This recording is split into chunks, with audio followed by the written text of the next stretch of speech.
But all right, I did it again. Thank you for double checking there, Goldie. Man, you know how much you help on this stream? You know how much you help? It's crazy.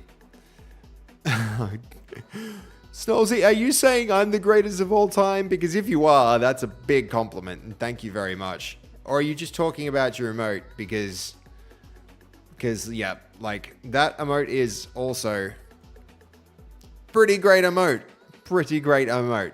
Definitely. GOAT for that one. You know, like it was yeah, it worked, Goldie. All right. Thank you, Goldie. I appreciate it. I don't know if I should be like uploading VODs from Twitch to YouTube or just letting YouTube videos be there. Fast was like, just let the YouTube videos ride. But I don't know. I don't know about all that. It's, yeah. Okay, this is coming together pretty nicely. You are, oh, dude. That's a huge compliment, and thank you very much. Thank you very much, Snolzy. That's very kind. It's very, very kind. I really like the farm environment. It's so well done. It really has good vibes. Very, very good vibes. This barn makes it. It's the colors. The colors of the barn make it. So cool. Has it pushed the changes? Has it pushed those changes? It has not. Because we're always waiting for session when we do UEFN development. Always just waiting for the updating. Oh, if only it worked more quickly. If only it worked more quickly. You know how much more productive we could be, guys? It's very unfortunate. It is very cool that our environments have worked so well here, though. Let's keep the thing going. Come on. Any minute.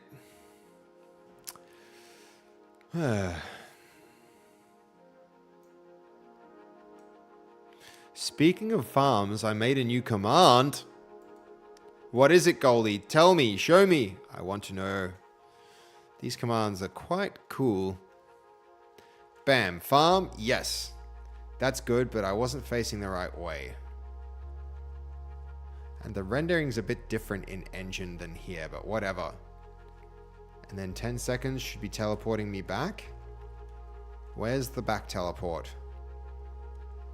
Also, where's the gun activation?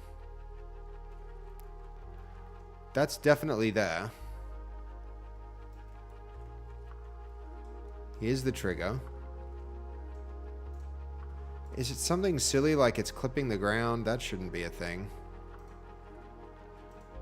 No, I don't believe that's a thing. But whatever. So where's the minigame farm? Is our Verse device. It's definitely the farm. Is our trigger somehow not doing what it's supposed to be doing? Did somewhere along the line this break and then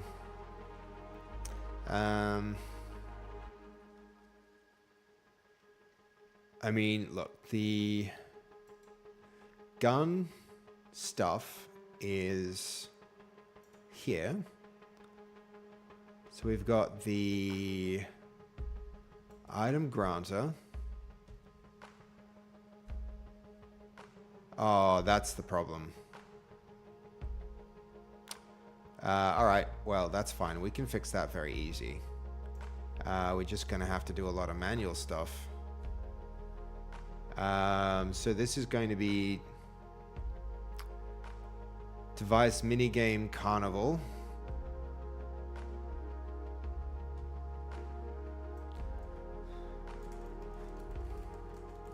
Minigame carnival.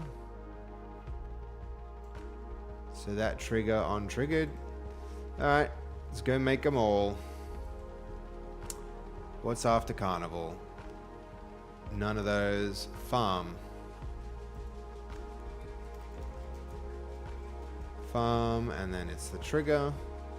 What's next? Graveyard. No, we haven't done graveyard. Fields. And we should rearrange these later fields. So that's going to be mini game. Here it is, mini game fields. Mini game fields trigger untriggered. Mini game fields. Then we've got market. Market comes after fields, so let's rearrange it. Market goes after fields, and then yeah, there we've got China shop. There it is. Mini game China shop untriggered.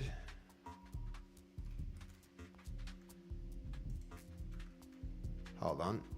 Not mutator, triggered. The trigger untriggered. After China shop, we've got temple. Mini game temple. Untriggered. Not the mutator.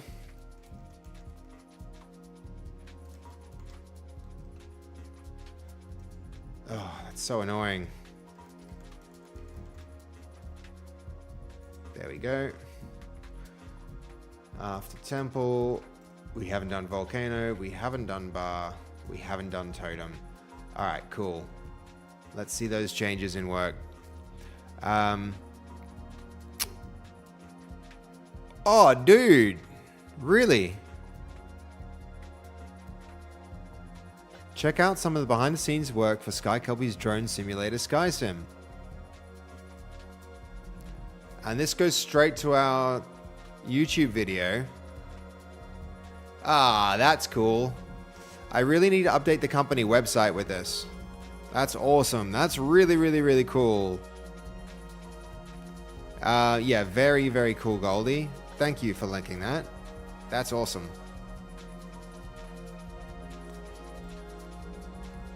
I need to watch that again sometime. It's been a minute since I saw it. You know, like you see them in the moment and then you'd be like, I should watch that again, and then you never do. All right, let's see.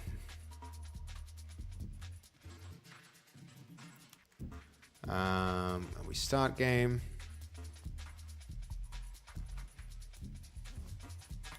Boom. Yep. And we got our gun. And then back. Why no teleporty backy? Teleporty backy, please.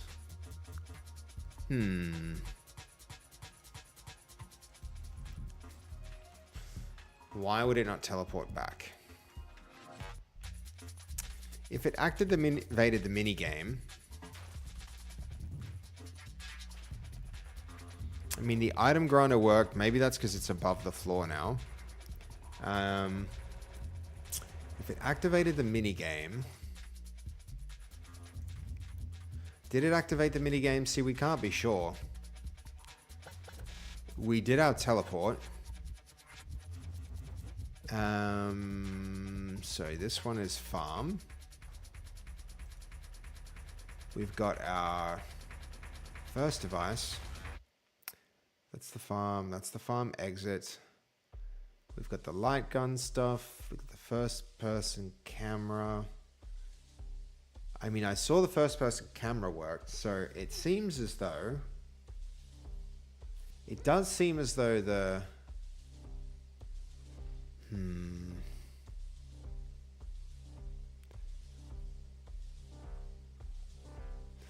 Alright, so our code actually hooks this up.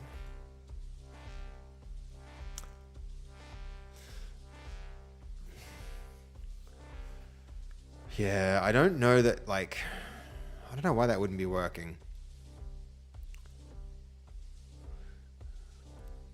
Unfortunately, you couldn't make it for the interview, though. Which interview are you referring to, Goldie? You would be referring to the Meg one, or I don't know. Okay, so we do the teleport. We give the gun. The arcade teleporter should get disabled. Set FPS true. This seems to indicate that we went to FPS mode, so it should be setting the FPS. That starts. After it, stop minigame.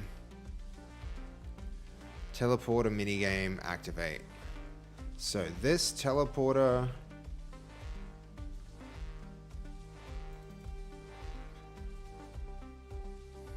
may be here.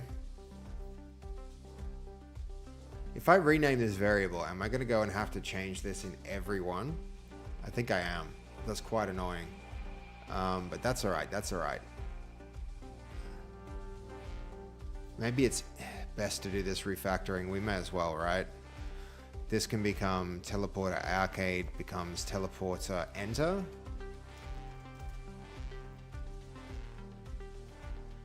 Yeah, let's do it. Entrance, teleporter, exit.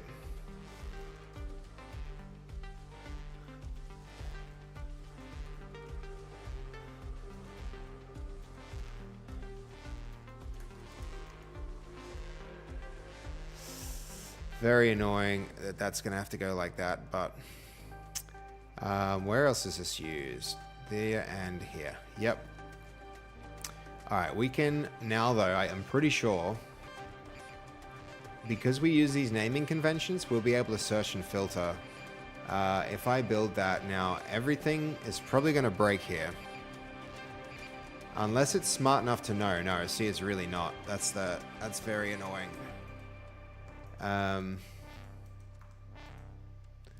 We can't even rename this. Thank you, Cinnamon Coast, for the follow. I really appreciate that, man. That's awesome. Thank you so much. Yeah, great that you're enjoying what we're doing. We're just building some, we're rebuilding our game On Point in UEFN right now. It's On Point is like it's going to be an aim trainer built into UEFN, which is a little different from anything you've probably played in Fortnite, but that's going to be really fun as we continue making this. Thank you for joining us along for the journey. It's that's awesome. Okay, so here the entrance is going to be entrance, and this is carnival. Exit is going to be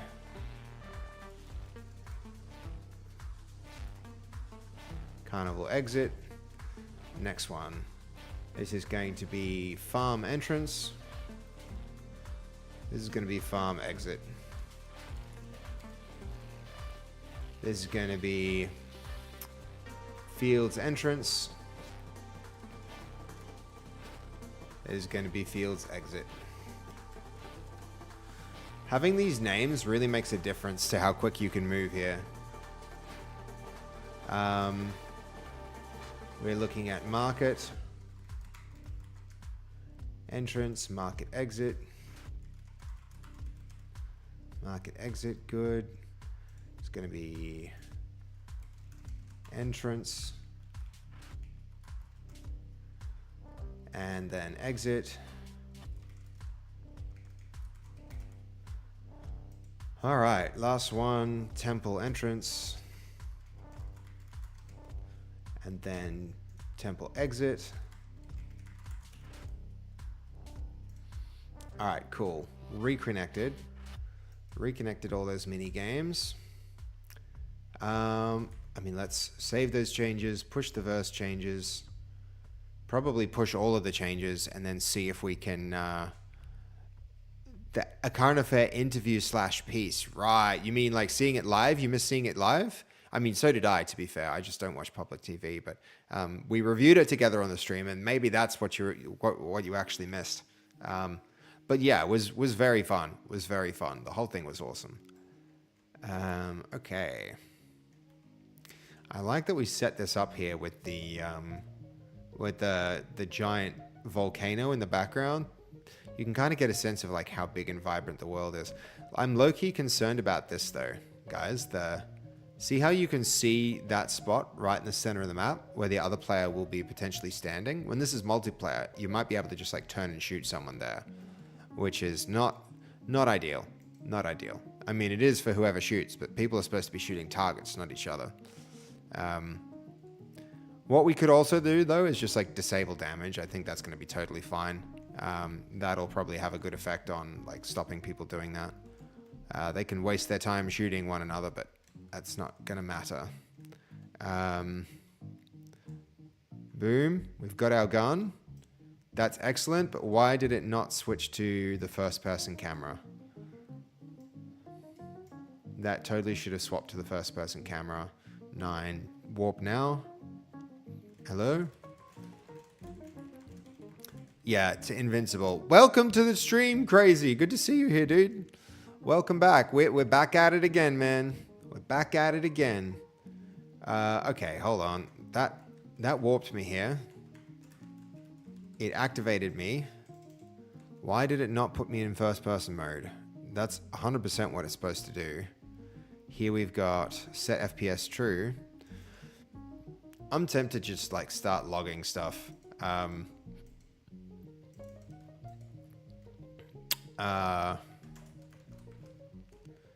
So how did they do it in Verse? Was it like this? I'm pretty sure you can concatenate strings. Sorry, it's because it's print.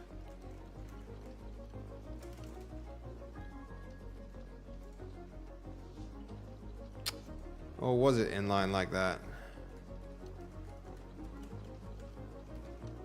Like that?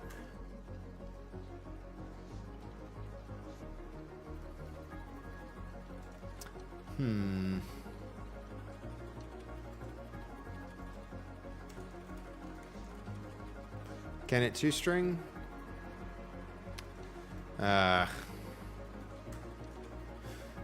Okay, active string is going to be... Is that a thing?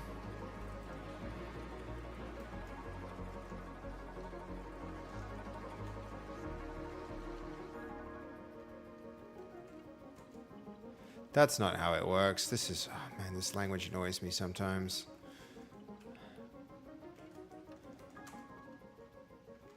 We can go active, like that. It's not even that either. Just want to inline a string. All right. How long have we been working on this? Welcome to the chat, Cinnamon Toast. Thank you again for the follow before. I really appreciate that. We've been working on this like maybe like 3 or 4 days of actual engineering on it. For the rest, it's been,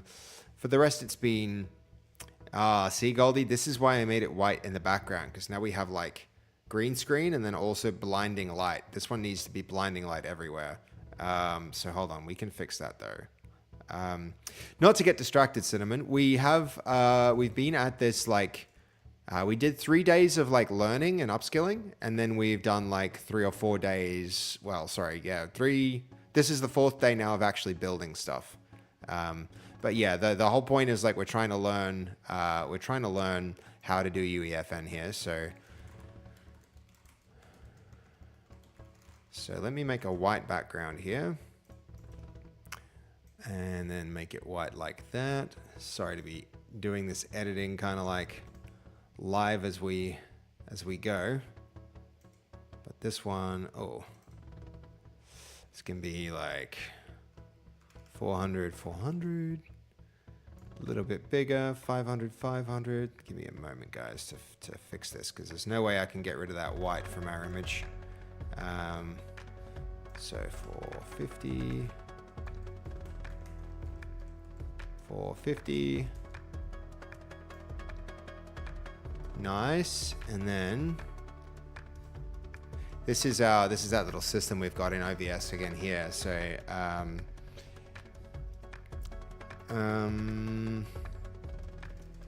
probably about that color. Yeah, nice.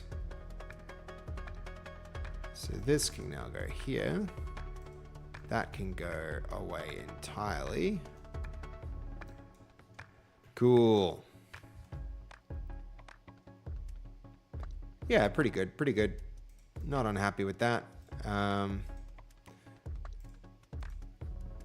a few little tweaks to get this positioned right. Yeah, that's better. That is much better. Yeah, so we haven't been on it long. We haven't been on it very long at all. We're still doing a lot of learning, as you can see from like all the documentation we're pulling up here. So what was I just now trying to do? I was trying to... So in Engine, we had a problem where... Not even in Engine, sorry. In Verse, we were trying to get it to inline a string. So I swear string concatenations and logics just fit together. So the question is, how do I inline a logic to a string? Something along the lines of string concatenation.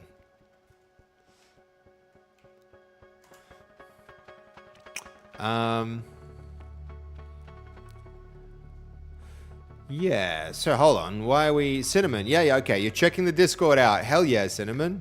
Welcome, welcome, welcome to the community, man. If you're following along and you're checking the Discord out and you're getting into the... you're getting in on the chat, like, you have landed. You have definitely landed, and welcome. Is there no way to do this? You can't just simply inline a string? Are you freaking serious? There's no way. There's no way. Oh, that's frustrating. So, all right, just if logic is true,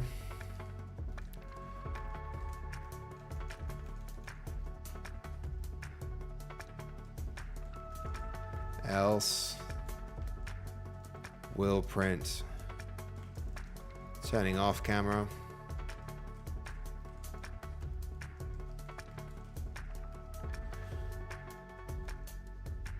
Sorry, the active is our logic.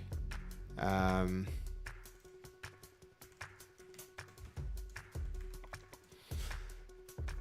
or off, that'll print it. That might be useful for us. Make sure we build that. Go have another look. Yeah, so Cinnamon, since you're just jumping in and we're about to like push our verse changes, push our code changes, you'll get to see it in a moment. But we're recreating this game, our game On Point, which is a VR light gun shooter. It's mostly for MetaQuest and Steam, but everybody seems to be engaging with the game on MetaQuest, and so we're adapting the game, which I think is one of the best and easiest to play Meta Quest games out there. To we would like to make it a full Steam game with like FPS mode as like an FPS aim trainer, but it to validate that first, we're going to try and make it in Fortnite to see if people really want to play that. And then we're also going to try and use like some of the creators that we know and have around us in order to get this whole thing going. So yeah, that's kind of what we're up to. Let's see. The process of developing an Unreal, honestly though, is quite surprisingly slow. So from here, we should be able to check our logs and see our code work or not work. First person mode, please. Why are you not trigger? I think we have to push those changes, which means more waiting, and I hate that. So we'll end the game. We'll push the changes, and then we'll have another look at it once it's all pushed. The other thing that could not be working, I mean, no, hold on. It could be possible that we're not seeing 10-second mini game starts now. That's completely missing. We should be seeing that because our on begin uses our teleporter entrance. So let's just check the connections in UEFN again once it finishes loading.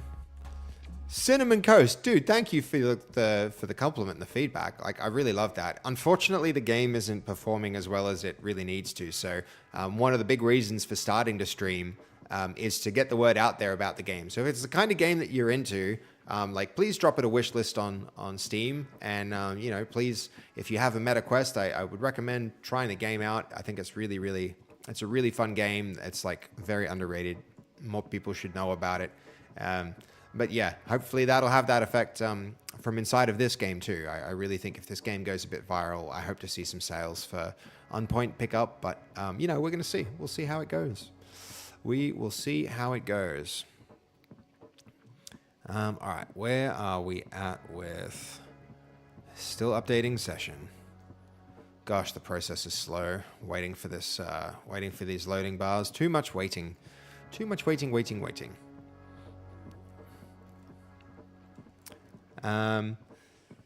But yeah, no, that's thank you for the feedback, Cinnamon. You're speaking with you're getting to speak with one of the people that made this, like the creative director for the project. The you know, there's a team at my company, Actuator, who's created the product. I'd really love some feedback. You just wishlisted it on Steam. Thank you, Cinnamon. That's awesome. Thanks. That's like, you don't know how as a developer for a game that's like you really want to succeed but isn't quite there yet, it can be a lot. Like, I tune in every day, I open up the wish lists, and I will open up the game sales and stuff, and I look at it and I go like, do we get any? And when they go up, it's like, yeah, it's really exciting. So thank you for doing that. We've got a lot more work that we need to do on it to get it into a better spot, but yeah, every wish list counts a lot. So thank you so much.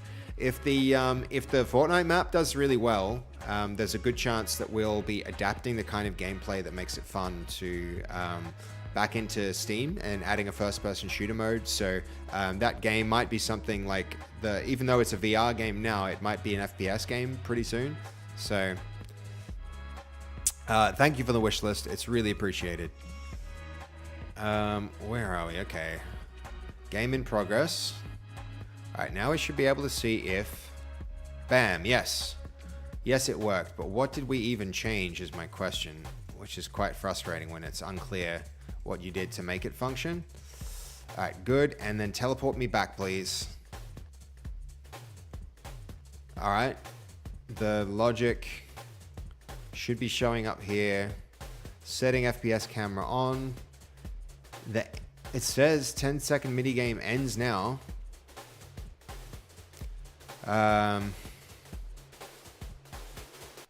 In our logs, here's another question. So when logging, is it possible to print the name of the script?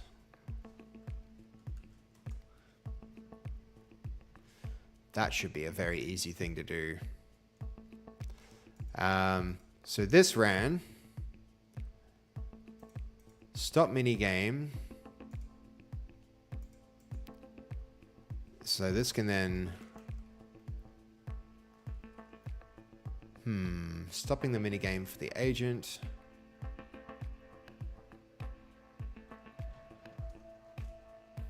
Stopping minigame.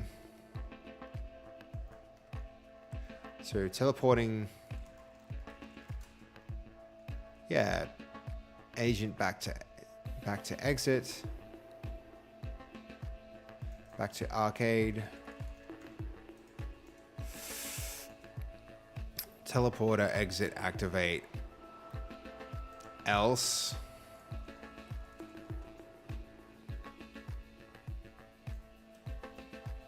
Yeah, that might help us understand what's happening a bit better. The other thing I would like to see with the logging is what? My script name?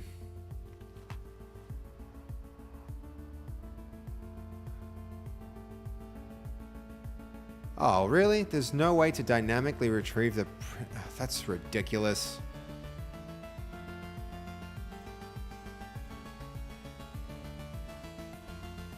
That's stupid. What about the name of a given agent variable?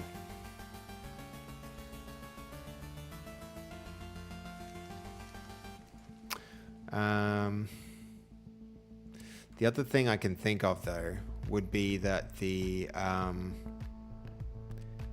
So we've got the entrance.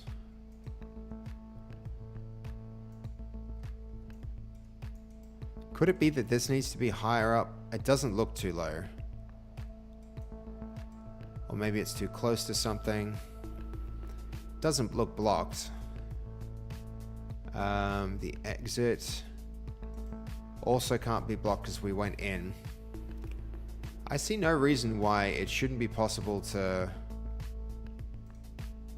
from I to J, from J to I. That should work. That really should work.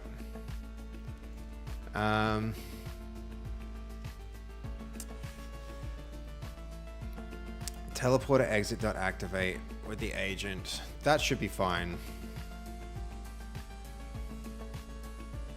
All right, we'll build it. We'll push those verse changes. We'll see what happens. Because that really should work. It's very hard to understand when something doesn't work in this, which is it's a really negative developer experience.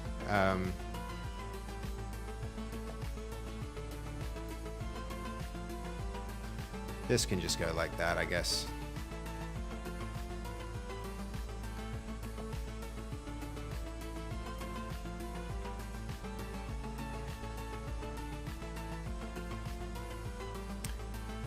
I mean, I also would love a way to like print if logging is turned on, so we could put like a logic here and be like, if logic then print on the same line. Something along the lines of like, let's see. Is there a way in Verse to, on one line, check a logic and execute a print function?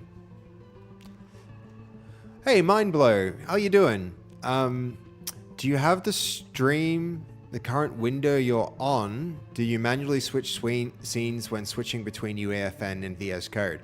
No, I've written a little bit of code that detects the active window, and then it sends a message to my OBS to switch the scenes across, so that I don't have to keep manually doing it, because it's very hard to remember to do that. Honestly, Mindblow, it's like very difficult. So yeah, automation really like helps make the streaming process a little more easy. Otherwise it can be hard work and you miss some good content, and I don't want to just be like sharing my whole desktop all the time, because sometimes like although that's the other thing, we've done a lot of things ourselves, a lot of custom things. That means sometimes they break. Like we wrote our own custom chat client, which was supposed to be displaying up there, but needed to be initialized. So cuts both ways. It's one thing to be like, everything you see here, I did this myself. If condition, yeah, no, you're absolutely right about that one, Mindblow. But what I want to do is like, I want something like if log then print, but I don't think this is legal. I don't think this is legal logic. Even if I did have something like that, if I did have something like this, then it still probably wouldn't, that just, unfortunately, Verse is not flexible enough to do that, right?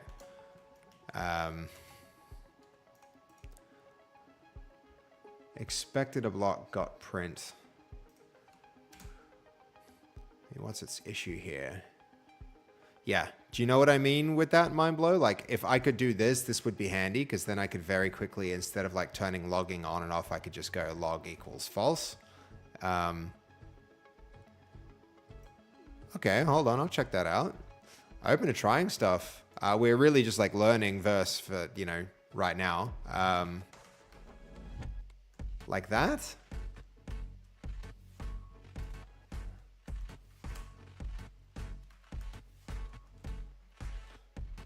What's it saying?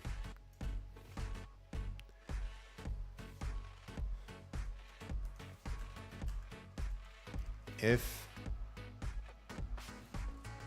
log. Oh, what's this dot? Dude, I didn't even know you could do that, Mindblow. That's really cool. What is this then? What is this syntax? I mean, their thing didn't even have any kind of suggestion like that. I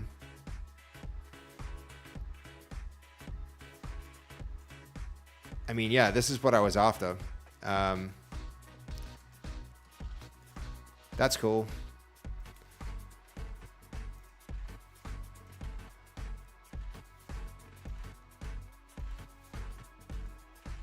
It's essentially right for only one expression on the same line. All right. Why didn't they just support this everywhere? That seems like the obvious language choice for me, but you know, that's a logic. True. Okay. E.g., instead of spawn next line my function, you can do spawn my function. Yeah, cool. I didn't know that, man. That's awesome. I really, really like that. That's what I was looking for, because now my number of lines of code becomes much shorter, and I'll be able to centrally control my fields here. You know what though? We're going to still have to look up best practices for Verse in terms of naming, but very cool.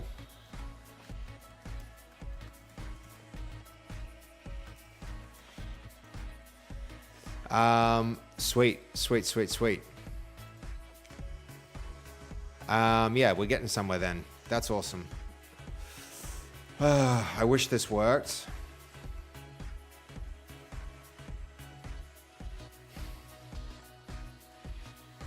Because I want to trigger that not from a trigger, but instead through code, but that wasn't working for us. So we're just going to rely on the trigger in the environment to do that.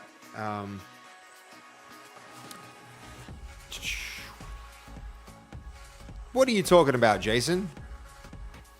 With the great E, I feel like I'm privy to only half of a conversation there. Mindblow, thank you so much for that. I see you've used Verse before. That's awesome. I really enjoy having experienced people along for the journey here as I'm learning.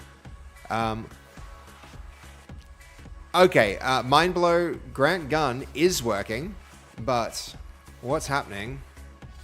We've got our item granter here. So we've got our item granter. Our item granter has this checkbox with equip granted item. When we trigger this from a trigger, so we've introduced, unfortunately, now we have to go into every mini game and create a new damn trigger device instead of just triggering it from Verse. When we trigger it from a trigger like this, it does put them in first person perspective. It does equip the item.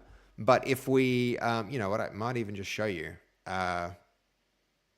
Do we have the, I could trigger the trigger, but then we still need the trigger in the environment, which is the annoying thing. Actually, that's not a bad idea. Then we would only want one, right, legal syntax. I see what you're saying, Jason.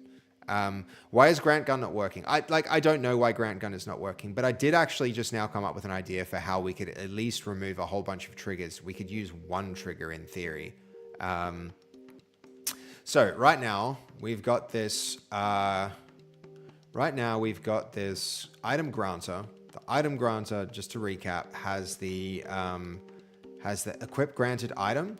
If we call this code like this,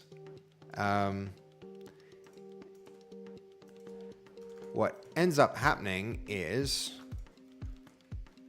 what was it? It was, we were doing it the other way too.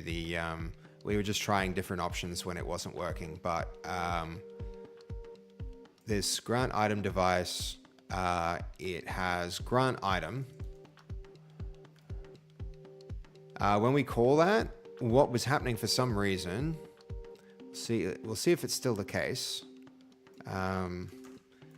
Give gun, grant item to the agent. What unfortunately is happening is so here, I'll remove the trigger that we're seeing right there. This one, where's the... Wish there was a fast way to disable these things. We'll just pull it right down under the floor so that it doesn't trigger. We'll push those changes, we'll push the changes, and what you're about to see, mind blow, is that the gun just doesn't equip. The gun gets given to the person, but it doesn't equip them. What I might actually do, that now that I think of it, instead of having a million triggers, yeah, it should be false, mind blow. It's not supposed to enable on start. It's supposed to enable when the player warps to this location.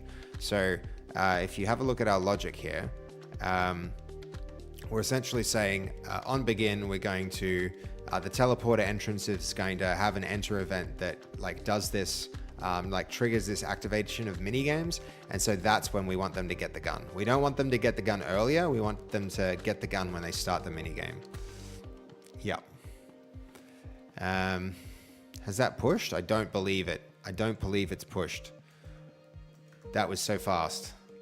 It's never usually that fast. So look, if I, right now, no gun here. If I go here, it gives me the gun, but it has not equipped the gun, right? I got the gun, but I have to press 1 to pull the gun out. And I want it to automatically pull the gun out. That's what it should be doing, but it's not doing that. So yeah, so that's why we need the trigger. But I realize we don't need a trigger in every different, we might not need a trigger in every different mini game. Maybe we just reference one trigger and then we set that thing up to be the, you know, that can probably do a lot of the work for us. Why does it say it's true? It true, damn it. I don't,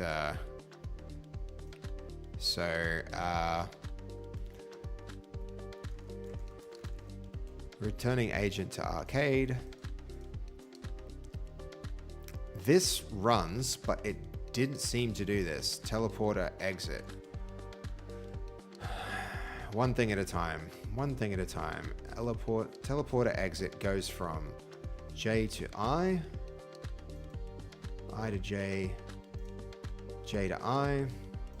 Minigame definitely has the farm exit, so this is the right one being used. That means this one is going to be target group I. This is target group I. Why didn't we return? Why didn't we return? It's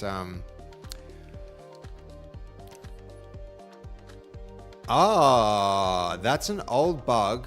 What if you grant with a slight delay after teleporting, wondering what causes it? I mean, we could definitely try that. We could try that for sure. So what if we sleep for a second?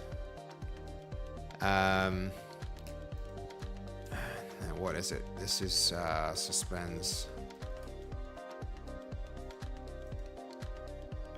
Does grant item need to be? Yeah, okay. Could try that. That's annoying if that is a bug like that. Be really frustrating because we did spend a long time trying to figure it out. It seems like this whole thing, like the whole environment is pretty, like works very inconsistently. But mind blow, this is actually really cool. It's very cool that you're swinging by. You know, this is the first time that we've had a person, like the first time ever that we've had a person in the YouTube chat who seems to know their stuff and isn't trying to get me to promote something or isn't a troll. It's really cool. Make sure you set it to spawn.givegun, otherwise the function will wait for givegun to finish. Like I'm actually okay with that. Well, that's true. Maybe I do want it on a thread. Yeah. Yeah. For sure. But let's just see if it works. Let's just see if it works to begin with. Oh. Mind blow. How do you deal with like the iteration cycle? This is the thing that's causing me the most friction with this entire development environment. Is this? Like, I can't believe that people work under these kind of conditions where they have to wait like 3 or 4 minutes just for their changes to propagate. It's surely there's a better way, or is this just how it is? I'm amazed.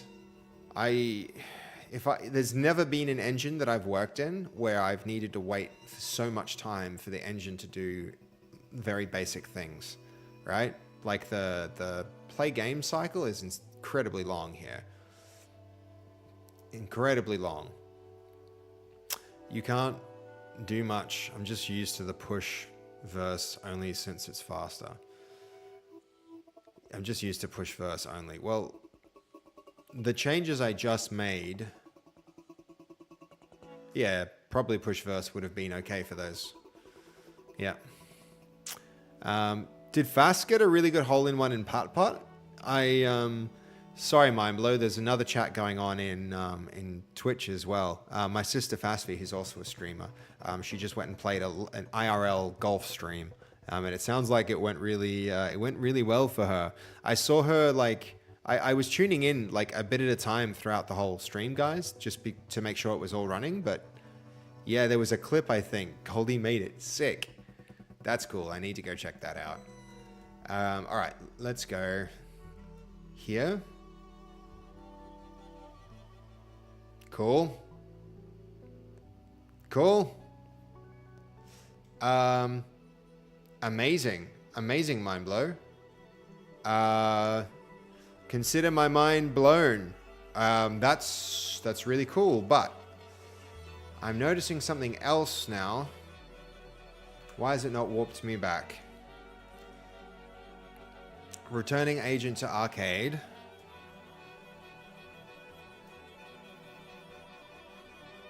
Why is it not teleporting me back? It's done this for many other games. Is it specific to this mini game? Or mind blow, like no pressure, dude, no pressure. You can hang out wherever you like. If you want to stay in YouTube, that's totally fine. Just to make it easier, hold on. I'll get you the link. I do have the teleporter exit assigned. Yes, I do.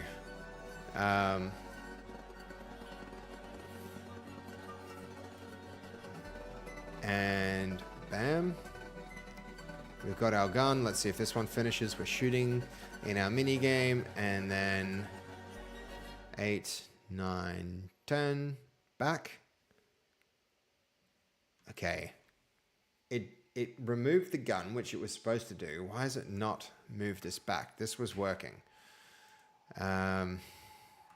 Well, actually, that's a celebration moment, guys. Can I get some claps in the chat for Mindblow, who just solved a big problem for us? We now should be able to get rid of all of these, if I'm not mistaken.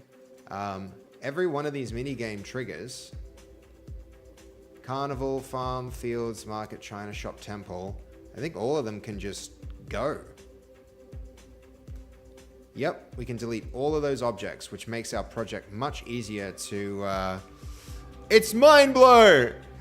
Yo, Mindblow! Guys, can we please make Mindblow feel welcome? And can we get some huge freaking, like, some hypes and some thank yous and some claps in the chat for Mindblow, who not only found us on YouTube and then came in with some really, really clutch advice that's just improved our project a whole lot, but this dude has now joined us in the Twitch. Thank you, Mindblow, for that. And like, hey, look, I saw my subscribers on YouTube went up, so I think you hit the subscribe button there as well. That's also really, really appreciated. Like, we are right now, we are collecting UEFN developers at an alarming rate. It's like, it's so awesome that you did that. Thank you so much. And by the way, guys, we just finished our 777 Twitch followers goal, which is huge. I think we need to set a new one for 800, which was our original goal. But then we definitely we smashed it so fast. Let me just bring it up, set a new goal, because those followers are like, it's moving so quick. Overnight, while we're not even streaming, we're getting followers, guys. That's insane. So let's end that goal, start a new goal. So this can be 800 followers is our next goal. Let's start that. Heck yeah. Yeah, thank you, Mindblow, so much. We're getting lots of star jumps and crazy is one of our other really experienced UEFN developers. Yeah, cool. He'll be able to see it after the stream. Hold on. What are you referring to there? Yeah, we've got lots going on here. According to my calculations, 779 people think that my coding sessions are worth sticking around for. You all are the real MVPs. Yeah, we definitely agree with that sentiment, Goldie, and thank you again for setting up all these like alerts and stuff for us. A stupid question, but when returning to arcade happens, does it TP you to inside the minigame, or does it just not teleport you? I mean, we're gonna have to figure that out. We're gonna have to find a way to track that. The first thing is like we just simplified this by adding that delay. We added that 1 second delay. I think probably we can 0.5 this, but so then we'll see that item granter move work.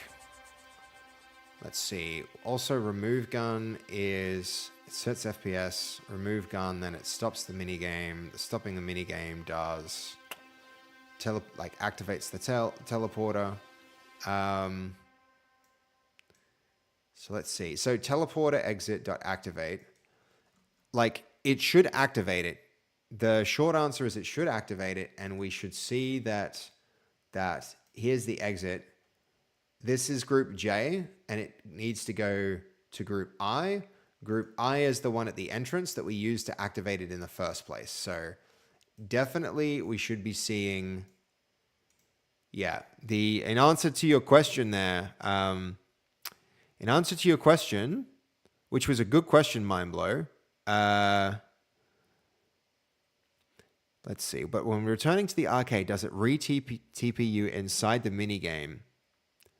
It should be not doing that, especially because we've got our Verse device here. We can see that it's got the teleporter exit configured to the right thing. So yeah, all should be going just fine.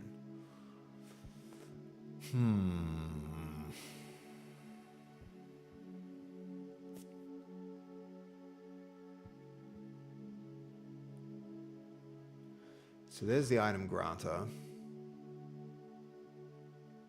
I mean, that's a good lesson. That is actually a very valuable lesson. Just like if something doesn't work, giving it like waiting half a second and then trying running the code a little bit later might be a good way to get it to function.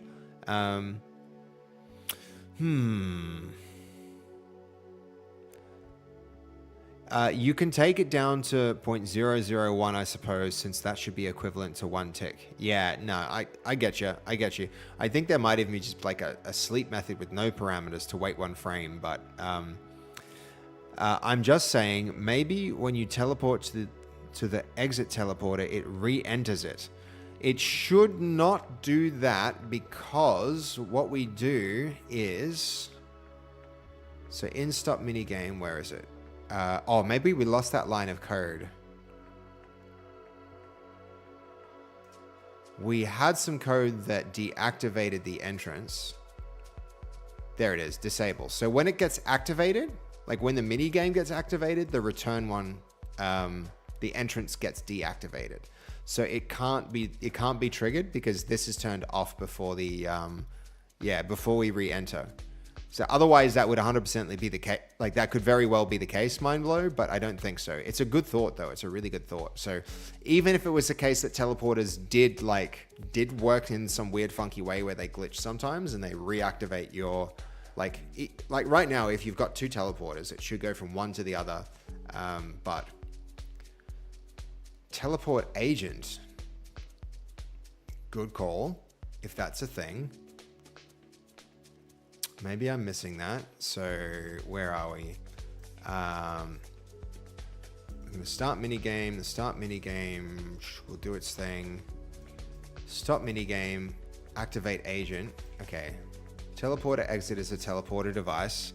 You're saying that has teleport agent. Yes, it does. Teleports agent to this device. What was activate? Teleport agent to the target group using this device. Teleport agent to the... Okay.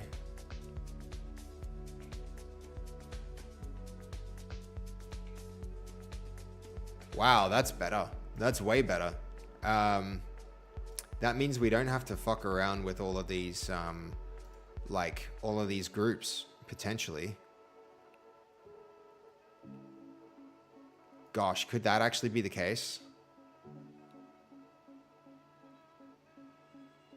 Yeah, it could. That's huge, actually. That's huge. Guys, Mindblow just figured another thing out, actually. No, I'm not going to disregard that. The gears were turning there. I was figuring it out. I think, because right now, one of the biggest nightmare annoying things in this project is the target groups, which are fucking stupid. The target groups are ridiculous. We've only got like what? 1, 2, 3, 4, 5, 6, 7, 8, 9, 10, 11, 12, like 20 mini games, and we're already running out of letters for the target groups. If we can just activate teleport and then treat it by assignment, that's going to make this so much better. So much freaking better. So what we can do, what if we use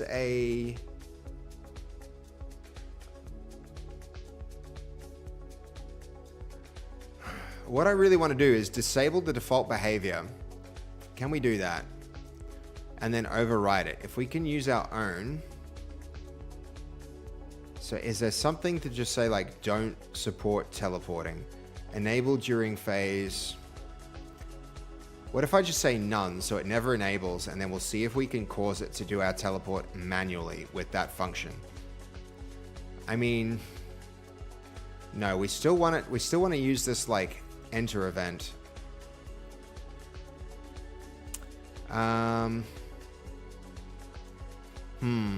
We used the teleport to earlier, the teleport to method earlier, Mindblow, but what happened was the, like, it faded to black and moved us when we teleported too far. Okay, when you enter the lobby, when you enter the arcade, it disables the teleporter you had in the lobby. Did I get that right? Yes, you did get that right, Mindblow. Because if you disable it, you can't teleport to it since it would be disabled. It's worked in the past, though. It's worked in the past, but I mean, we can see. So this is. I thought teleporting it like disabled. Yeah, that might be. Yeah, that might actually make a lot of sense.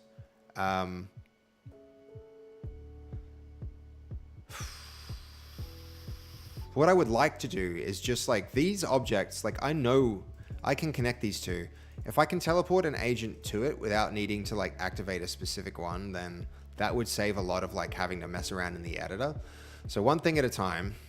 You make a really good point. So we've got activate minigame. This does the.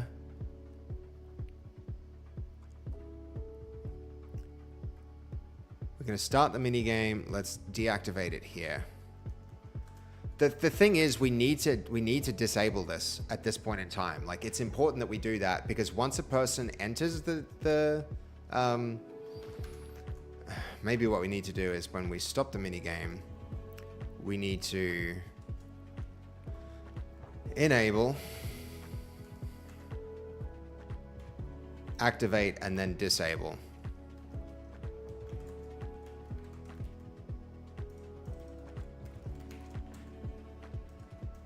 Let's see if that does the trick. So we'll activate it just for the moment of the actual teleport itself. You can have two teleporters in the hub. One where it's TPS, where it's teleports the player to the minigame which gets disabled, and another one that will not be enterable but will be enabled. And you can directly teleport the agent there with teleport agent. Yeah, right. Yeah, well, this. What was it? Teleport agent. If we. And that can go there, right? We don't need all that other stuff unless it's there. Something like that. So let's push that verse code and see what happens. And then, yeah, this does need to be disabled because we don't want other people walking into the portal once one person hits it. Any minute. And another one that will not be enterable but will be enabled, and you can directly teleport the agent there with teleport agent. Yeah, no, I think I'm following. I think maybe this logic now might work a little bit better. Let's have a quick look, because if it is the case that like the disabled teleporter was causing us not to be able to walk back, that would make sense. It's just annoying that like there's no error or reporting around it. Okay, here we go. Let's try. Warp there, we get our gun.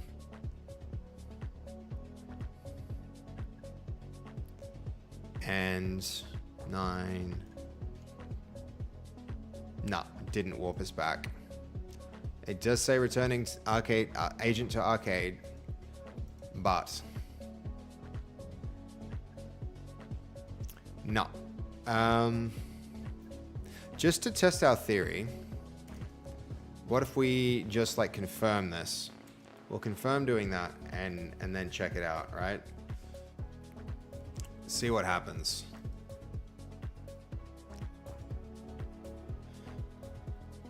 Teleporter exit is the one in the hub or the minigame? The exit is in the minigame. So this teleporter exit is like, but honestly, like it shouldn't. Oh, you know what? Actually, true. So if we activate the teleport on the entrance, that will move the agent to the teleporter. Yeah, right. Right. Yeah. Activate should like move a person from like one to the other if you're near, but like this makes more sense.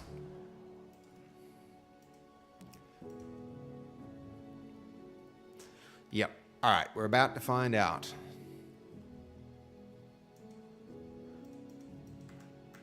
That verse code should be done.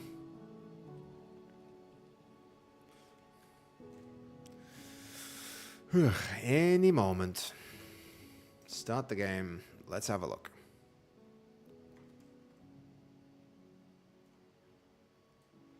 Then we get our gun.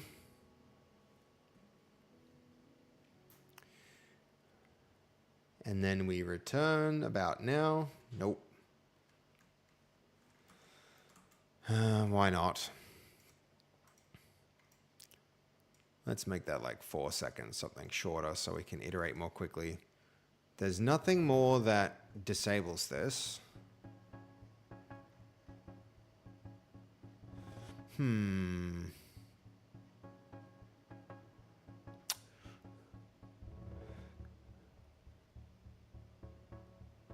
It isn't pushed. If I build here and then go like, oh yeah, push first changes. All right, right. Is there always a loading screen? Okay.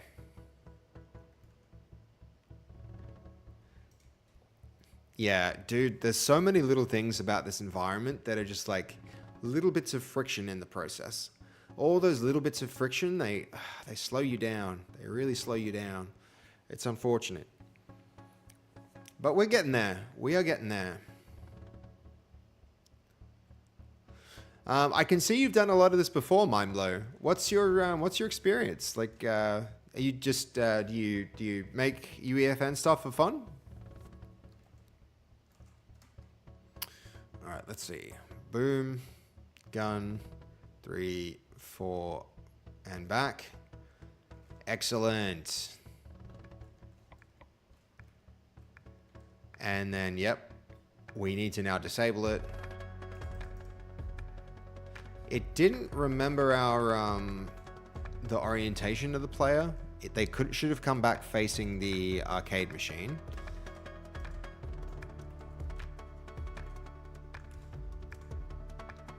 So where is it? But that's progress. Definitely progress. Here's the entrance. Does that mean we even need a reference to the... Do we even need a reference to exit anymore? We actually don't. Which is cool. Less code is better. Less is always more.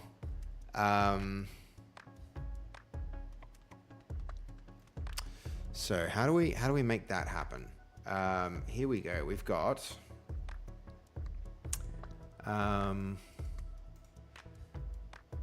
so if we go from the exit, we don't want to conserve momentum. We're gonna have to do this for all of them, but there is a setting that says like maintain relative position. And what that does is when yes, it causes a player to be teleported to the target teleporter in exactly the same position / facing relative to the source teleporter. So hold on, maybe we did do that right and it's just facing the wrong way. It is, yeah. So we want that facing that way so that when they spawn back, they are looking at their arcade machine. There we go. Now we getting there. So yeah, less code. We like less code. So this can now just become our teleporter.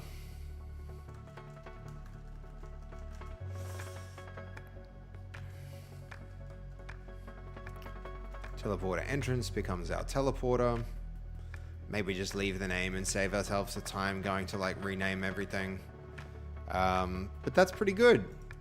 The other thing we have to do now is we have to do this disable and see if it still works. So when we activate the minigame, we disable it and then we'll still see if we can teleport. We can still see if we teleport back to it. If not, we'll have to like run this enable again and disable it just for that one teleport action. So all right, if we saved our changes, we've built our changes, those verse code changes should need to be pushed. Save selected. Verse code changes, push verse changes. Excellent. We are learning, right, Crazy? Yeah. Woo! Learning. That's good. We need to do this real fast. I really want to learn as much as I possibly can in the shortest amount of time. So having people like Mindblow come through, we really like having you here, Mindblow. Thank you for all your help. Yeah, let's see. It was working before, Mindblow. That's the only reason we're trying this, is because this definitely worked previously. Yeah, chef's kiss, indeed. It's what's, you know, this emoji? I use this emoji way more than other people. It's like that. Hold on. It's not even it's a normal emoji. What am I doing? It's not a Twitch one.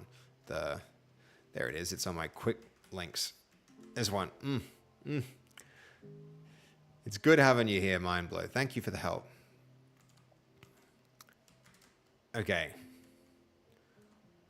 Teleport, gun in hand, shooting things, endgame, did not.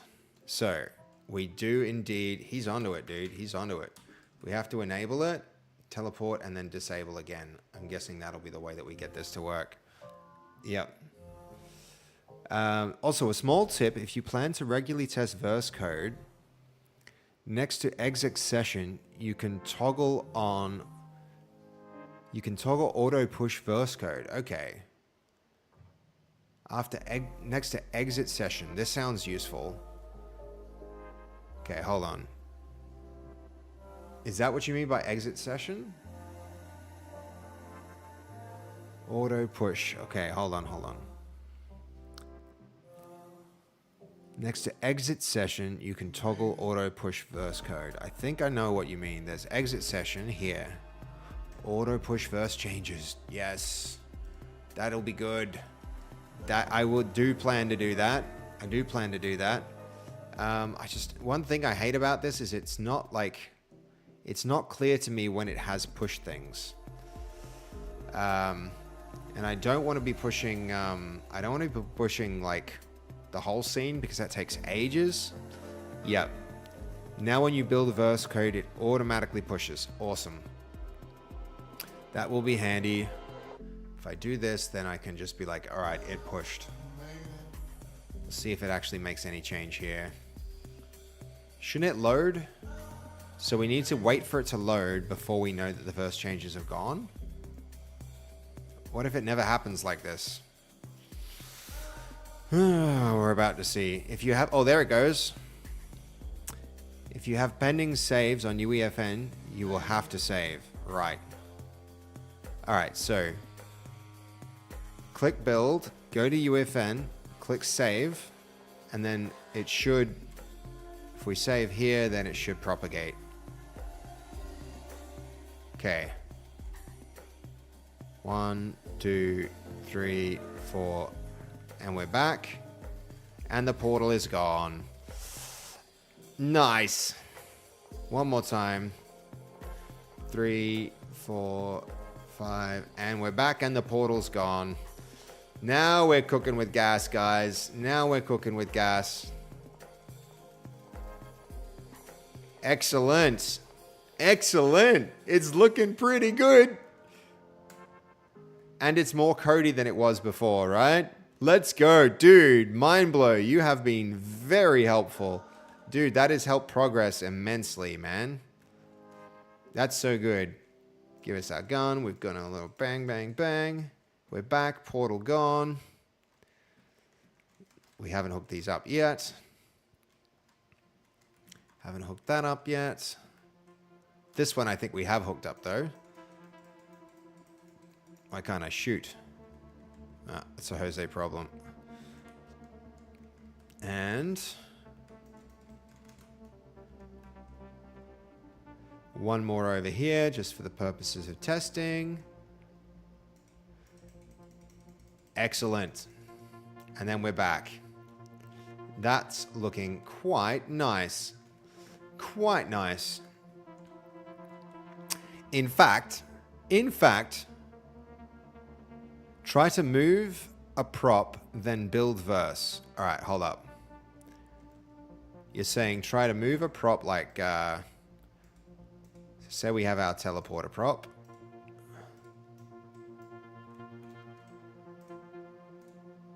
Move a prop and then build verse. Build verse and then see if it moves here is what you're saying. Oh, we're not going to see it. We need to move a different prop. Let's move. That one can go back. This one can move. Move a prop and build verse. Save those changes. Here we'll hit. Well, we've got no build verse option now. You press the UE icon. Oh, dude. Yeah, I would have done that. All right. Build verse. And then what I'm expecting is that's going to move a little, huh? Once this does its thing. Yep. I hit the wrong thing. Also, don't save the props in the editor. Don't save the props in the editor. Okay. Why not, out of curiosity? I just wanted to show you that even if you built, it might ask you to save before it pushes, so be careful of that. Right, okay. I think I follow. So you're saying, like, if I've moved the prop here, and then I go here and hit build, then in UEFN, it's going to ask me to save, and I click save. And then, do we expect to see a change in the prop once this finishes its loading? Validating local source files. Reloading verse code.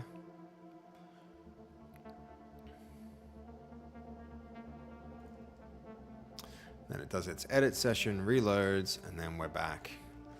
All right, that's huge. Very, very handy. Was this one supposed to be a... Anyway, that's really cool. So essentially, if you press build verse and it ain't updating in the game, UEFN might have been waiting for you to press save on the prop. Gotcha. Yeah. That makes sense. That makes a lot of sense, Mindblow. And thank you so much. It's these like really basic things where if I start to grasp them, that's going to make a big difference to you know, how productively we can move. And I really want to be fast. I want to get really quick. So that's awesome. Okay, so those castles. Let's go with Graveyard next.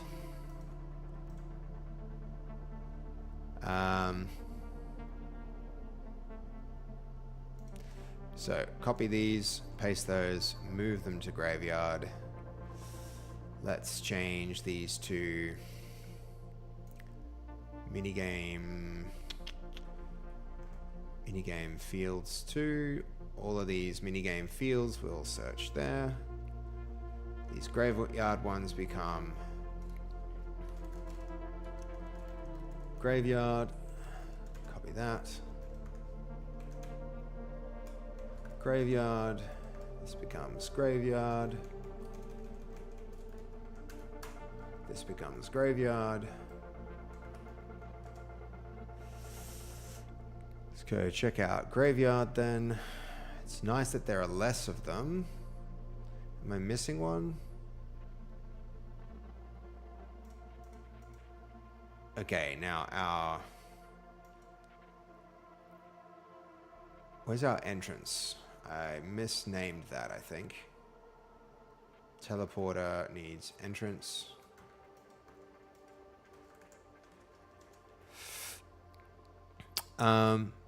What source did you use to learn the stuff you didn't know? Was it the Epic developer community? It was YouTube videos, and then it was a little bit of like content here, but more than anything, I've been using this. There's that little AI, like they've got a you know, an AI, but it's kind of garbage. Like the same question I asked it, where it's like, how do I put things on one line? Like this isn't even valid verse code, right? I'm pretty sure that's invalid. What I really needed was like this, right? So it's coming up pretty short. It's coming up short. And really, I think, you know, the best learning happens from when somebody like you comes through and you know, has some experience, and then, you know, I just slowly accumulating more and more improvements that way. But yeah, are you sure it's not valid? What error does it give out of curiosity? I mean, for one, it's also way more verbose than what we wanted, right? Like that's a lot of, you know, no, okay, it is actually valid. But yeah, this is more concise anyway. I think this is better. Yeah, I definitely like the... No, good call, man. You're switched on. You're definitely switched on. You know your stuff here.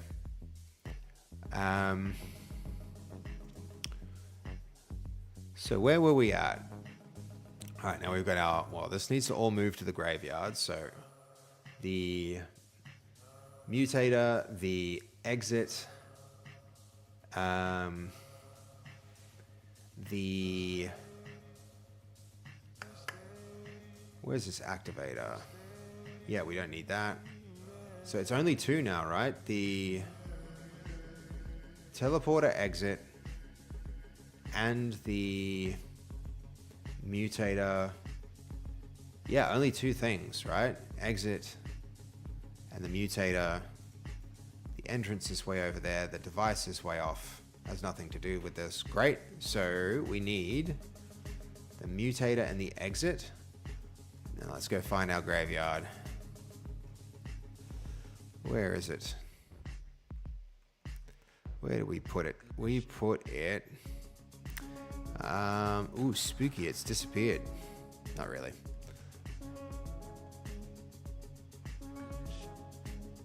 Oh, scrolling the wrong way.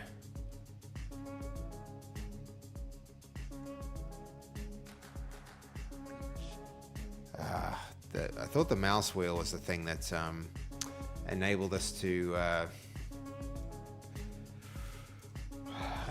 to change our fly speed, but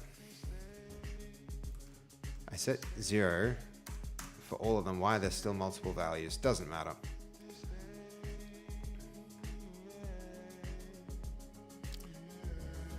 There we go. It is working. This wasn't working before. All right, so we've got our mutator in its right place. Is this the graveyard? No. Did I move the wrong ones? There's the fields, there's the graveyard. I guess I just, once I found it, I undid my movement by focusing the wrong object. All right, here we go.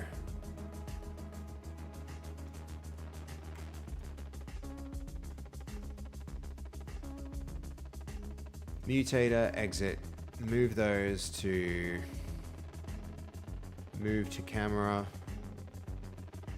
No, I went the wrong way again. I moved camera to selected. That's what I did.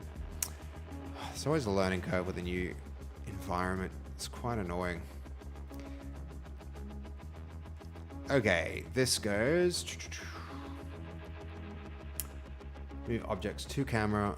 There we go. All those rotations, zeros. We probably can move them a little bit better.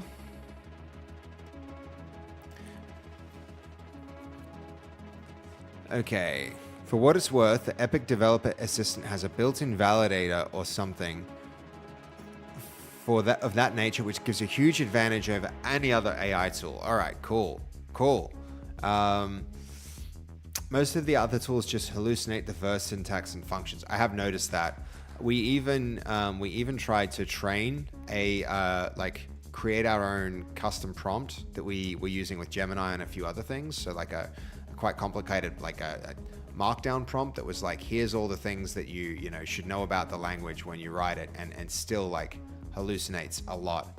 And then yeah, somebody came through the stream and pointed out that this tool exists, which has been a godsend. It's like, it's not perfect, but it's better than anything else.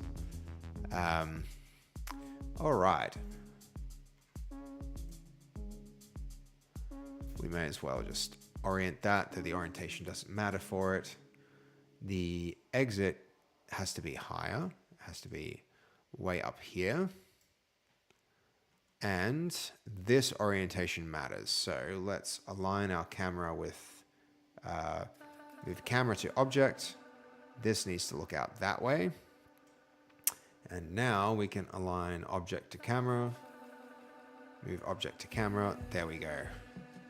Now our teleporter is looking out. And this also means, I think, if I'm still, though we may not need it anymore, I'm still going to copy the these teleporter groups between, so K to L for the entrance. This goes K to L, K to L, and then, K to L here, and then L to K for L to K. And then these should be able to just delete. Hold up, before we do that, the entrance position, let's copy that. And then also its rotation, actually. Entrance position, entrance rotation.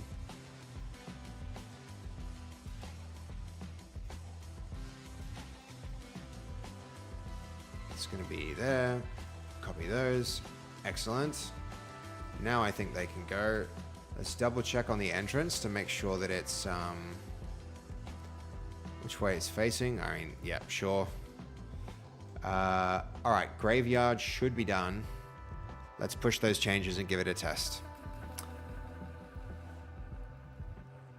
Oh, okay. Hold on.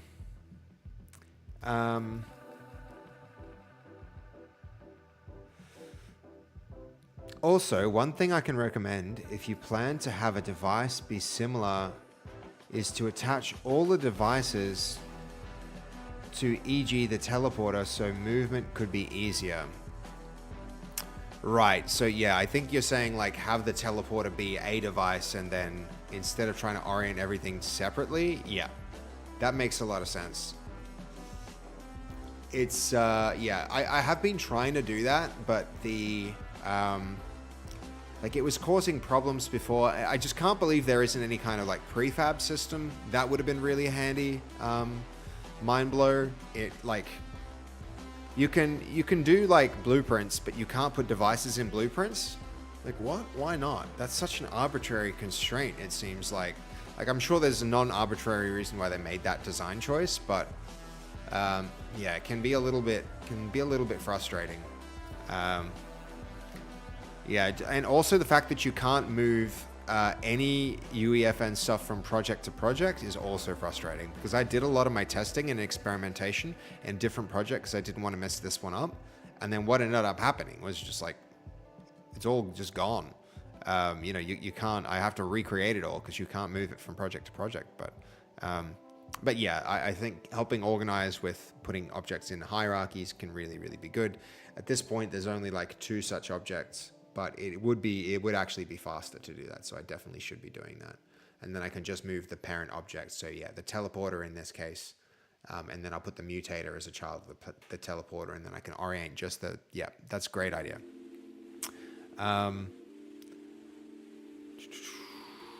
Let's see.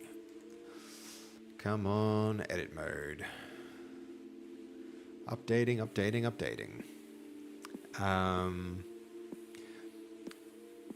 Okay, it's because it's really buggy. The blueprint device, there was a glitch to force devices into a blueprint.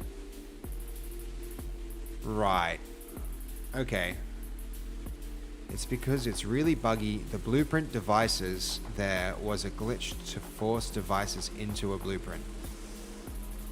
I mean, what I have found is, like, when you try to actually make a device that you would want, like this one's a blueprint, but the moment you try and add any kind of like device to a blueprint, it's like, no, devices can't be a part of blueprint.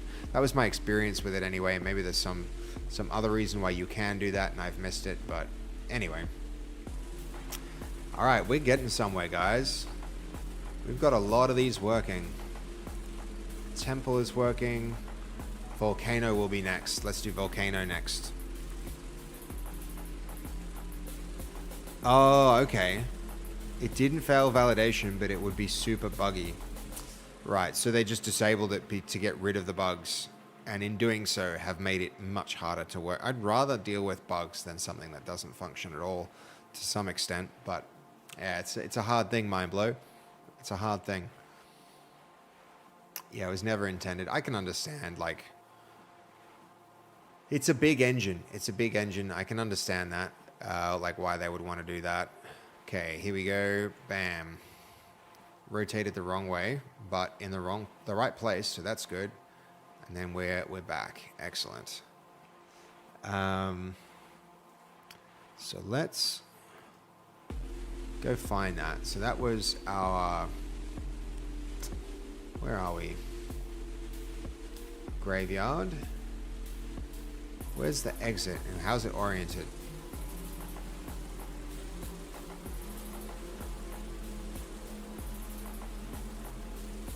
Actually, shouldn't that have been oriented it seems like that was oriented the right way. RGB, X, Y, Z. Z should be the forward axis. So the blue should be the forward axis. It should be facing the right way. I mean, that big arrow indicates that it is facing the right way. Why did I started facing left? Is there something here with like preserve momentum? Conserve momentum is off for this. We don't want that either. Let's go to all our exits.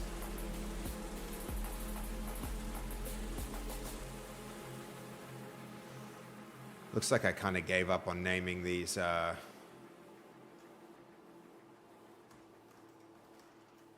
probably for the best.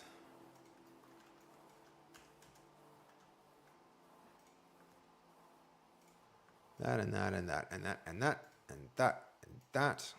All the exits. No momentum, please. Okay.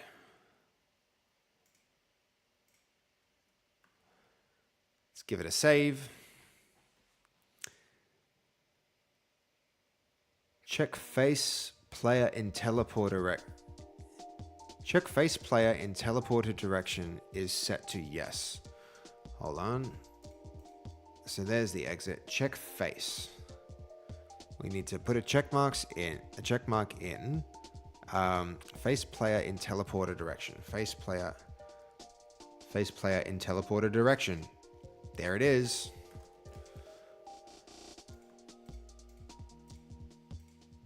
All of these need that one. Is go to yes. Let's give that another save. It's not telling me I need to. I mean, we're about to find out if it works, aren't we?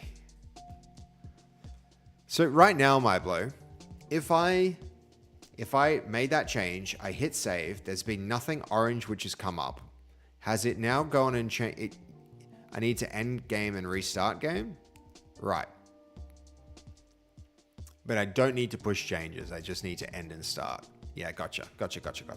That's handy. Thank you.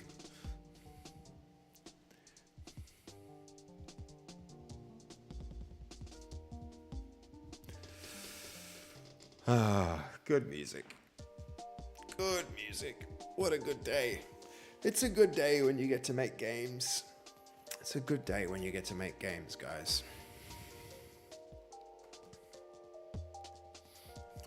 Okay, this is restarted. Boom. Facing the right way. And minigame done. Boom. Facing the right way. Though I need to aim it a little bit more down. I think I want to aim that, where this aims is actually an important detail to get right, I think.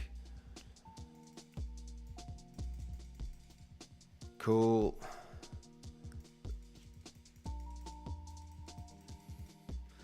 Cool. It's coming along pretty well, guys. Pew, pew, pew, pew.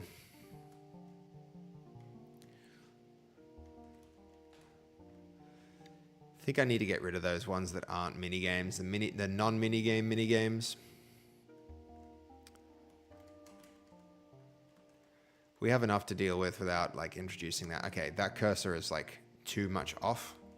So let's do that one. That is our carnival. Carnival exit. Let's align our camera with that. Move camera to object. That should be more like this. And then we can go move object to camera. Did that do it? No. Move object to camera. There we go. That's better. All right, cool. Cool. Mindblow Sam is also really good at UEFN, by the way. Since when have you been making maps in UEFN? He's super helpful, right? Since day one. Yeah, no wonder you're so good at it. And for Fortnite Creative, technically 7 days before release. Dude, day one of UEFN release. That's awesome. Hey, Mike, how you doing? Good to see you here. How is your day going? We've had, we're making a UEFN, and we've had somebody who's been incredibly helpful swing by. This is Mike. Say hi.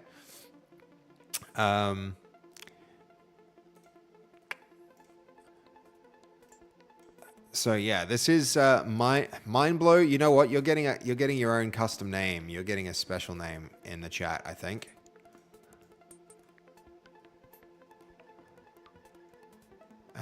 Let me do that in a moment.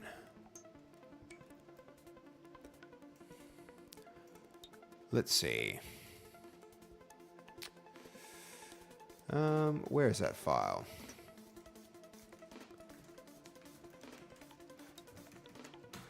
So what is it? It's Mindblow. It's MINEBLO. Is that short for mind blown?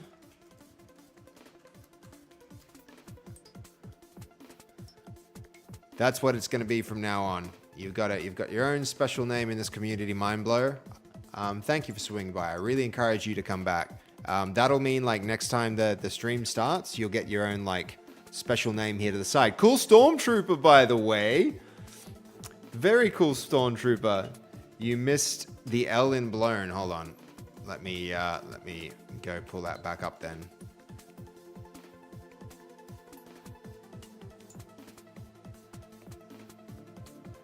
I did indeed. Thank you.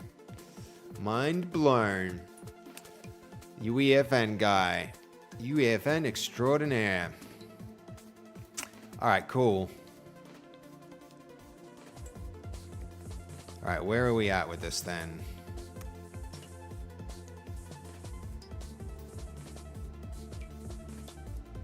We've done most of these at this point, guys. We're really making great progress today. So graveyard, we've got fields, market.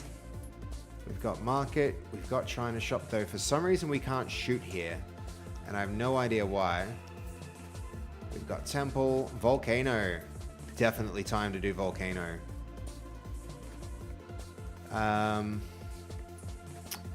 So let's see. We have our exit, and then we have our mutator. I think for all of these, I'm going to do this. Exit can go under, mutator can go under exit for all of them.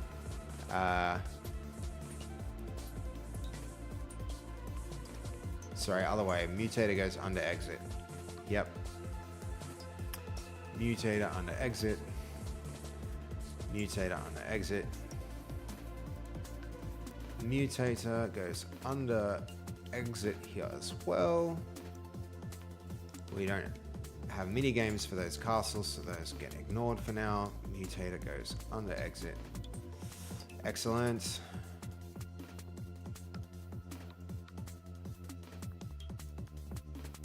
All right, mutator is there. For temple, let's copy that. See, that's pretty annoying to me. Do you notice that? Is there some better way to do that, mind blow? Like, if I copy this, it's not getting both of them. Which is insane that would be the case. Because why would I want only the parent if I'm copying the parent? I would want the whole hierarchy. Anyway. We also want those. They're going to go here. So minigame temple is going to be, this one's become volcano. And we're getting rid of those. Volcano.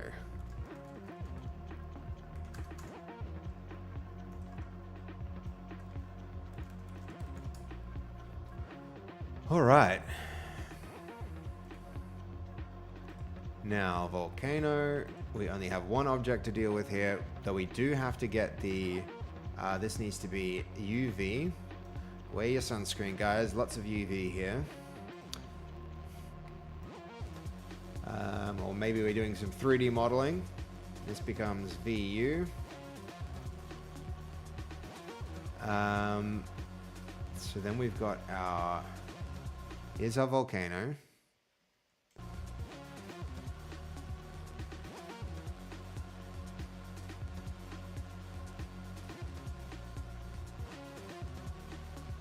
let's slow it right down, get our position right.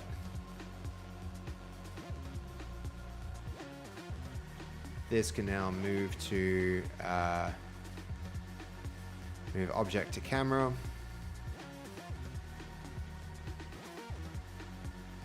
Maybe one more time.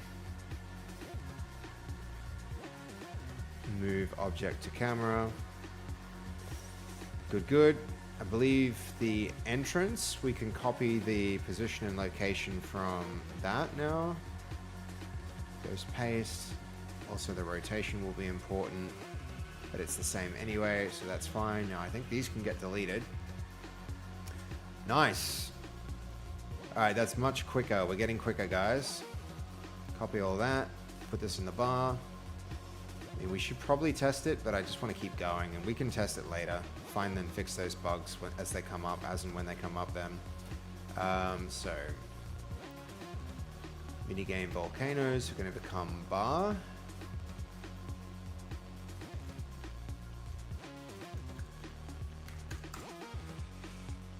You need to shift click, unfortunately, yeah. A bit like that. It is a little unfortunate. Some unfortunate design decisions made in the engine. I find I'm really missing like Godot and and Unity. But that's all right. It's all right. It's the whole point of learning. It's like you become familiar with multiple different paradigms. So let's go to the, well, first let's do this. We'll copy the position of the entrance and paste that. We will go to the, well, we'll copy the position. So just go align the camera with that. Move camera to object from here. Set ourselves a little bit higher. Our exit, we can then move object to camera. Good. We need to, we definitely do, so this needs to be W and X. Goes from W to X. And this is also why this is another reason why it seems really stupid that you would use these groups, because how quickly do you run out of groups? WX goes XW, X, W, and then I think these can go. Excellent. Let's save that. Let's push these changes. Let's give it a try. Maybe we just also do totem while we're on a roll. I think we do totem while we're on a roll, guys. Why not? Okay, now we've got minigame bar entrance. This is totem entrance though.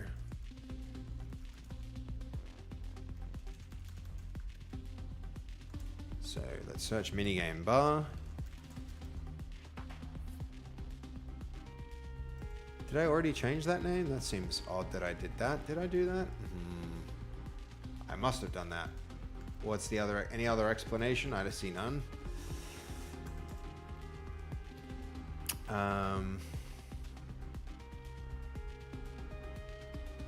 Yeah, I guess I did. So these become totem.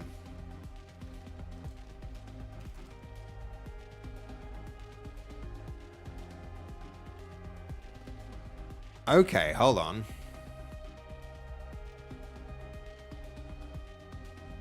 I would recommend not using groups, but connecting the teleporters via reference. Is that possible? Obviously it is, as you're suggesting it, but so I mean, let's try it right now. So how can you reference a different teleporter? Is it this checkbox or something stupid? There's no field for a reference here. Direct binding event. User options functions.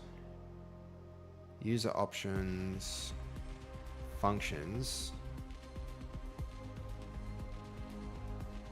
We've got direct event binding. You're saying using one of these, right?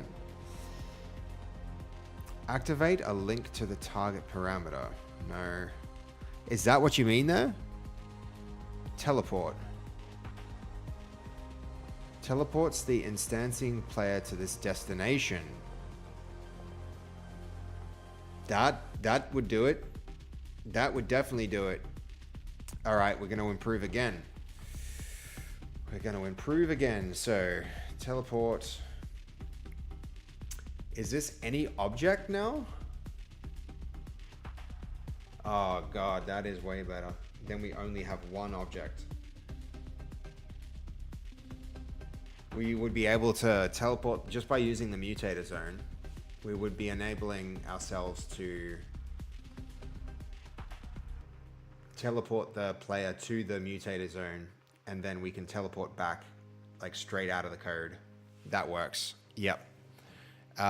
Yep. Add the hub teleporter to it and set it to TP on hub teleporter. Okay, hold on. Hub teleporter, is that a different kind of teleporter, or All right, look, we can improve this for sure, and we are going to do it. I'm just going to finish off what we're doing right here, and then we're going to commit it. And then once it's working, then I'm going to move on to the next thing, because I think you're 100% onto it. Hub teleporter, as in your lobby teleporter or whatever you call it. Yeah, I'm getting you. I'm getting you. I think that thing can teleport us to, if you hit the hub teleporter, it can teleport us to our mutator zone at the location. And then hopefully just by like orienting the zone, we can set it up so that the teleportation like orients them right, and then we can activate back from the code without needing another teleporter exit object. I'm following you. I'm picking up what you're putting down, Mindblow. I really like it. I really like this idea. So okay, hold on though. I do want to finish this off just to like get it working one consistent way, and then from there we'll be able to. You won't teleport to the mutator zone. Just to be clear, it will teleport to the teleporter you put in your mutator. But if you can teleport to target, right? If this right here can be anything, it could just be the mutator, right? So it could be any of these mutators. Then from there, hold on.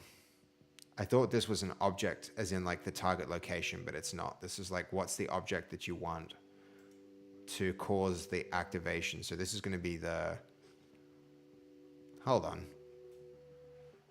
Now I don't understand it anymore. I thought I did understand it. Teleports the instantiating player to this destination. So shouldn't the thing that you add here be the destination object? It's what triggers the teleporting. But we're selecting a teleporter. Wouldn't the teleporter trigger the teleporting? Oh, so this could be like a trigger to this teleporter.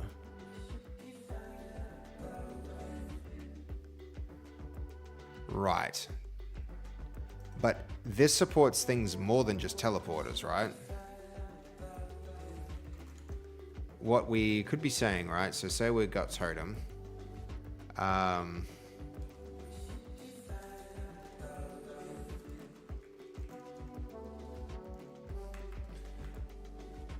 Is it teleporter minigame totem that I'm looking for? Yeah.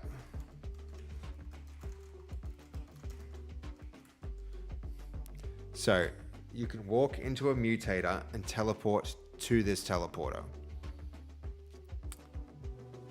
Yeah. I think I'm following. Not a trigger. It can be a reference to the lobby teleporter. Okay, hold on. So what you're, yeah, I think I follow. So you're saying this exit. So let's delete this. We'll set one up and we'll do it for the first thing. Let me just save first. We'll do it right here. So we've got our, what you guys are saying is go to the exit. From the exit, you can activate teleport. That teleporter can be the entrance. So that's the totem entrance. And then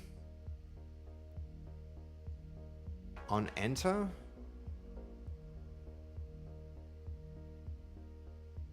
I'm still not really following. Sorry guys, I know I'm probably pretty slow. This is Luke, by the way, Mindblow. Luke and Mindblow, Luke meet Mindblow, Mindblow meet Luke. You guys are both really good at this stuff, so it's really great to have two like really good people in the chat. Okay, so you can walk into a mutator and teleport to this teleporter. Essentially, when you enter the lobby teleporter, it sends you the entered event. From the teleporter inside your minigame, you reference the lobby teleporter so that when entered event is fired, it will teleport the agent who entered. So, from the teleporter in the minigame, you reference the lobby. So when entered, it is fired, it will teleport the agent who entered. Yes, but how I read this is in the exit, when the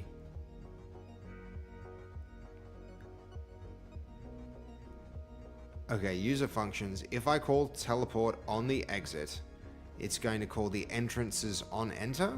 That seems to make no sense for how this is configured. It's yeah, lurking and working as you do. Nah, that's cool, Luke. Thank you, I appreciate you hanging around. All right, what I'm going to do just quickly, because I do think, I hate this, I absolutely hate this system using groups. I think it's ridiculous. I think it shouldn't be in there. Something like this is going to be the solution which we use, but I'm like 99% of the way there with the existing crap solution. So what I'm going to do first is finish that off and then try and fix it with the better one. So we're in YZ, we're going to go Y to Z, we're going to go, the entrance, sorry, the entrance is Y to Z. This goes Y to Z. And then this is going to go Z to Y. Z to Y. So that's the reverse version of it. Then we want the location of this to be the location of our entrance. So let's paste that. Now we've got our location entrance correct. From here now, the mutator zone will be active. This should all function right. Anything else I'm missing? I don't think so. I think these can probably get deleted. Yep. Done. I'll save those changes. We will push them. We will test that it works, and then we will commit them. So let's go see which one's our entrance we need to test. It's way off in the corner. Let's push the changes. Cool. And then while we do this, we might actually just click around and design out the design this a little bit. So let's see quickly. So we've got the arcade, and then we've got our mini game. We've got little so where is it? We don't need rectangles, so we've got our little teleporter here and here in the arcade, and in the thing, what we're saying is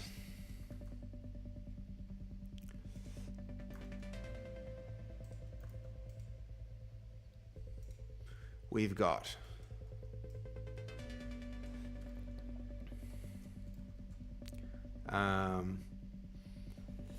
functions, teleport, and if I'm reading you right, it's mind blow.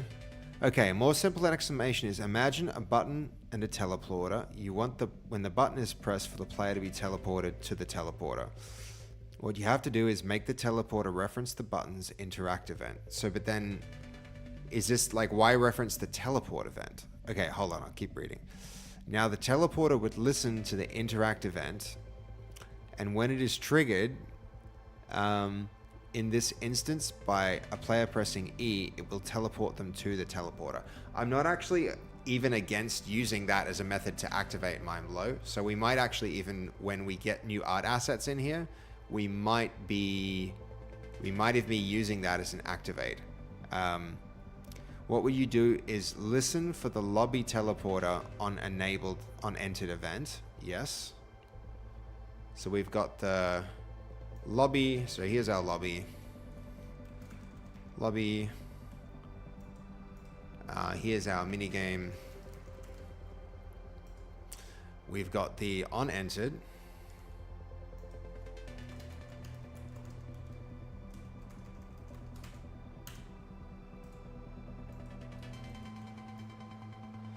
We've got lobby on entered. When the player enters the teleporter, the minigame teleporter takes that and teleports them. So when on entered, we're going, where is it? Hold on.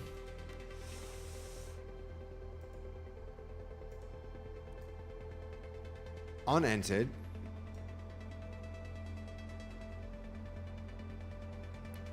when the player enters the teleporter, the minigame teleporter takes that and teleports them. Yep. So on entered, it takes them and teleports them. So on entered, then this is going to be calling. So is this where this like teleports thing actually comes through? So this is the, we're saying which one uses the teleport, the enter or the exit? And what does this even mean? Because you can add any object to this, not just the, so this would be like totem exit.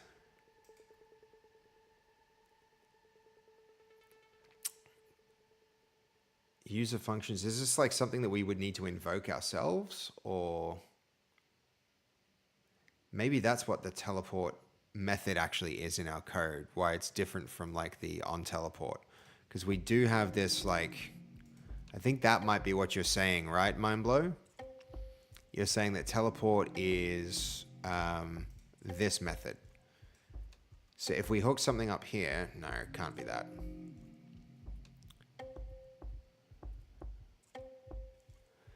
It's like the .teleport method, but not done via code, right?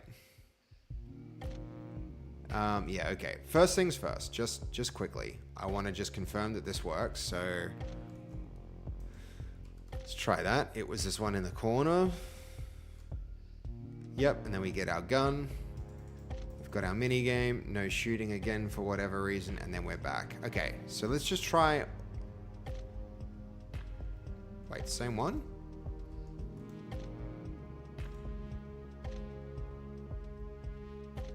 All right, that is bar, yes.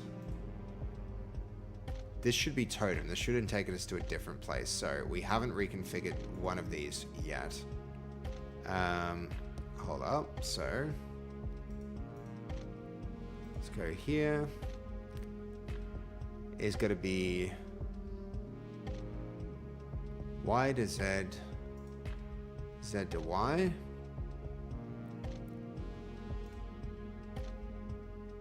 This is going to be WX, XW. Did I run into the wrong one? I don't think I did. This should have taken us to the totem, but what happened is I didn't move the destination yet. So that's what's going on. So now we've got totem. We've got totem exit is in the bar, which is good because that shouldn't be where it is. This should be at the totem location, which is all the way over here. Let's go fly fast. Yes, this is our totem.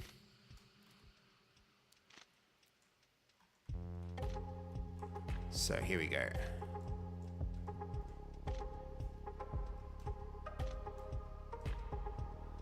All right. We need to move the object to camera, and now we should be good. Probably a little this way. All right, excellent. Okay, mind blow. I am going to try that out. 100% I want to try that out. So there we go. Push those changes. Let's see this in action. Some of these like mini games could be really cool as two-player mini games, like competitive 1v1 type deals. Really interested to try and implement that too. So we might need to have some mini games where like they relate to two of the triggers. That'll be really cool. So like every time somebody teleports to it, we'll have two teleporters into the minigame area, and we'll also be able to like start the minigame only when both teleporters have been activated. That's going to be really interesting, just to make this like more competitive. So people who really want to eliminate other players, like, you know, if you're way better than somebody else, you could like go into like a 1v1 type deal. So that'll be a new mini game type we've never seen in On Point. I can't wait to implement that. That'll be so fun. All right, cool. Updating session. Nearly.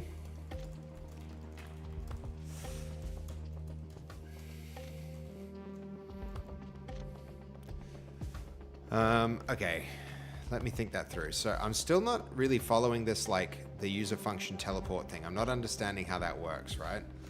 So the idea is like this is saying use the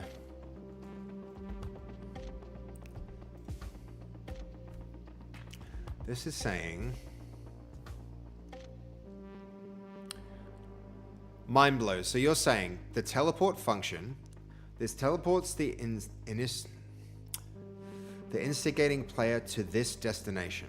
So do I give it the destination here? Like, is this just some object? Because this seems to be an event, right? This is a function that gets called. So what do I put in here? Do I put in the location of an object, which is the destination? No, you give it the source that triggers the event. So it should be itself, right? Or it could also be a button, is what you're saying, right? And then, like on enter, triggers the teleport. But this will enable us to do it with the button. But how does this work with it? With our it should be the lobby teleporter. Okay. Totem entrance, and then on enter. But won't this mean when somebody enters at the lobby, it teleports them from the exit back to the lobby? Isn't this going to be like a instant teleport back and forth? On entered event, the player walks into it. Yeah, but as I read this means when the player walks into the exit teleporter, they get put back in the entrance. Unless I'm misunderstanding that. I think I am misunderstanding that. There's something going wrong with my understanding of what happens here, because otherwise you would just like teleport straight back to where you started.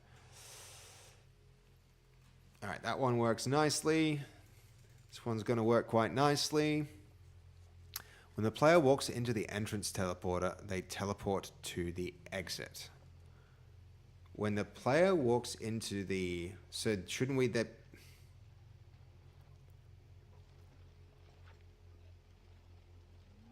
When the... Oh, in the exit, when the entrance is untriggered, it does the teleport. I understood. It just clicked. It just clicked in my brain. I'm so sorry for anyone who is watching me fail to brain about that. I now get it. I now understand. I now get it. Yeah. So the exit on the enters trigger, it activates the exits teleport. Hold on, my brain's back to not understanding it for a moment. When the entrance is on trigger activates, the teleport for the exit activates, bringing them there. That makes sense. Yes. Now, yeah, now it's connected without the AB stuff. Yeah, this makes sense. Okay. So this is going to be all of the exits. Device. First things first. This is awesome. This is really good. Thank you so much. Yeah, it can be a little bit like mind-bending. It's like a subscriber sounds like it. Yeah, it is. It's just that like the order of things was like kind of like bending my brain a little bit there, but I've got it now. Okay, so this is all now saved. This is all good to go. What I can do from here now is let's check this in. We can check in these changes to say, so we connected the remaining minigame teleporters. Submit that, and I see Jose's got some changes that should, in theory, bring our light gun back, because I don't know what happened. Our light gun stopped working now. Let's have a look at the revision control. And then I'm going to go, yo, Voodoo, how you doing, Voodoo? You know, we're making games, which makes me happy. I'm always happy when I'm making games, so That's what's up. We're currently connecting links, like back and forth for mini game things, and I'm about to go and improve this so that down the line it's a little bit more extensible. Yo games RW, very true. Unreal Revision Control V2 for the win. Like I miss Git really, really badly. I really want to see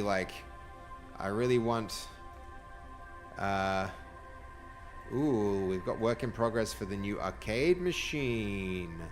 That's pretty cool. That's pretty cool. So where is that? Let's go have a squiz.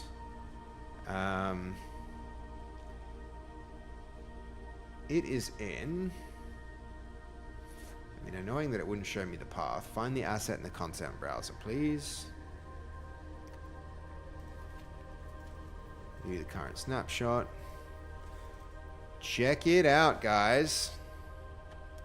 Check it out. Here's what's coming. The new arcade machines. With little pictures for the minigame that they're related to. How sick is that? Is that not very, very cool? I like it. I really like it. Very nice, right? Hell yeah. Hell yeah. Sick. Jose's cooking back there. Doing work. Alright, that's awesome. I'm just going to let him know. And then we're going to go fix these things.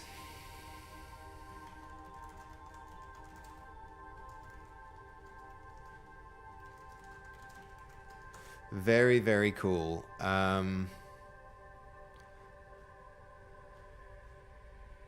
So, let's also just have a bit of a look. So for some reason, look at this, guys. Jose's gun model is working. His gun model is just like straight up working, but it's not working for us, which I don't like when things inconsistently don't work. Like I'm more happy with something not working than something that only sometimes doesn't work.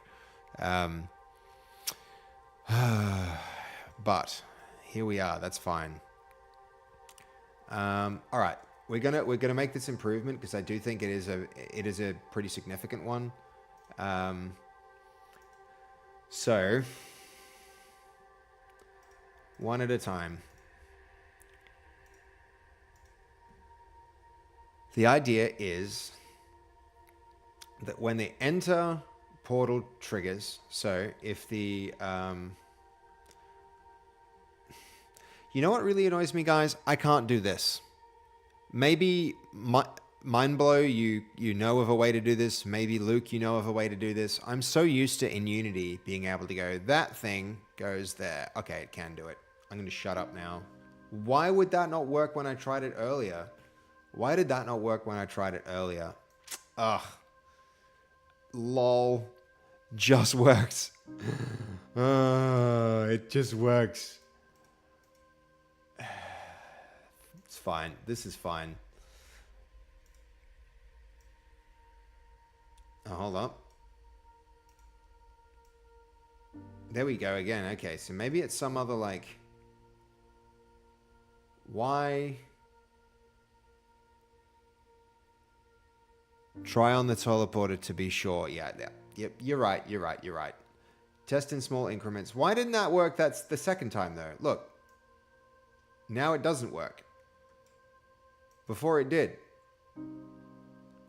I mean, I also think it should, like, even if that doesn't work, you should be able to just do this. But that doesn't work either. Do I have... What's going on with it? Did you guys see it work before? It worked here. But then it stopped. Use selected actor. How did that... I mean, that's actually kind of handy as well. But why does the drag and drop inconsistently work? I mean, it seems like I can do...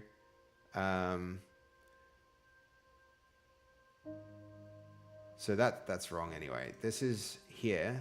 We can then go.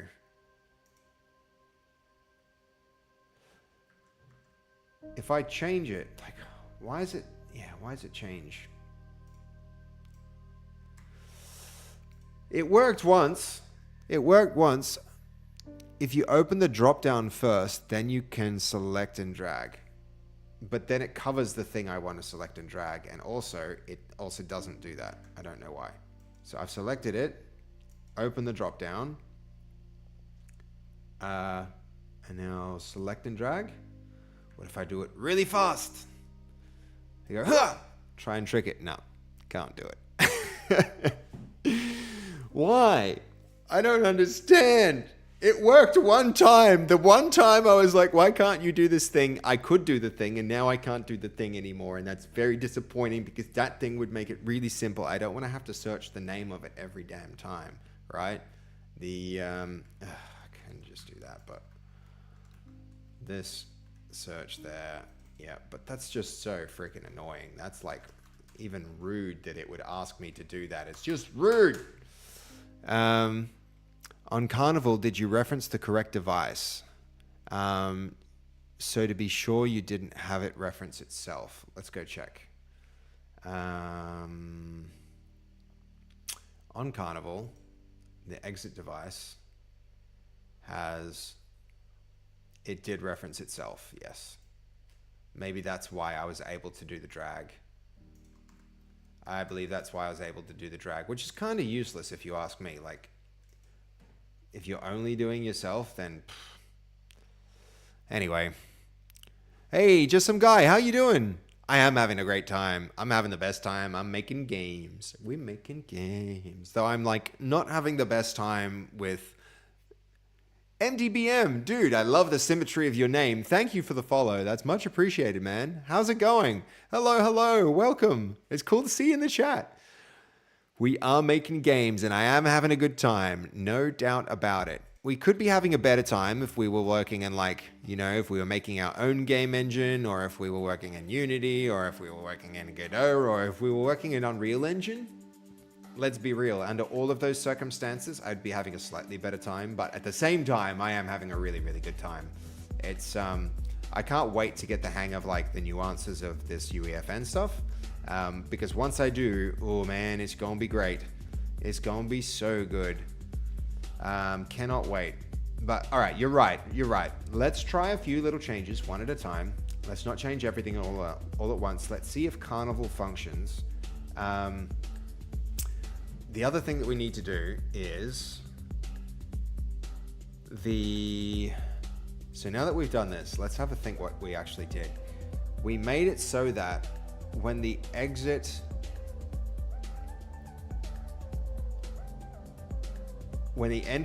on enter happens, the teleport of the exit calls the person to the teleporter.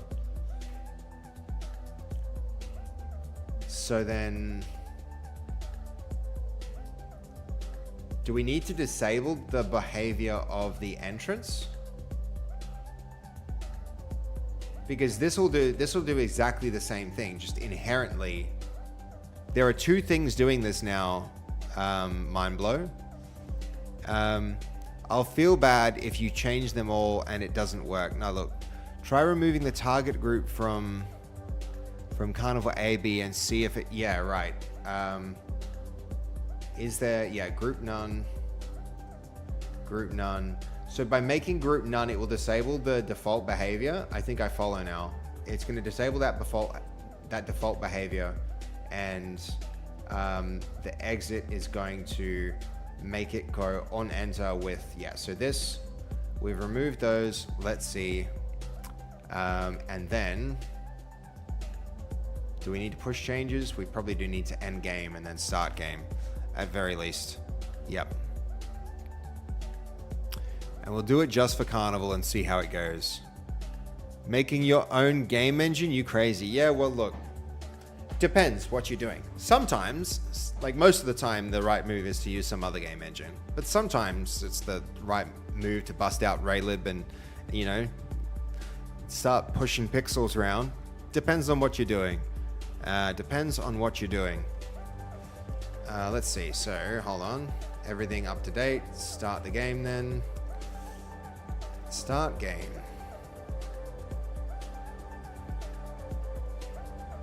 Here we go. And Carnival was which one? Carnival was...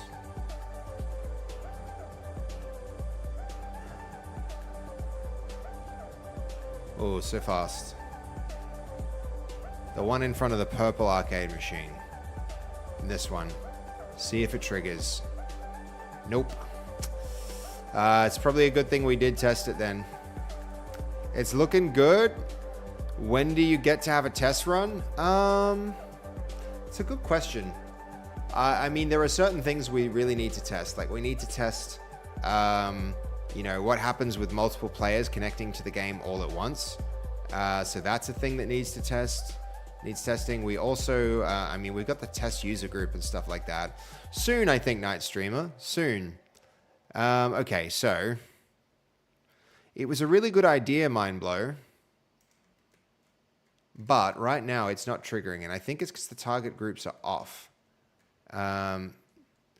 Or because maybe we don't get the on enter event because the entrance has no groups. I suspect that's what's actually happening.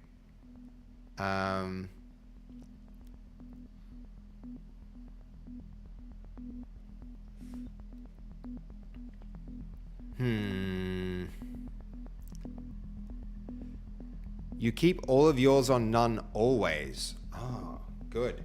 Because I don't want to use anything but I don't want to use this stuff. I really want to do what we're doing here, but why wouldn't that be triggering now? Is it something stupid like me needing to push changes?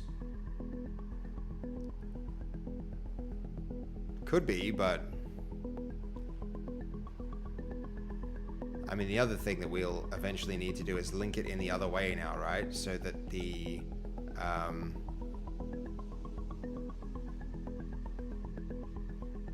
yeah, no, this should work. I can see this working, but why wouldn't it? Could you see if an on-enter fires an event? Try hooking it up with an analytic. Mindblower, are you about to blow my mind again and teach me about a new device? Let's see, an analytic.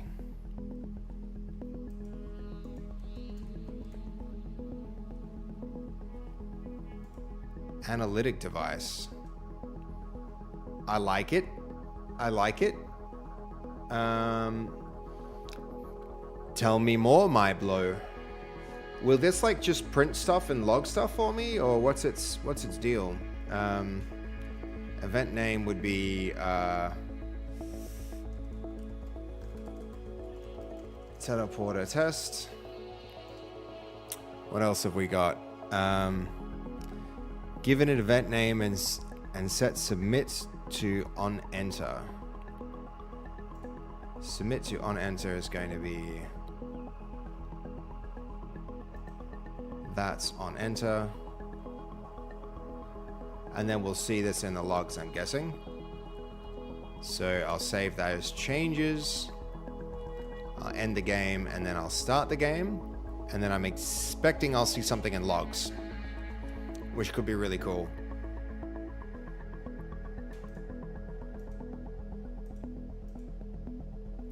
That could be very, very cool.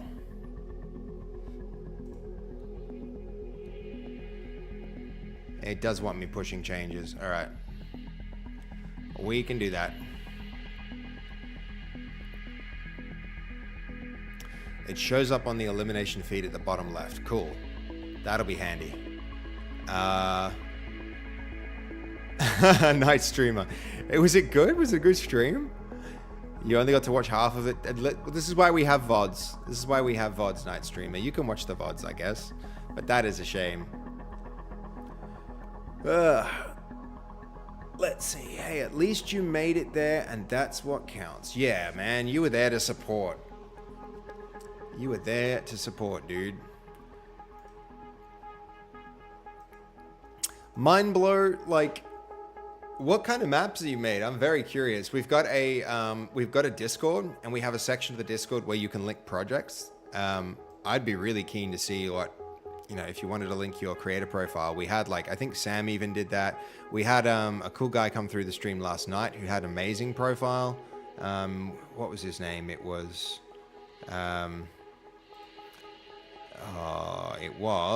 Icy. We had a guy called Icy come through. That was really, really cool. But yeah. Session updating still. Let's see.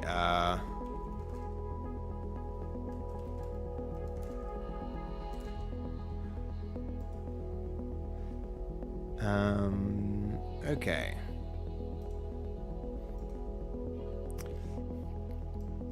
Any minute.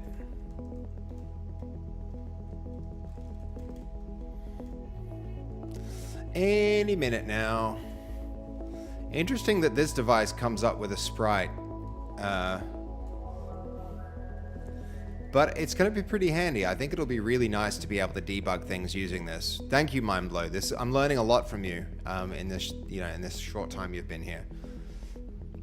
Dev and Fastfy are funny in real life. You need to join them at the golf range. Look, if they invited me, I'd be there.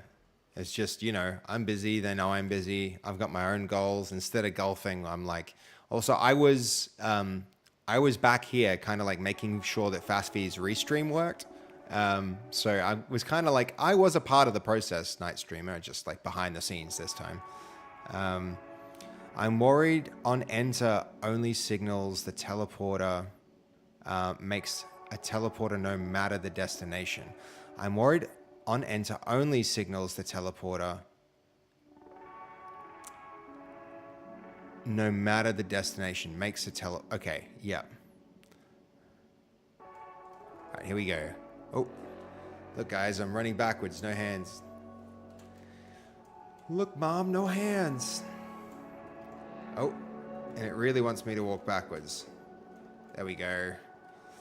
Okay, so we should see something, but we don't. This should be where the elimination feed does a thing, right? Pew, pew, pew, pew, pew. And we're back. Rips, yeah. Okay, but Luke, I trust Luke. He's saying that he uses this all the time with no groups. So, I believe it. It must be true if Luke said it. So, what's stopping it doing the teleport then?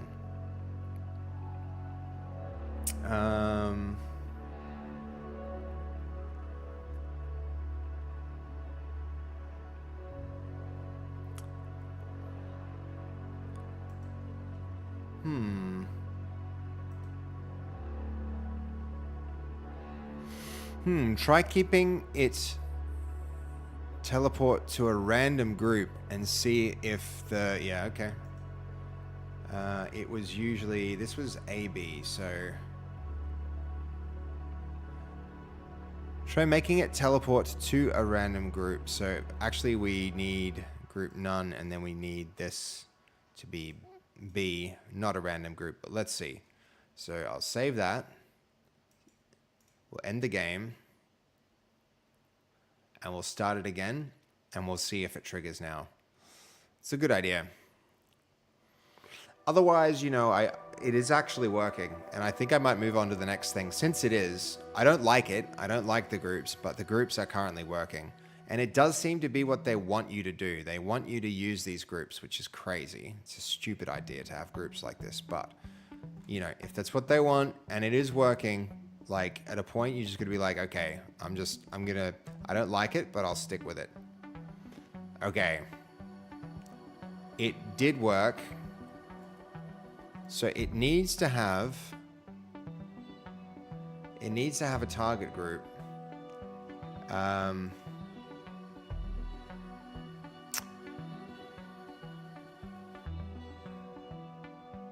It's an old legacy feature.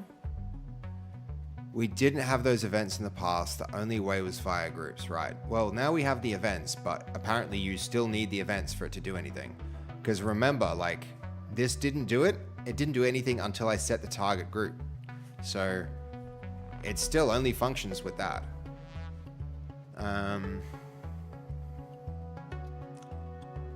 Because we've got X. X will teleport when the minivan, the teleporter entrance on enter. Yeah, no, that's all configured right. Drop a button.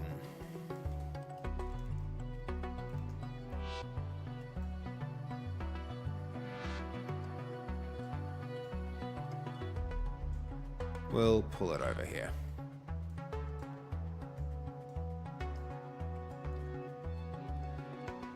All right, drop the button. The button is going to, on interact,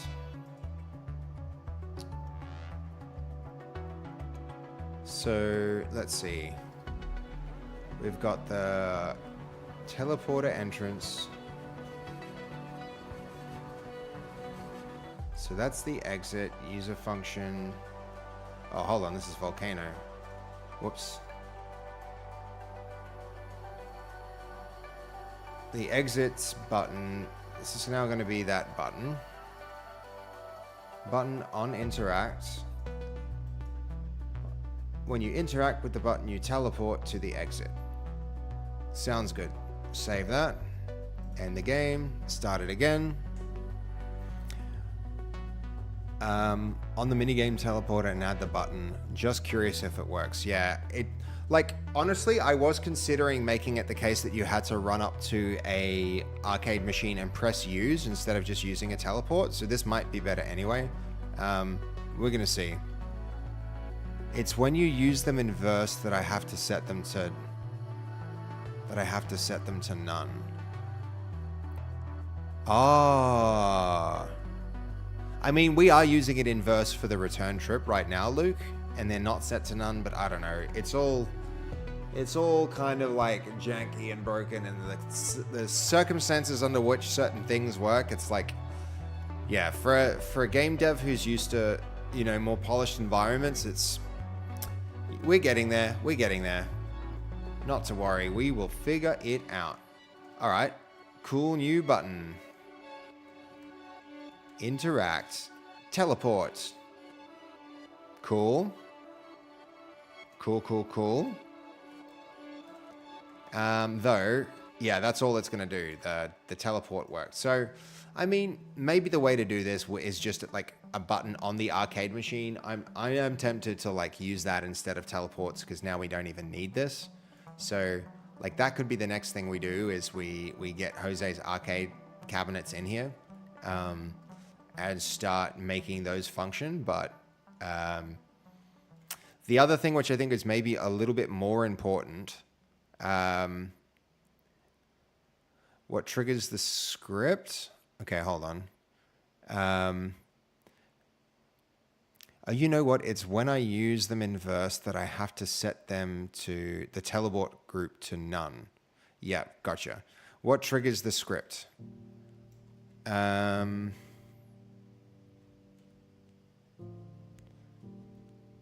Hold on, which script do you mean? Mind blow? The script uses, like the script that we're using? That's currently using teleporter entrance, enter event, subscribe. So this will all still run. The verse script that gives this thing. But the entrance event, not the exit event. So I could like just change this to the teleporter exit, and then when they teleport, start the mini game. That actually makes way more sense. But all right, are we gonna redo all of these and just make them work with buttons? We could make them work with buttons. I'm very tempted to make them work with buttons and then to put the buttons in the arcade machines. Instead of the teleporters. That might be the way to go. It's a little annoying after we've just gone and made everything work, but it is nicer. It is way nicer, isn't it? and then we remove the buttons instead. But look, we could do this. We could definitely do this with a big improvement. But at the same time, so something's really gone wrong here with the gun as well. The light gun just isn't working anymore, which was working. It is working on Jose's computer on the same branch, which is really frustrating, that it works inconsistently. But maybe what we just need to do now is move on to the next thing, because I can just I think if we get rid of these changes, we could make it work with a button. We could get all of the so we used to have this going. Well, we still do have this going. So a big part of OnPoint's brand is this light gun. So we have this blue light gun we're using our own custom model for the gun, which I think is that's pretty cool and different from what you see in a lot of UEFN stuff, like our own gun model. So we have that working, but it's just working consistently. Like right now, this is a screenshot from this morning on the same branch that we're working on. Not the same branch, the same commit that we're working on. So we have our own gun, but that gun is just not showing up. So as much as we could go in, I understand what needs to happen now in order to make this potentially happen with a button that we activate. I think the other thing is I want to probably use an arcade machine like this. So we'll have an arcade machine that we walk up and activate instead of our the portal. So we'll walk up and activate the arcade cabinet. That's 100% something that we'll do. The system that we have right now, that is working in a way that will work for that. So maybe I'll set that up in the corner, and we'll come back to that later, because the next thing I want to do, the next thing I think is really important for us to try out is going to be, so yeah, we've got our gun, we've got our button. Let's leave the button in. Let's bring in an arcade machine. Let's put the button under the arcade machine as something that we can copy to get more, more instances of this thing going. So here is our beautiful, cool new arcade machine. Which one's the temple? So we've got temple teleporter.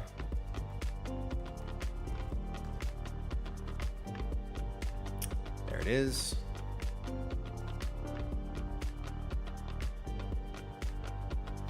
In temple, there we go.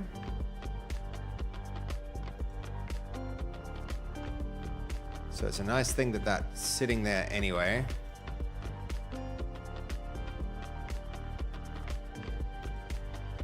Is there more than one of these? Yes, there is.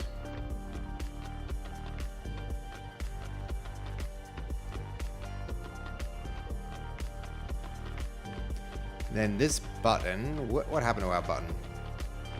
Did we get rid of it? I was stupid if I did. So we're gonna have our button.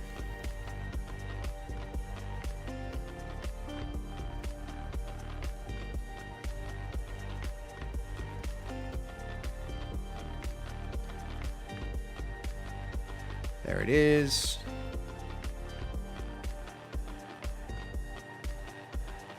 How do you have a custom gun model? A lot of faffing about, let me tell you. Here are the systems responsible for it. A lot of hacking around to try and get it working. Mind blow. It was a lot of trying to use VFX. Essentially, we're doing it with a power up that's using an FX with a mesh to get the gun model in place. It's yeah, no, I reverted the changes, but you're right, I shouldn't have. I kind of did that before I made the decision to continue with this, but here we go. We've got it now. We're going to be fine with it.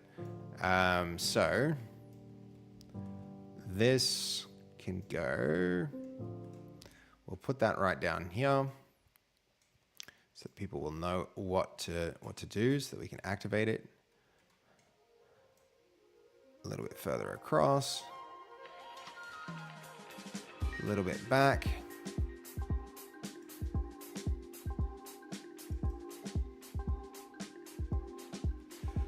Looks like it belongs. Excellent.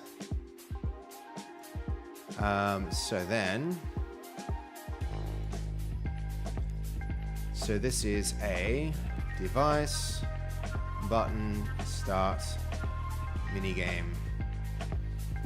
And that one, now we can connect up. So pretty much this can go, it's going to be a blueprint, arcade, so minigame arcade machine, minigame arcade machine totem. That's what this one is. That can go under totem. So now we've got the total entry. What we're going to do is the exit teleports to, see if I had this right. That's going to be the entrance. No, this is going to be our button now.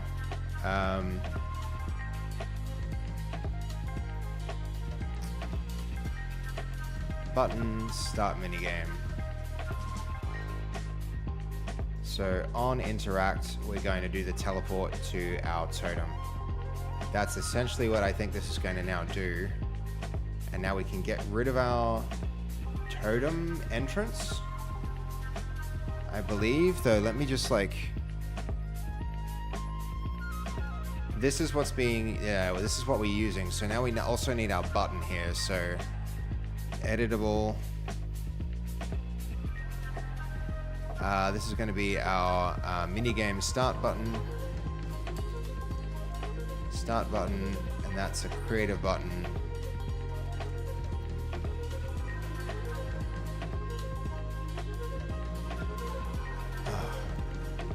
Sometimes I swear the autocomplete is not helpful.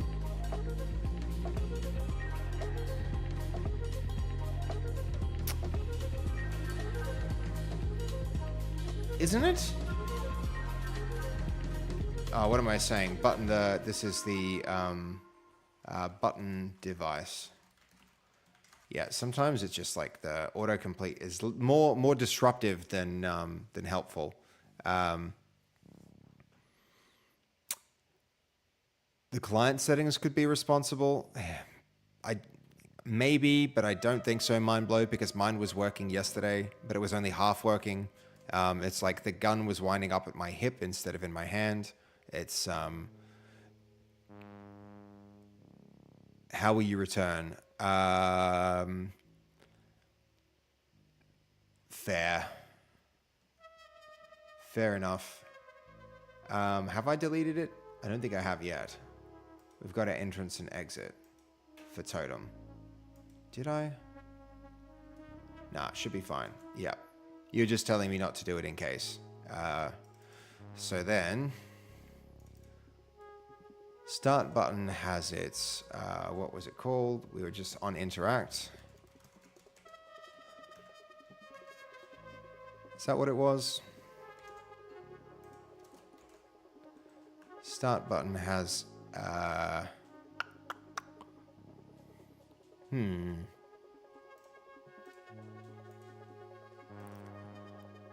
Is there no thing to subscribe to? Yes, there is. There's no way. Interact with event. There it is. They don't consistently use their, like, on. This, hold on, was that my... Yeah, so interacted with event.subscribe. Okay. This is going to break it for all of them. But it'll work for the one that we care about. So let's just, we'll make this one work, and then we'll figure the rest out later. We'll probably just do it with both so that we can support one or the other. All right, build that verse code. Save these changes. Yeah, got it. Interacted with event. Mindblow, you are super helpful, dude. You're just like you're like the best AI assistant, just sitting there with the answers to all the questions every time I run into a problem. I'm like this too when I watch a stream of like a Unity C# developer or something like that. It's like whenever they when they're learning, especially whenever they run into something, I'm like, it's this, and I'm gonna be like, okay, Seb, they're learning, let them learn, let them cook. But honestly, I don't know why they're not just like, yeah, thank you for coming along for the journey. It really speeds things up when you're learning with body doubling with people, especially more experience. This is why I think pairs programming is such a very valuable exercise. Okay, has that all worked now? So let's end the session and start it again. Connect a button in the Verse device and start it. In the Verse device and start it. Connect the button in the Verse device and start it. I think already I've connected the button now. We've got the start minigame button you'll see here if I scroll down, it's going to show me that where is it? Up here. So on interact already has the minigame exit, teleport, so that should be fine. Exit. When we interact with a button, we're going to teleport to the exit. Yep. Is that done now?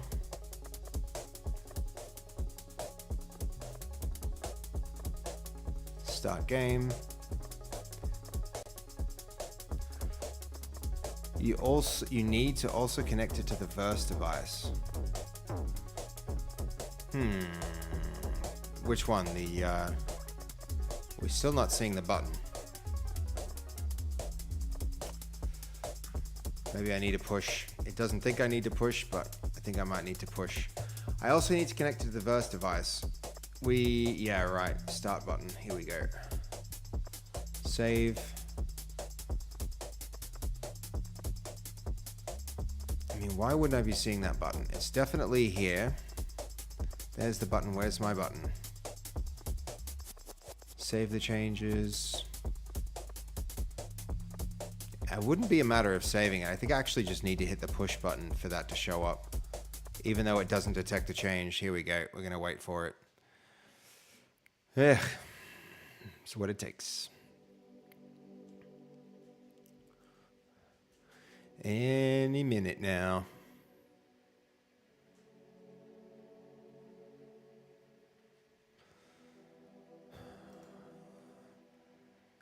Any minute now.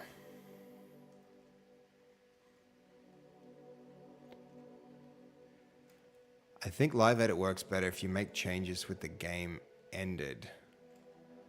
I mean, the game isn't running right now. It is in an ended state. I could start it now because it is in an ended state, but maybe I need to end the game and then add the button to the scene. This is still got the old button in there that was reverted. So yeah, that's the thing. That's the thing. Mindblow. It seems like it's a little bit witchcrafty, you know?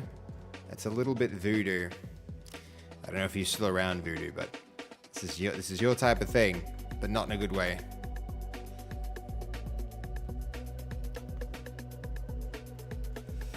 Any minute. All of the waiting.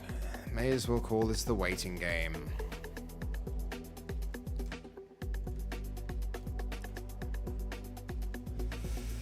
Any moment.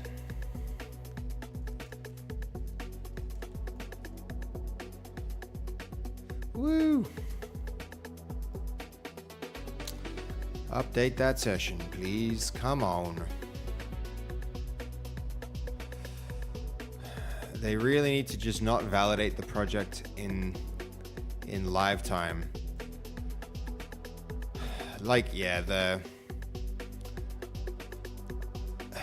It's a pretty frustrating process. How are you starting the session? Are you just hitting launch session or something else? It's like you can do it through the engine up here. You can hit the start game button. At the moment, I just need it to like push the changes. I mean, I could just like exit the whole session, but it's eventually going to work. That's the frustrating thing. It's just like you just need to be patient. You just need to be patient as your glitchy character jitters around. Welcome to game development. There we go. See, patience. That's all it took. Right. Just have the checkup before publishing. Who cares if you spawn the Iron Man gauntlets in the end of the session? Just have, yeah. Oh, and now it's running again with no hands. It's so. Oh, and it won't stop. Hello. Woo! UEFN, everybody. This will stop me. Though it didn't do the rest of the... hold on. We haven't got the subscribe, so now the rest of the mini game aren't going to happen. So even if it stops it, it's not gonna help us. Anyway, here we go. Start session. First, make sure our button is there, which it is. Start the session. That's good. I think the proportions of the... It looks so much smaller from a distance, but that's actually a giant arcade cabinet. Look how it looks like really big here. And then when you get close, that is a hard to hit interact button.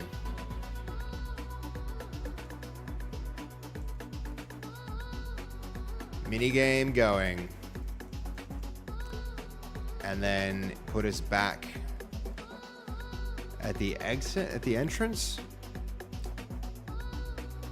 Yeah, we'll have to move the exit back here as well, but we can definitely do that. So the entrance here, we can copy these values, paste them here. Whoops, undo. Copy these values, paste them over the entrance.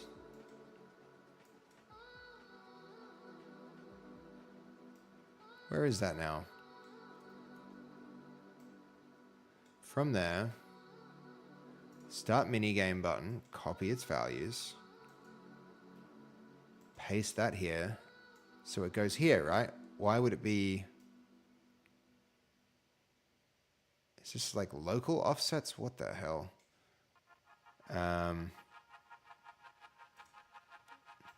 Copy.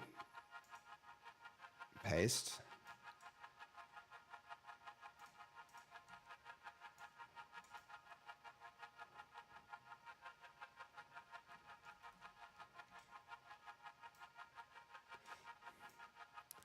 There. 180 degrees that way. We're not going to make the rift visible. And then that should now make that whole loop complete. If we save it. You're copying local values. Yeah. You can remove groups while you're at it. True. Though we have learnt that we need the target group for this to function. Haven't we?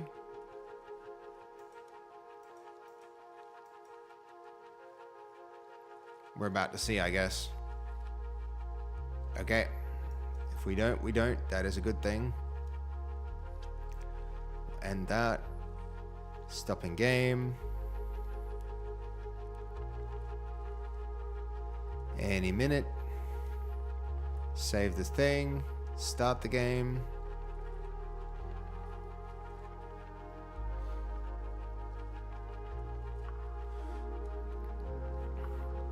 And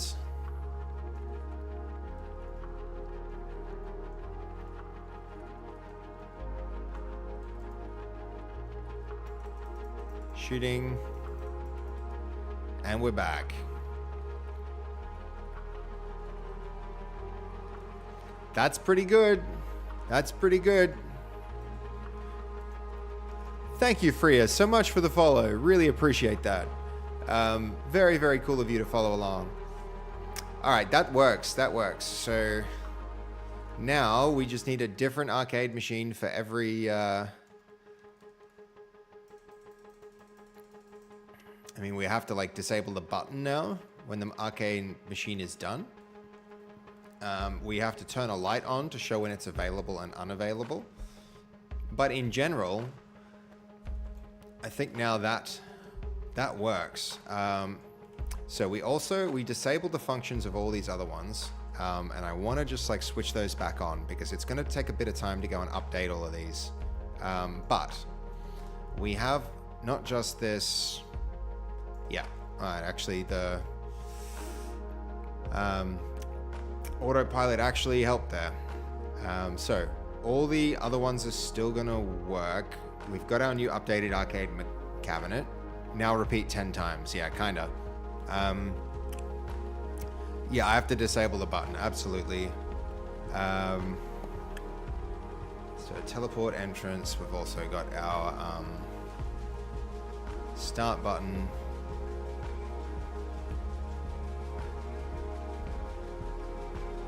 Start button disable.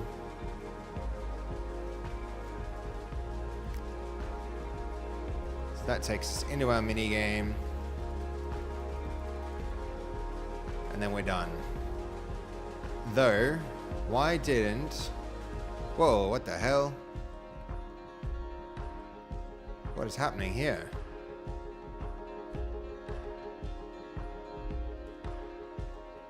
Interesting, we're stuck in a loop.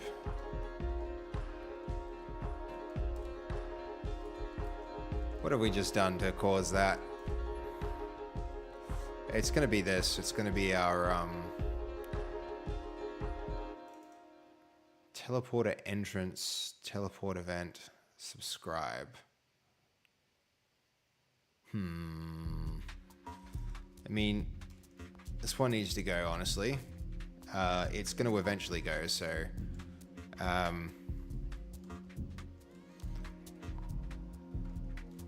Did I just see the gun fall out of sync in FPS mode?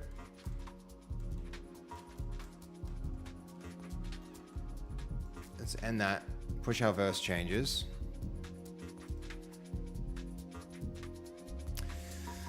I need to maybe go check the settings for the guns to see why the heck the model isn't working. That's another thing that I really want to have working here because we're pretty close to the point where this should be functioning. And then I think we're going to leave this as it is. Check the change in for this one machine, even though it's going to break the other. No, it's not going to break anything if we do this. Yeah, it will break it if we don't have all of these.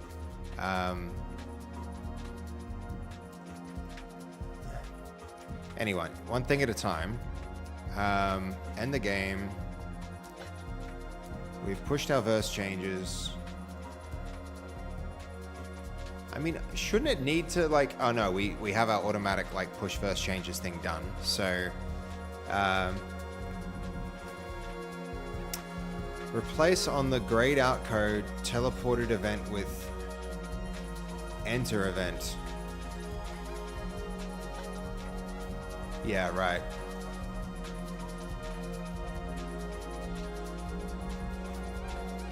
We need the...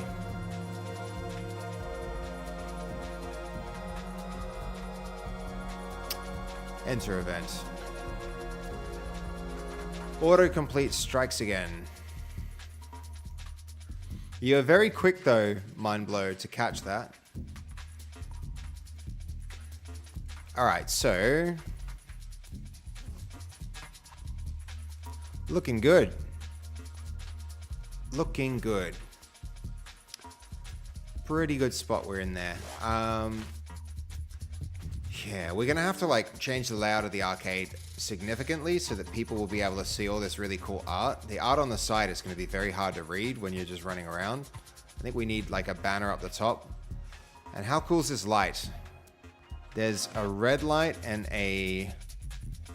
So hold on, there's also... So we've got the green light up the top of this thing. It's going to probably have something in its blueprint for... So this indicator, I think we're going to have some verse that changes this from green to green to red. Like green when available, red when a person's like taken it. That'll be pretty cool. Yeah, I am definitely planning to change the light. 100% that's going to be a thing that we do in the prop. How do I plan to change the light? I'm probably just going to put a bit of verse script on the on our blueprint, and then I'm going to reference that from our minigame activator, and then I'm going to just set the minigame to active and inactive by like turning the object for the other light on and off. So yeah, at the moment, I think this light, I don't know, if we go into it, he's combined it with the mesh, which is not, no, he hasn't. It's a separate object. So we're going to duplicate this, make a second one, give it a different material that's going to be a red material. We'll turn this indicator off. We'll turn the other indicator on. And then simple as that, it'll change from available to unavailable. That's going to look really cool. But yeah. So then, let's see. Just confirm this works before we go on. I don't like how hard it is to activate that button though. So that works. Then these are still also going to work. It's just a portal. Hold up. Yep.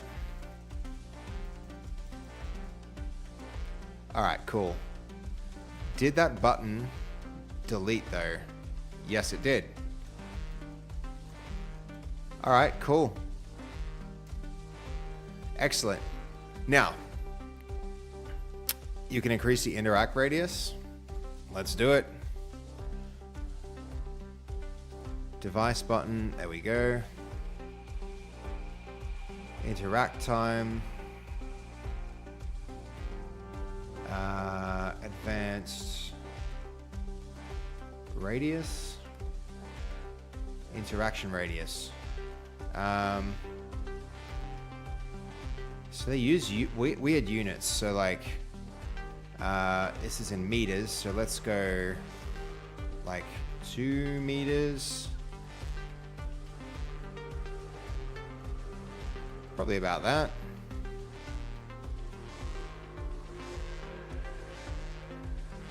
That's going to really restrict how many. So maybe like 1.5 meters. Yeah, about that. That seems like a good interaction radius. Excellent. Excellent. Cool, cool, cool. All right. Endgame, start again just to test that. And then I think we're in a pretty good spot. We should, though. Let's see.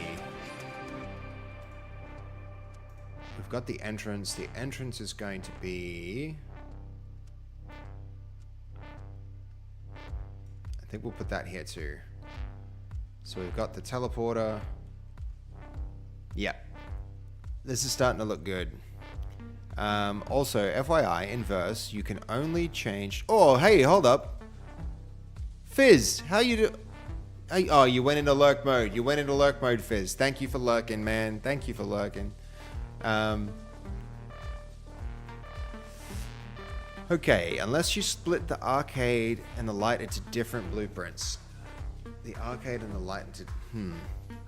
In Verse, you can only change a mesh's main material. You can't deep dive in separate materials.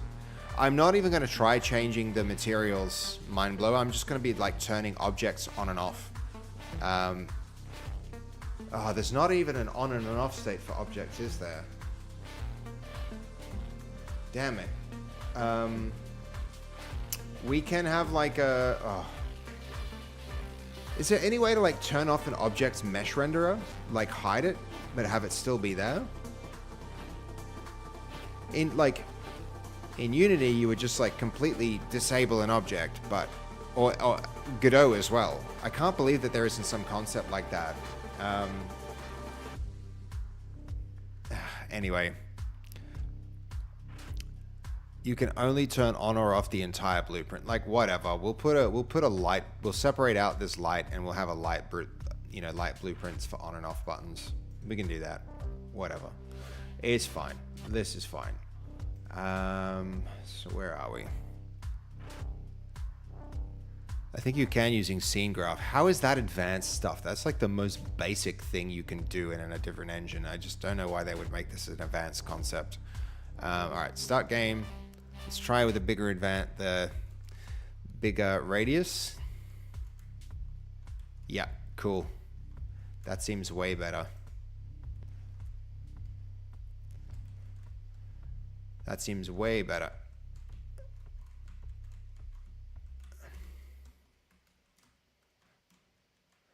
And then boom, other things. Well, this one's a bad example, but these still work. Get our gun. All right, cool. Now, I think the next thing to do here, well, we could make the light work, or feel as though it's going to be useful to jump into starting to get some of the... Yeah, we're going to do that next. So, from here, we'll check in the changes. It's getting used to the different systems of moving out actors and blueprints and moving entire systems. Like the... I mean, yeah, how do we do this? We could turn a material on and off. But honestly, I think the...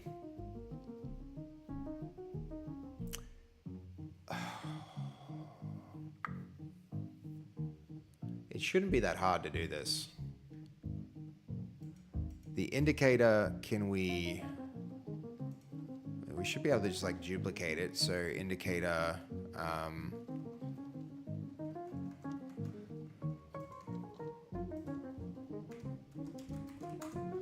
we've got indicator enabled, disabled.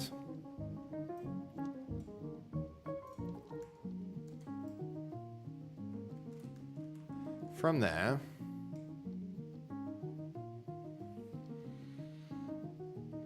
what would be the thing? So visible, rendering visible. This is the thing that we want to turn it on and off. So in our scene, we have, sorry, in our content browser, this is going to be,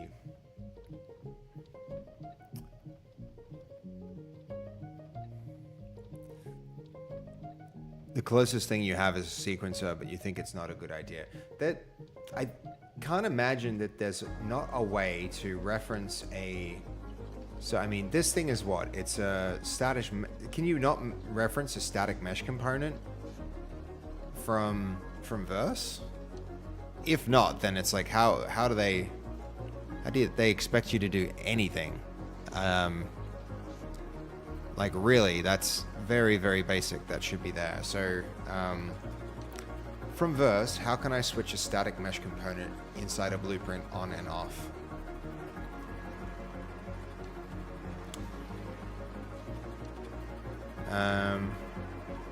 You reference the blueprint.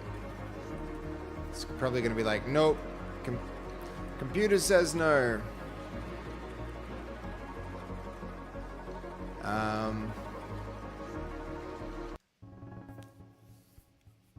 The other thing we can maybe do is just like, yeah, have just multiple blueprints. The mesh component to your entity. I mean, can you even do that? Select your entity in the outliner. I mean, you can't even create entities. You can only create actors. So this is already giving bad advice. From Verse in UEFN. More context needed. Yeah, entity is a scene graph. Yeah, we tried turning scene graph on, but it's like, even then it didn't get us the things that we wanted. Like Verse seemed unable to interact with it in any meaningful way.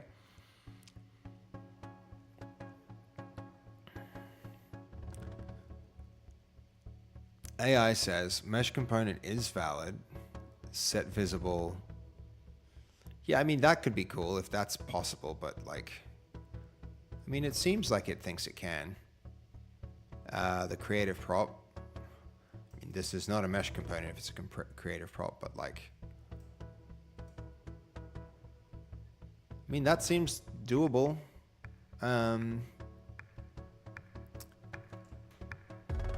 So hold on, let's undo the changes here. Get rid of that. Oh, hold on, that's stopped. Edit, redo, edit, redo, redo.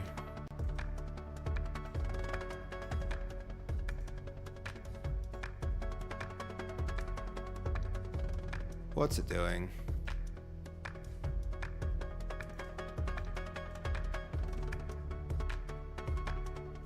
Redo edit visible?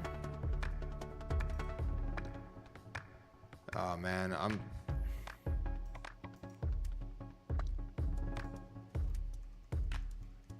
what is even happening? All right, let's just pull up this blueprint for a minute. See if it's like keeping changes in the stack here with, okay. We don't need that. We don't need two of these. We're just going to, for now, what we'll do is we're going to add in something really basic like a cube. Creative prop equals blueprint. Hold on. You could be more specific as in what didn't work in the scene graph. Just like we wanted the scene graph in order to be able to like group and organize objects, but it seems as though like devices couldn't be put under like actors, and there was all these like weird restrictions that made me give up on it at the time. Maybe we can bring it back, but for now, I think we'll use a cube, but this could just as easily be a different object. But for now, this is going to be a creative prop in the way that we need it to be. So that'll do. So this will be our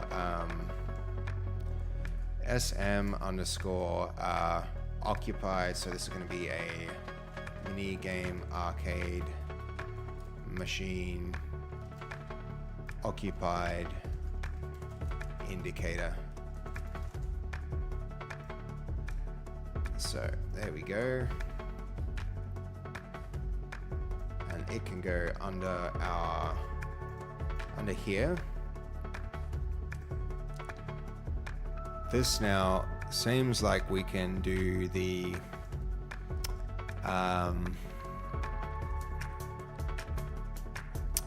creative prop.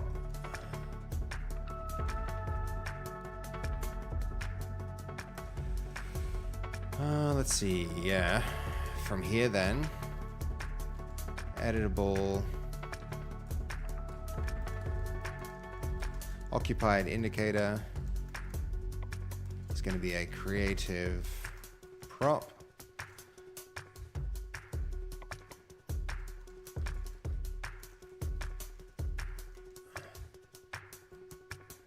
Save that, build that. From here, I should be able to reference it, and then we should be able to just be like, it's a static mesh, right?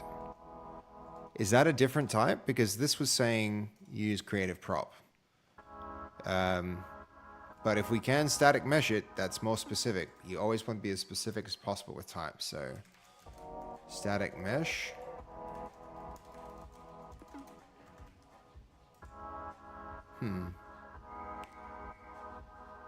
Yeah, okay, so we can't reference the static mesh directly, it looks like. Mind blow. We need to use the creative prop, but yeah, right, but we're writing verse right now, so we kind of need the mesh component. Is that a thing? That's not a thing, I think, Jess. I think we're gonna need creative prop, guys. I mean, what's wrong with just using this? Because we can do this, right? Ah. Uh-huh.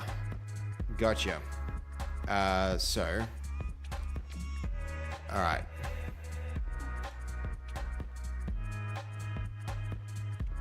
Maybe Jose already even has a little light thing here for us to switch off.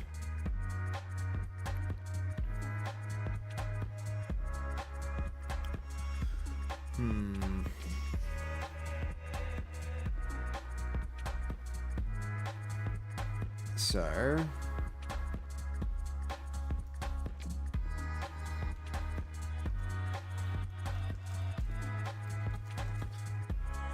gonna have this. I'm gonna duplicate that and make an occupied one.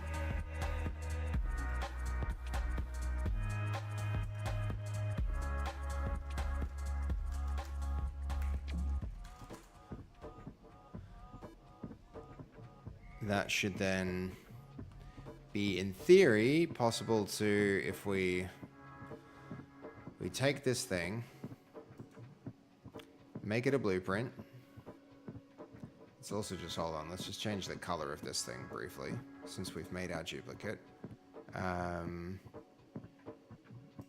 Lighting, no rendering. Where's its color?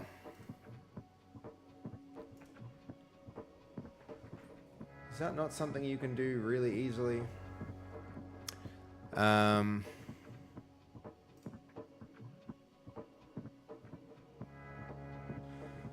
mean, that's currently green. How do I make it red? Oh, come on. Yeah, that does work. All right, cool. But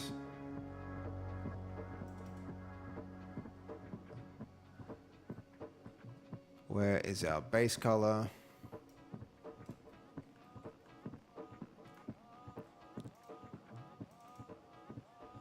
That needs to be way more red, way less green. I mean, like, way more red.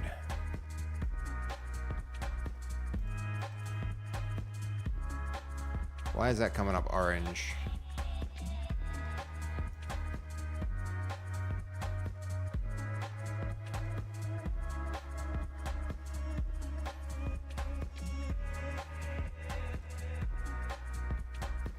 That's more like it. This can become a blueprint.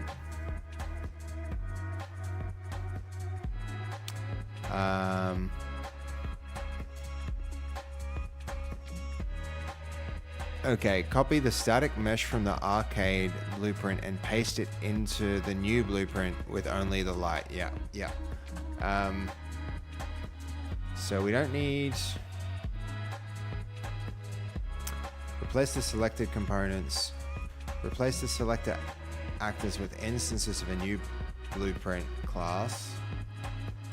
Replace the selected actors with instances of a new blueprint class inherited from the... Okay, hold on. I don't know if we need it like that. I just want a... I guess it's a blueprint class here. And then... Static mesh actor.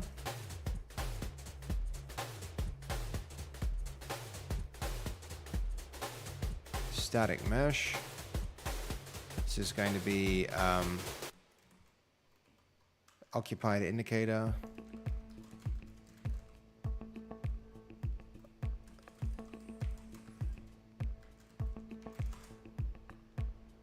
Where is that? So this is an SM, or is it a blueprint? Blueprint underscore static mesh underscore occupied indicator. Is that the naming convention, guys? I'm not 100% on it, but BP for blueprint, BP.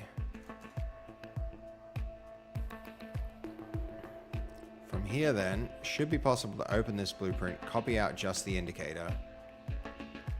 This one can basically go.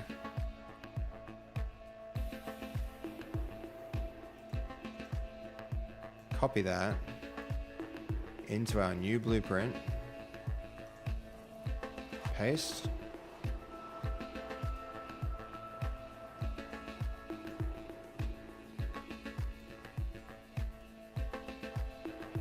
Oh, there it is. This needs to be our red light. And then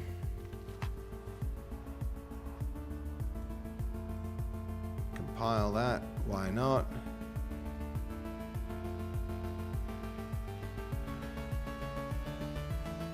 We are learning. All right. That goes to there. Probably zero this out. And then it's there. Then the other thing we can do is potentially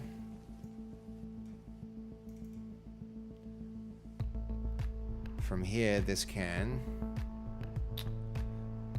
I'm thinking we could probably scale this just a little bit. Just a little bit. Its scale is like a little bit more. 1.1, 1.1, 1.1, and then it's probably its Y location is going to have to go down a little bit. 0.1. Hold on, is this in meters? No, yeah, so that's going to be -10. Something like that, probably. Compile that, see if it moves it into a more appropriate location. Oh, it's way further down. Way further down, guys. 100? That seems too much. Yeah, it is too much. Hold on. 100, maybe like 30. Pile that. Yeah, now we're cooking. Not quite that much.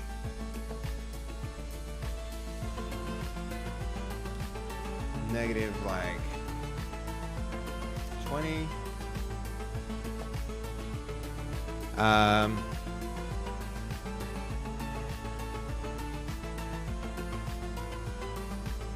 I guess you could replace the main static component with the mesh of the indicator, so you won't even need to have additional static meshes.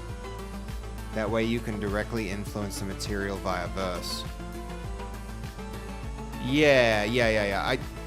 I think at the moment it's probably, it might be just easier to,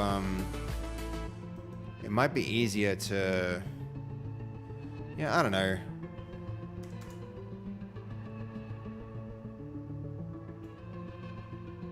Oh, that's cool. You can actually see it in real time.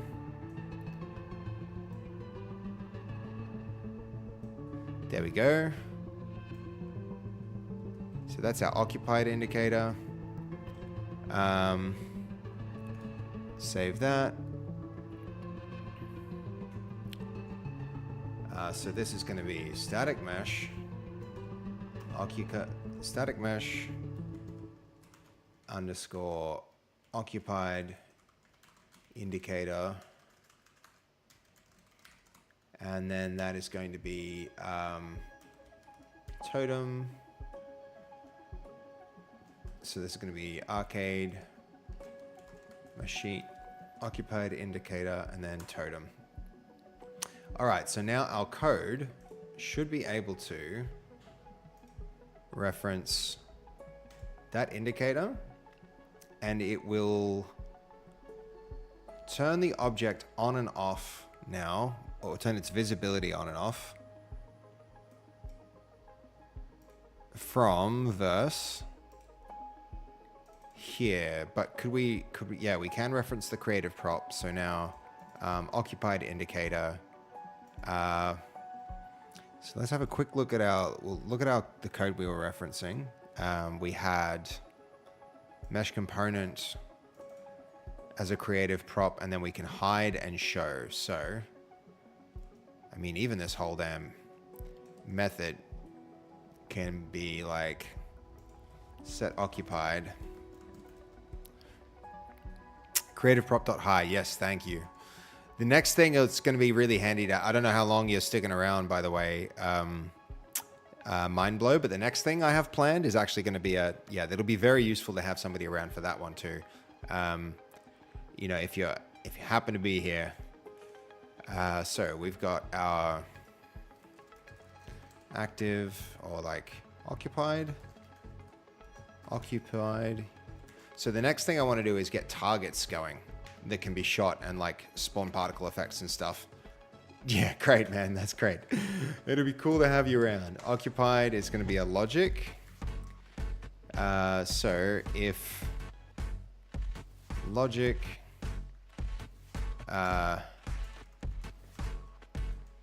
occupied equals true, then our mesh component is actually our occupied indicator.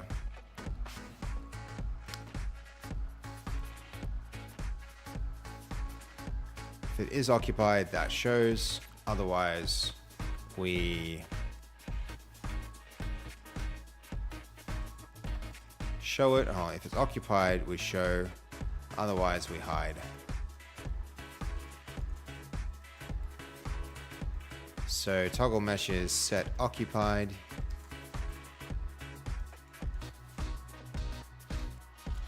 So give them a gun. We're going to set FPS mode.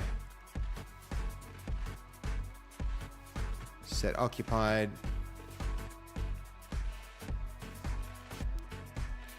And then we'll set occupied to false. We're not going to actually be able to see this work because it should be teleporting us, and then there's no way to like view it in the inspector. But how do we, I mean, what if we do this one just like that? And then when we see, when we come back, we should see it's occupied. Actually, you know what? It can stay like that. We don't want to set it back. So yeah, no, I am aware, mind blow. It's just the, like Verse was telling us to do it that other way. I think the question mark is a better way just to like evaluate the Boolean, or the logic.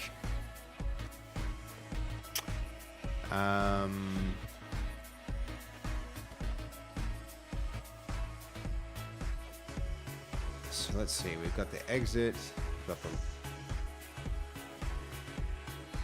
maybe we should have done this for, I mean,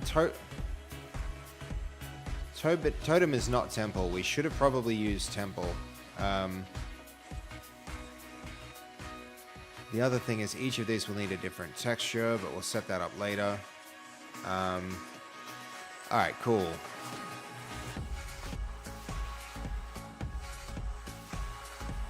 How's this work though?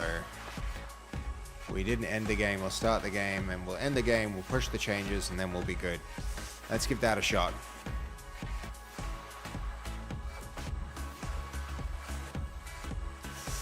Next thing was going to be really fun. I'm actually really, really keen for the next thing.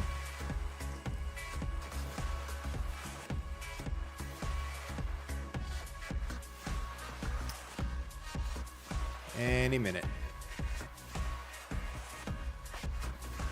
Push them changes.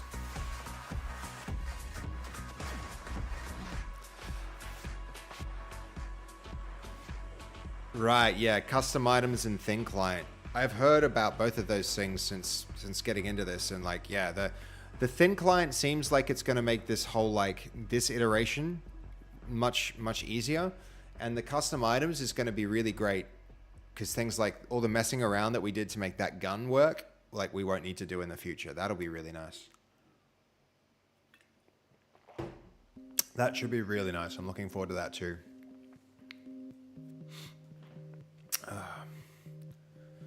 Okay, here we go. Oh, look at that. We actually see the radius of it while it's in edit mode.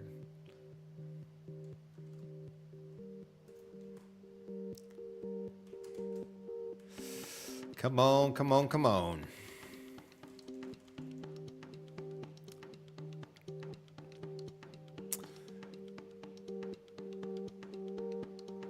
Right, I don't think the thin client affects making the maps. Letting them go installs what's only necessary for one-shot maps, right, while downloading everything anything Fortnite related. The thin client is for the player and consequently a greater reach for the creators. Oh, right. Somebody was saying before that like maybe it was just somebody uninformed, but somebody was saying that the development cycle was going to get better with the thin client because like things could be run locally during the development process, but I haven't really gone and looked into it. I'm going to need to get up to speed with more of the UEFN features coming.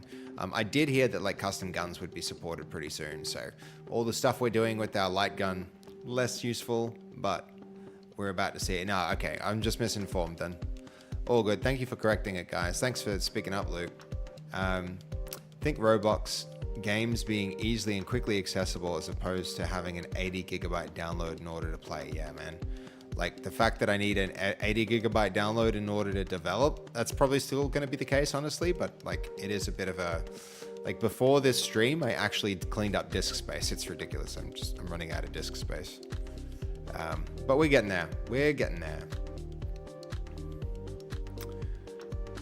And loading.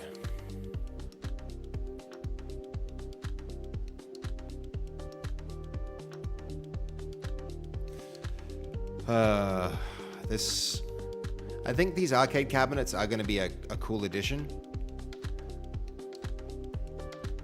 All right, sweet.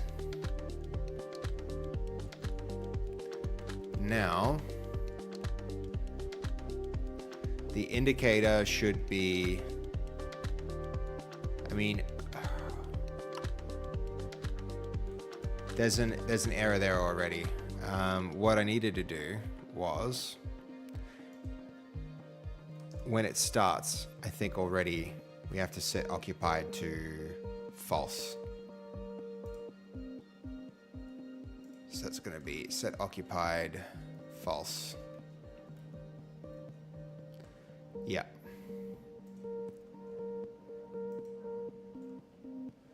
From that, yeah, that'll mean that indicator is off to begin with. And I think I need to make it more pronounced. At the moment, that red's not quite as red as it should be. I think that needs to be really, really red to make it clear.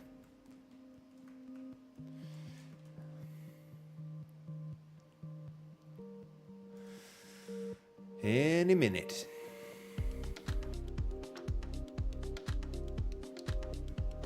All right, looks green to me. Interact. Minigame. Cool. And now it's red. That's what we like. That is excellent. All right, cool. One more feature done. All right, let's commit this because we've made big improvements. Implement arcade machine for, totem.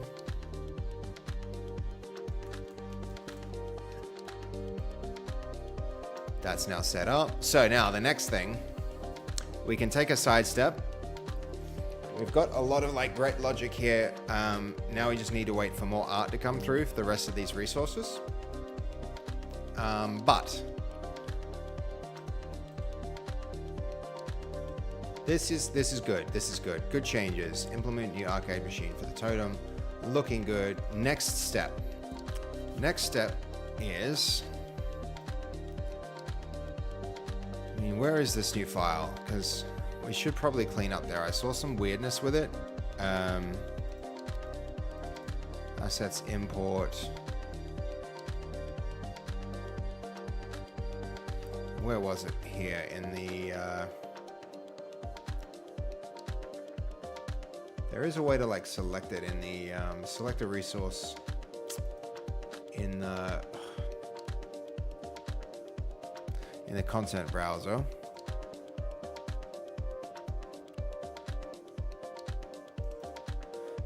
Not Fortnite, sorry, not assets. Maybe it is assets and import.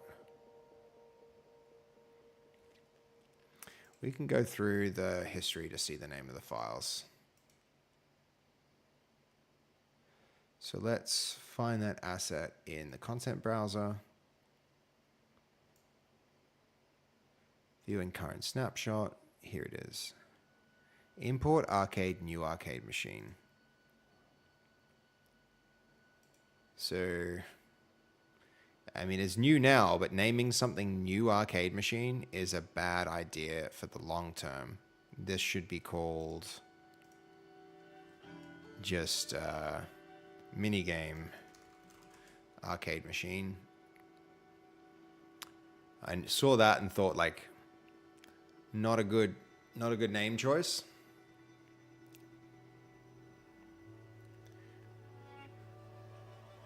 But much better like this.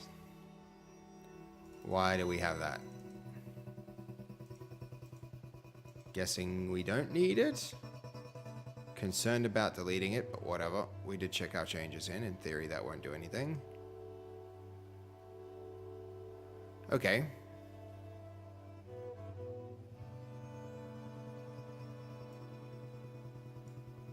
Object redirector. What the hell?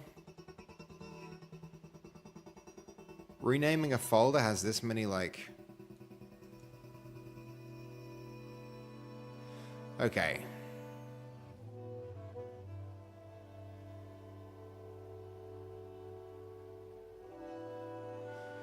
What the hell is happening here? You can't rename a folder like that?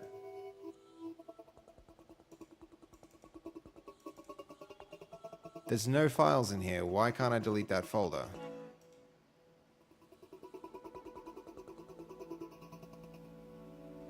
What's going on?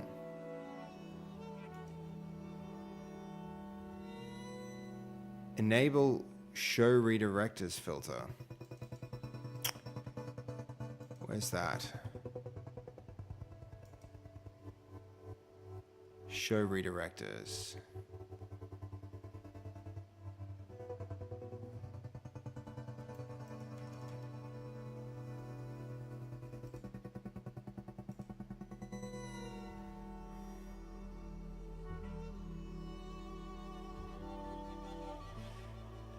So is there no way to rename a folder without creating a redirector for everything that used to be in it?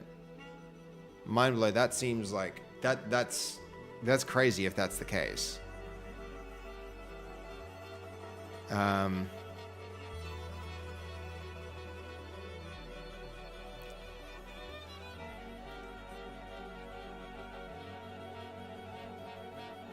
Yeah, that seems odd. So why not be able to, like, is there a consequence for just deleting this? Right click, update references. Right click, update redirector references.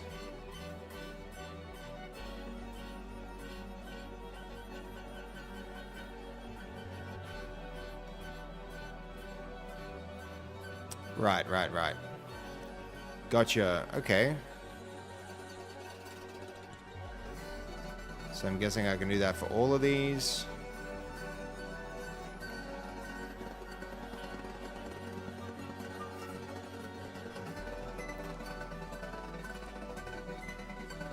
That's interesting. It's one way to handle it, I guess. That is one way to handle it.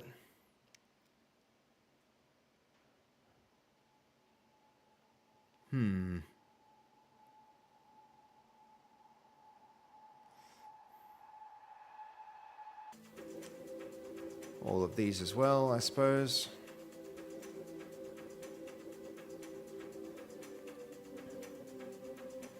And then,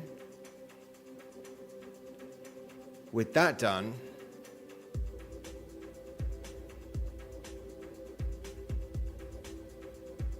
right, okay. Just make sure that the references won't get unlinked. Yeah.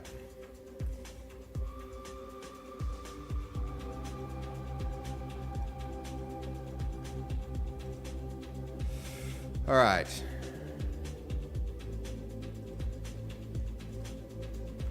New arcade machine to minigame arcade machine.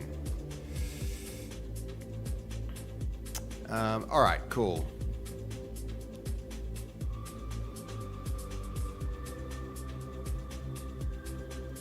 So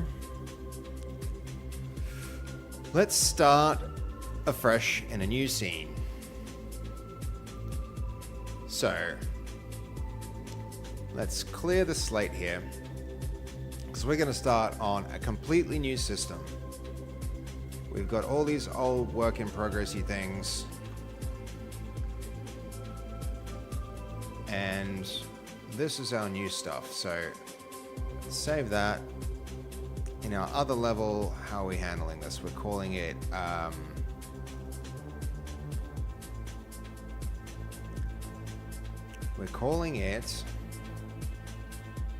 thank you, Mindblow, for helping me navigate that.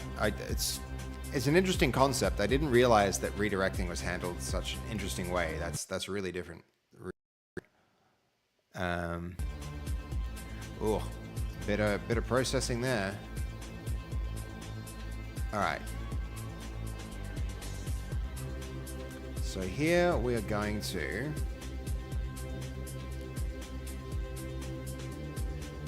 what do we got? A first-person camera. We've got a mutator zone that we don't need.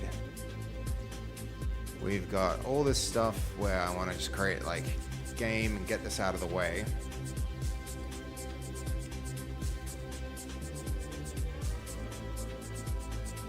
All right, here's what we're actually going to be working with next. Let's start with one at a time. This, I think, is the most important asset in the whole game in some ways.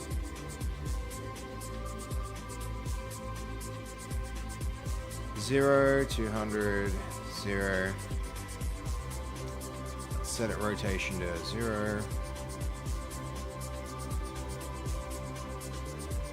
It is the on-point target. We don't want no trigger. Where's our player spawner? Spawner.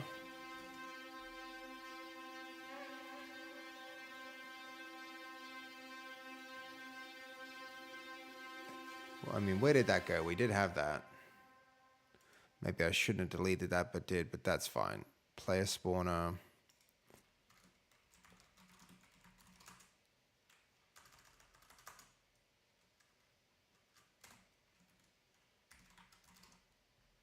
There it is, player spawner. You get to go right in the center of the world. And our target gets to go like other way, that way.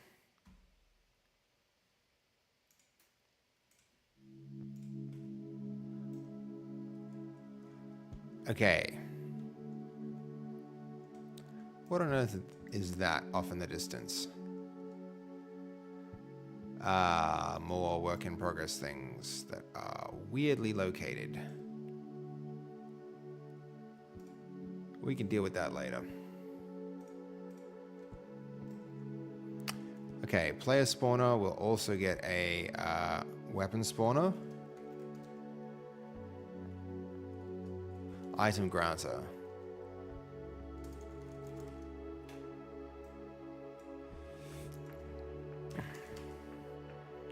You go in the middle of nowhere. We're going to grant them a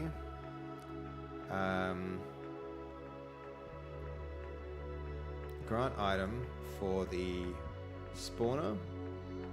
Player spawner on spawn. On player spawned. And we'll give them a handgun.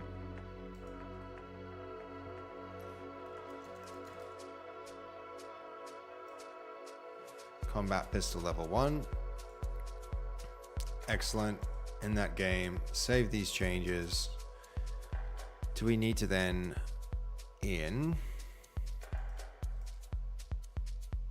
we've got that data file, the one that lives like, where is it? It's like game. Is it world data layers? No. Something like that. There's some asset here in the project that says which level to spawn. Where is it? This can actually go. We don't need that anymore. We deleted that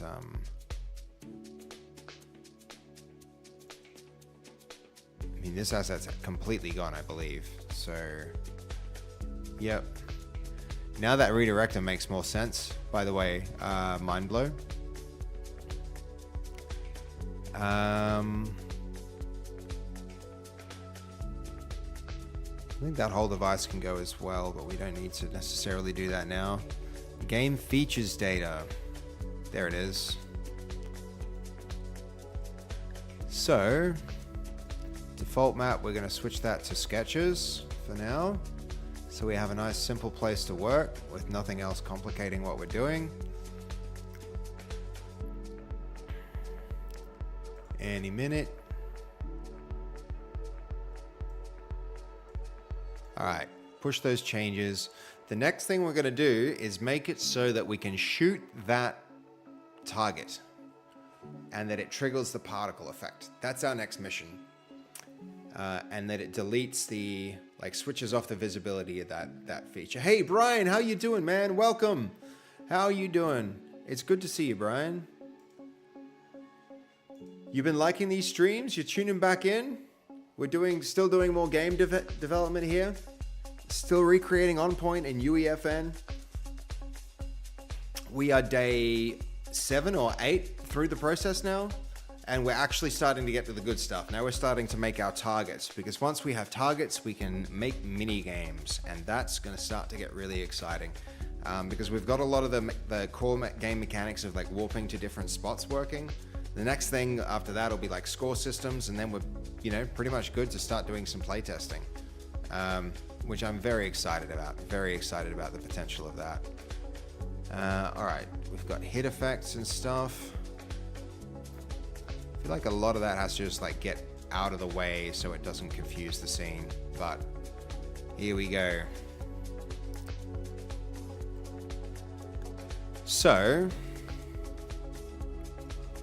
let's go a new chat. How do I make it possible to shoot an object?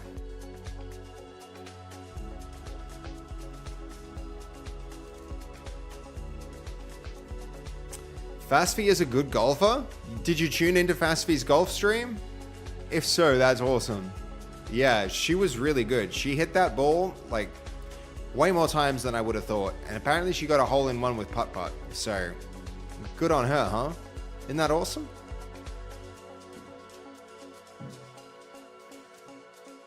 All right, where are we at? Session updating.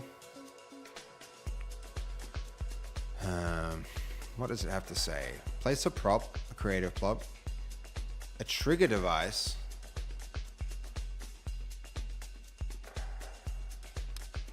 prop to shoot creative prop, triggered events, subscribe.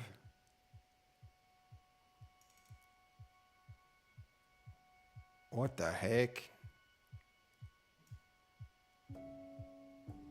Hide a prop to simulate destruction. She has a very natural swing. Yeah, that girl's all talent. She is all talent, I tell you.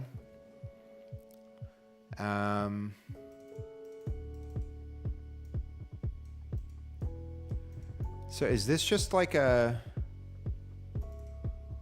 on trigger activated? Is it as simple as that? Like, but trigger device seems weird. Trigger device is not what I would have expected for this.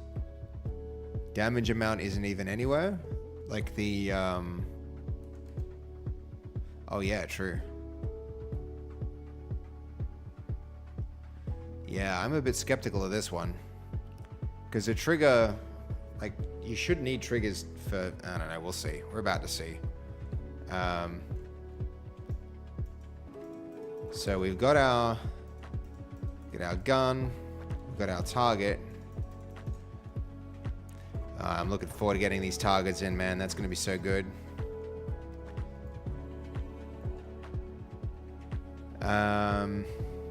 So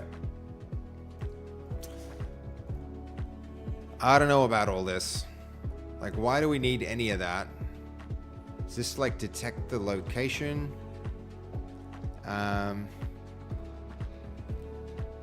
Place a trigger device on your level. This will detect shooting events. Like, are you serious? Like, this is missing it a lot. This is just checking whether you're in range of the thing. Like, you actually would need to cast a ray and then check if the ray collides with the collider of the object to make this properly. No, this is nuts. This is not. This only checks whether the target is within a distance of the shooter. It doesn't check whether the shot hit the target.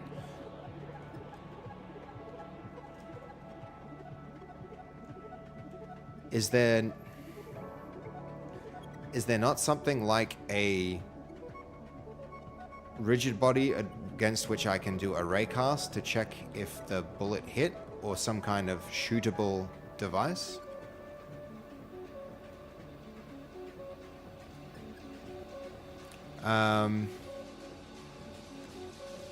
That's how you get the shot event. The fort character on rotation part is useless. No, you attach the trigger device to your target. Okay. Does that mean we'll need a whole bunch of random trigger devices in our level? Because it would seem to me that that's really weird and pointless.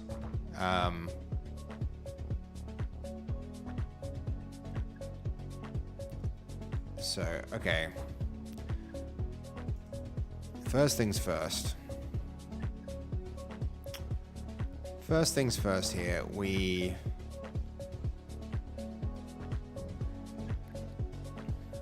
I think we need to start a new folder. Scripts. We've already got some scripts here. We've got our custom weapon manager, our elimination device manager, and our minigame activator. The only one I currently trust to not be terrible. What can't move or copy to this folder? Why not? What? Explain. Don't move verse scripts? But this is going to get so messy. Does that mean every verse script we ever write is just going to wind up in the root of the project? Alright. If you say so, UEFN. If you say so. Alright. We can at least...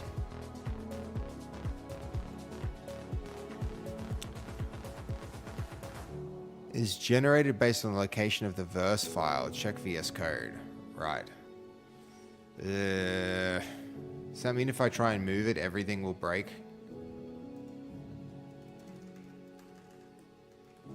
Scripts, and then VS Code, and then it's our scripts folder.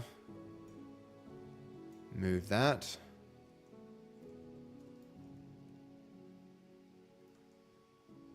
What if we build? All references will get destroyed.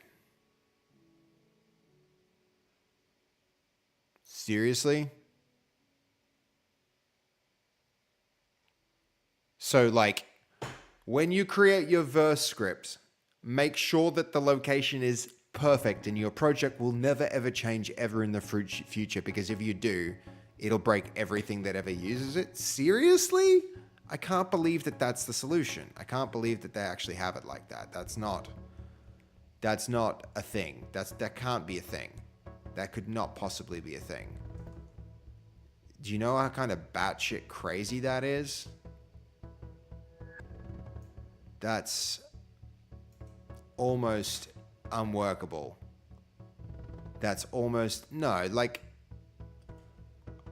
missing something. Missing something.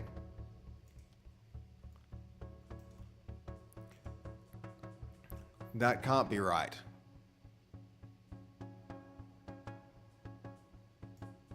But this is what metadata's for, right?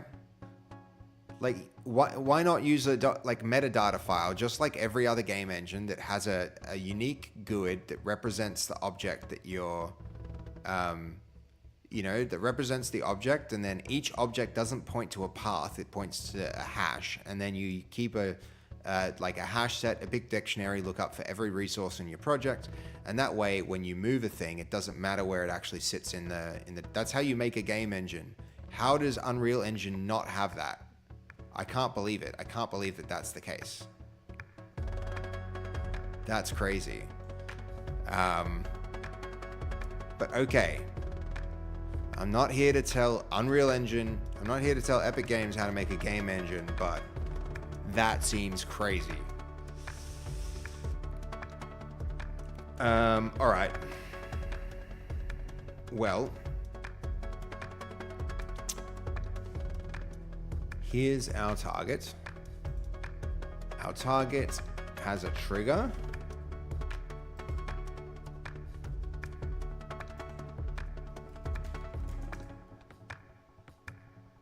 And that's going to be a trigger device.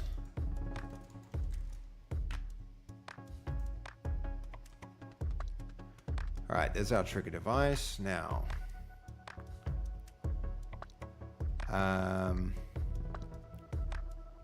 on triggered,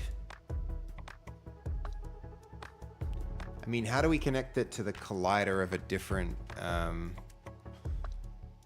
right, hold on.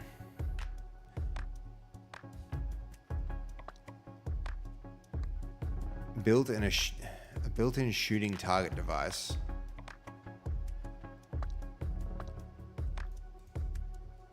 Okay. Make a prop reactor shooting a shooting range target. Shooting range target device. No, I want to shoot my own target, not their target. I have my own custom mesh and object that I want to handle shooting. I don't want to use a target device. Is there some way that I can make my own shoot target device? What's it called? My own shooting target.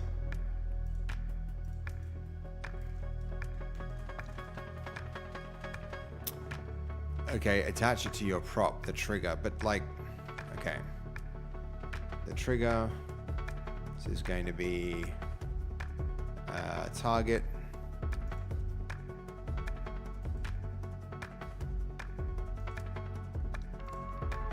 Target what? Like target on shot? As in literally parent it. Okay. Like that or the other way around?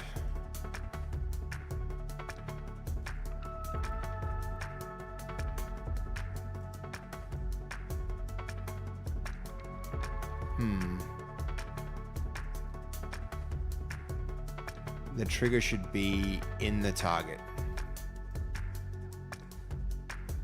Okay. Now trigger should be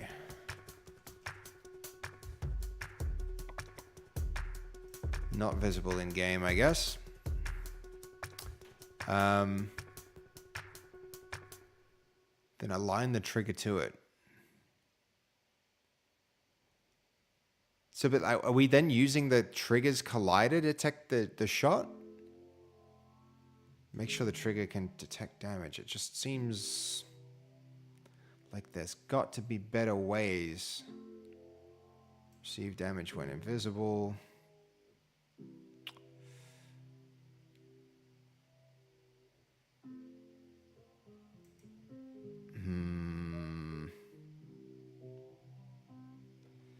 Triggered by damage, yes. Triggered by vehicles. Not by any of these things.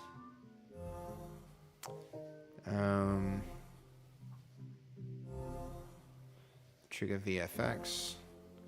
Look at our VFX there. Okay.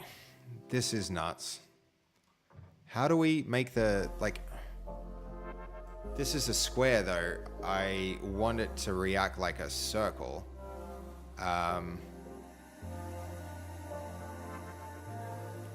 Is this how it's gonna have to be? God help us. God help us all.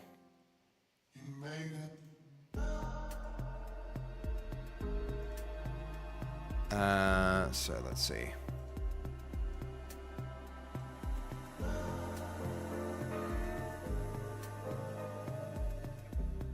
I'm having trouble believing that this is the only way that this can be done. That's nuts. I am not going to like that very much at all.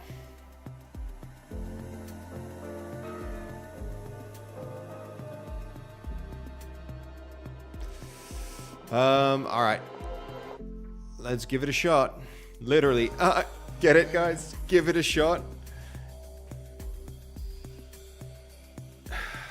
It's more scary and it can prop manipulator. It's like, seriously, Luke, help me. This is not the best solution to this. It's saying some crazy things. Its suggestion was, oh, I know. How about you just write some verse code that detects whether you're within if you're close enough to the target, then you should say it's like treated as it's nuts. There's some silliness going on here. There's some big nopes happening.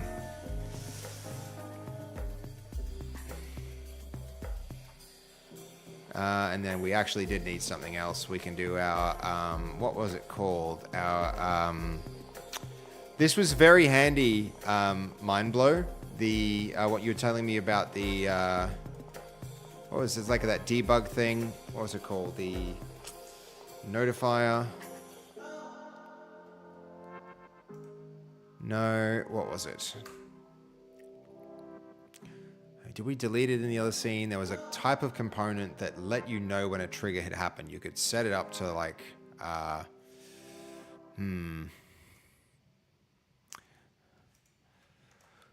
What's the easiest device to use to analytic device? Thank you. Yep.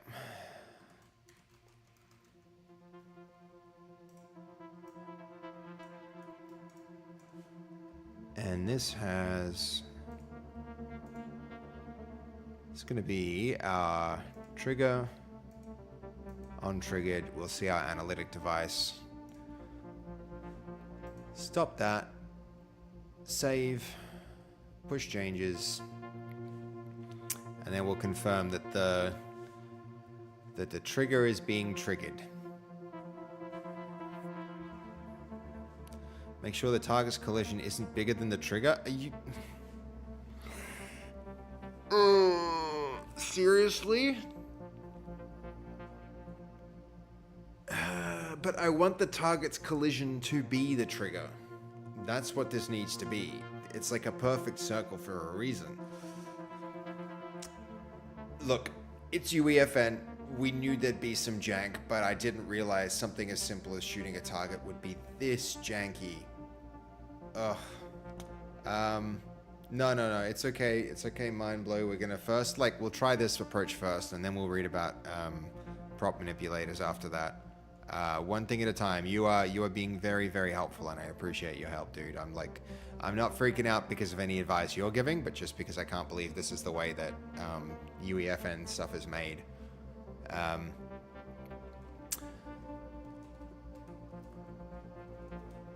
I'm missing big boy game engines more and more.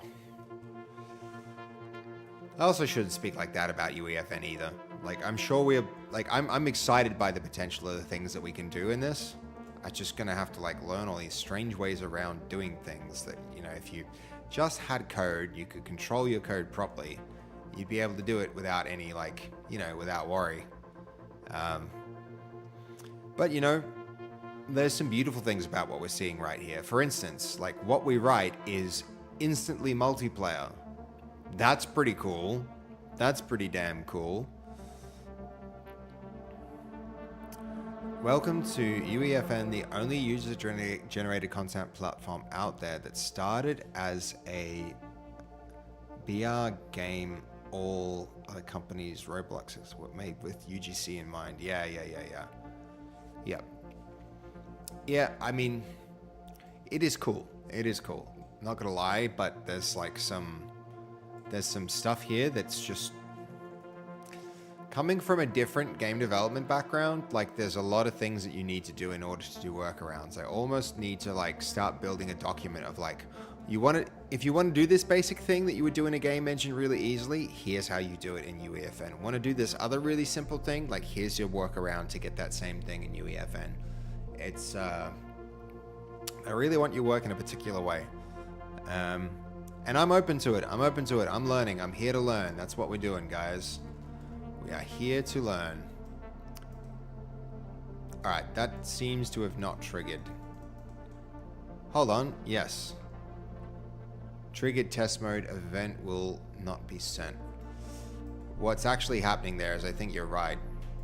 It's not encapsulating.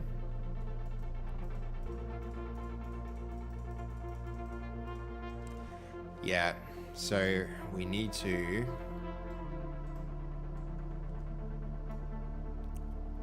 We might actually need to do this and look into a prop manipulator.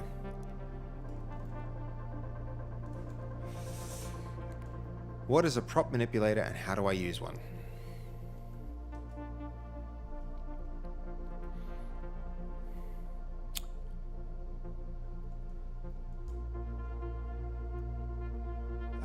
The thing is, if we scale it up, we're gonna wind up with like... There will be these edge cases where a player should have hit a target and it won't.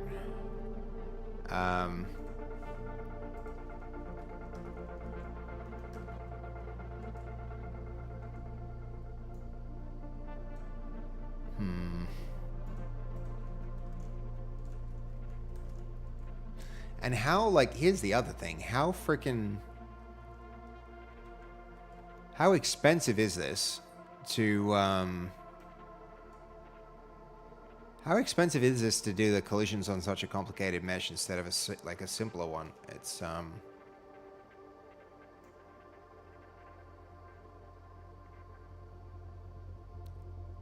probably, ugh.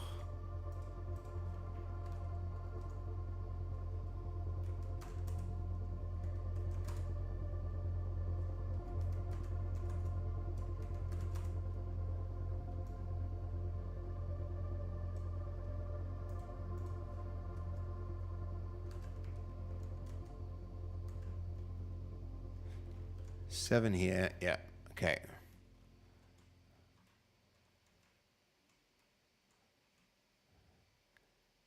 So if they're shooting, oh, it's so close to the edge of it, but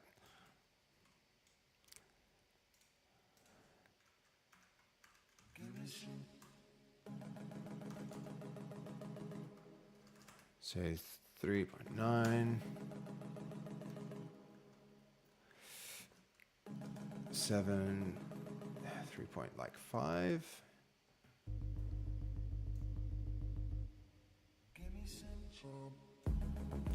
And what's the best way to get this thing to wholly encapsulate it without leaving any like unfair misses?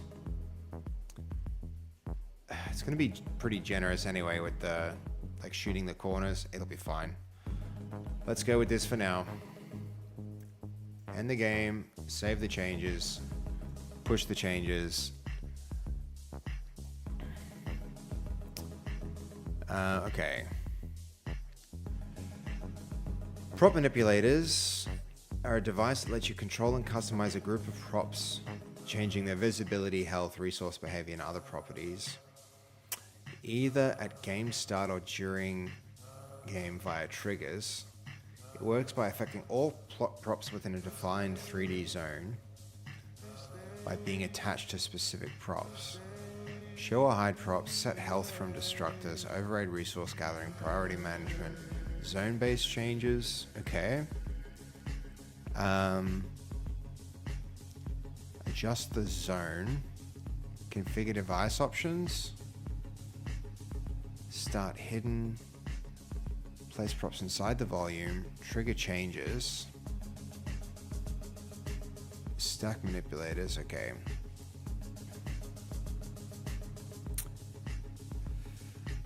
if I wanted to use a prop manipulator in order to make a mesh behave like a target, how would I achieve this?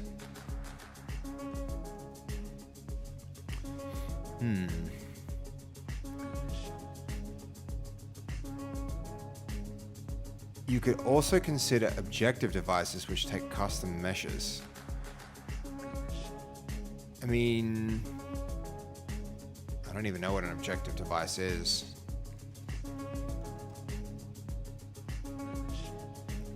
Can you shoot an objective device? That's why we're in this scene. We can try it. So where are we? Here's our trigger. Here's our target.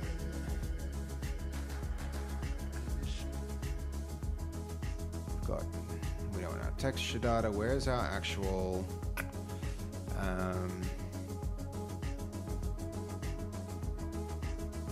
if we edit this, it's the thing, we can't add, it's so annoying that you can't add devices to blueprints. That is exactly what you would want to do in this case, but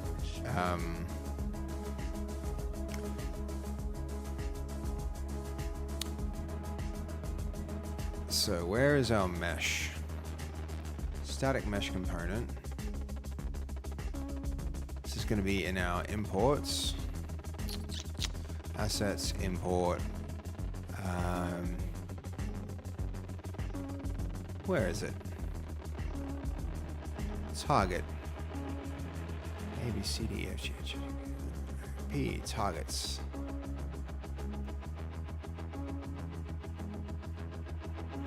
Targets bullseye.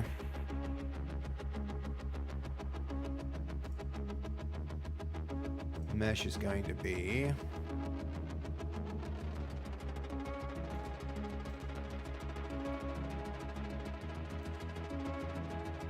interesting. Burgerhead, no. How about custom mesh? Yeah.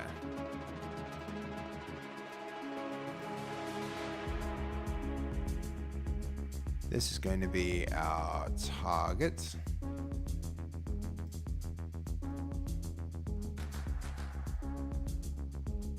All right, cool. That looks like a vibe. It is not invulnerable.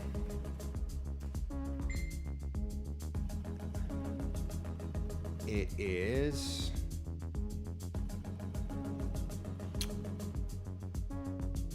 Oh, interesting. Okay.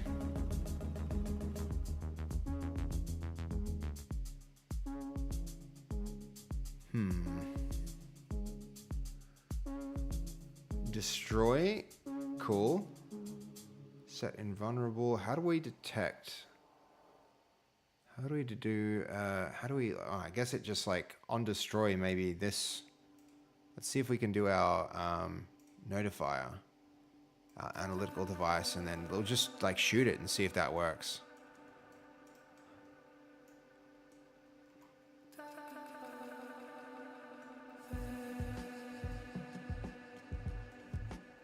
You did it oppositely?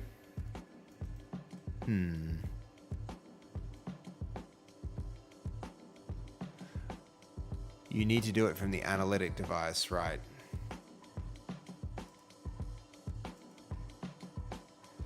Analytic device. That's gonna go objective on destroyed. This might be the go, I think. Save that. Start that. So many devices. I know, right, Jess? There's a lot. There's a lot to learn, man. There's a lot to learn. But we're learning, and we're making really good progress. Honestly, I'm pretty excited. With this, I'm going to start to potentially be able to use the sequencer to move them around. Yeah, pretty good progress, right? Really good progress. Let's see. Escape, start. You know why there's so much progress? Like, Mindblow has been helping a lot. He's been helping a lot. You're not going to have it all done in 14 days. I mean, it doesn't all need to be done.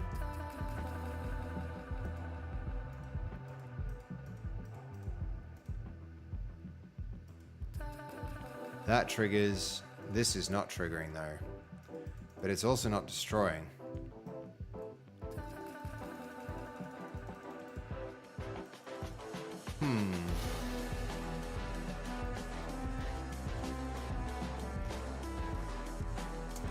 Let's see. Maybe it has another event. Undamaged might be good. But also we should probably look at it and figure out like how it's taking damage, because it's not invulnerable. What else have we got here with this thing?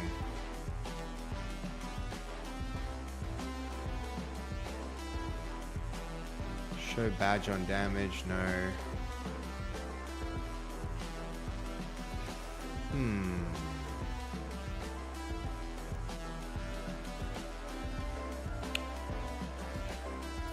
Object pulse, show object pulse to indicate.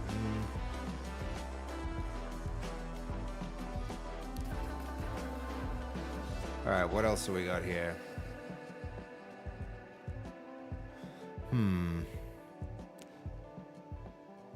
Set own team to an enemy one. Okay, owning team. Hopefully none is enough. Stop that, start it again.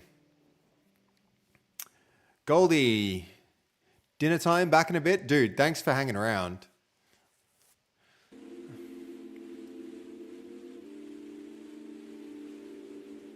All right, start game. Let's see.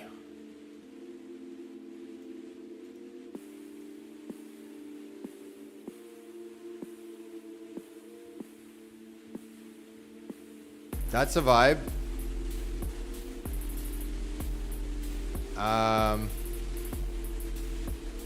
Yeah, that's a thing.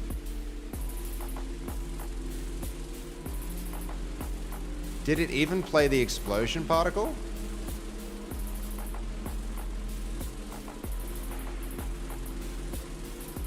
I think it did. I mean, that's actually totally fine, Mind Blow. I don't even care if that thing gets just, yeah. We can make a spawner device to make them. I don't even worry, like, I'm not even worried about it, guys. Remember, the whole, like, game loop goes like this. We've got, hold on, this can all go, whoops. Game loop goes like this. Player starts the game, player starts the round. In the round, the minigame activator goes. They get warped to the minigame. They play the minigame. Right now it's like sleep 10 seconds, but then they go back to the score system and it removes the player with the worst score, but also it deactivates the machine. So once you're in a space, you shoot as much as you can shoot. And after that, there's nothing left to shoot, right? You're donezo. You had your chance.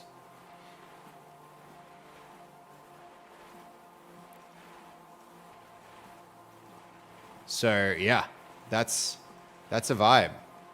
Okay, now on destroyed, we need to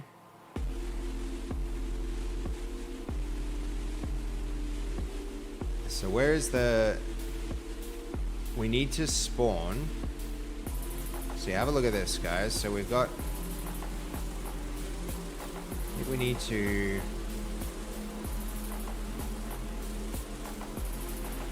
where was it? Target dummy, I need to, hold on, I need to copy target, paste target. That explosion, that's what we need.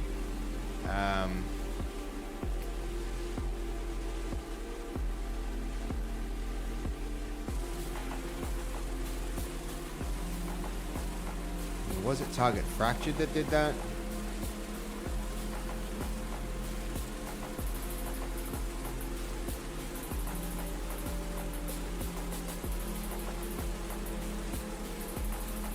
Okay, hold on.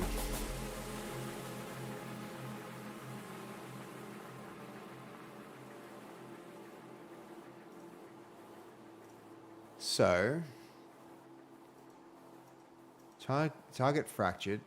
Like, why can't I move this out? Cannot move target fractures as it is a child actor.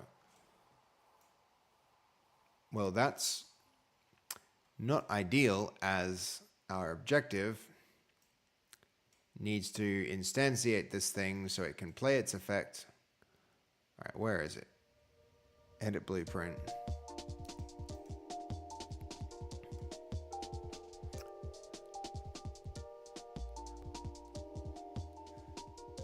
Hell nah. That music's so good. I know, it hits every time. All right, so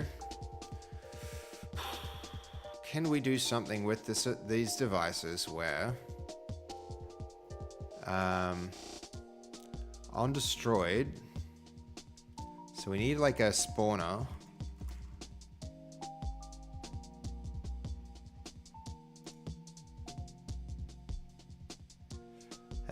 It's going to be like a...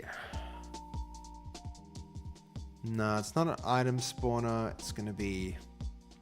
Like, I want to instantiate an object. So how do I instantiate a new blueprint on an event? How do I instantiate a new instance of a blueprint in UEFN?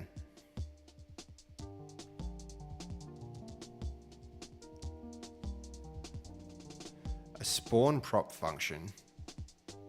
Right, the spawn prop function. Okay.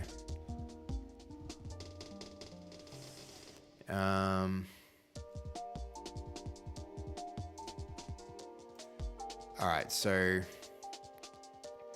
I don't know if I embrace the chaos and just be like, okay, all verse things go in the root, or if I make a script folder and make my new thing there.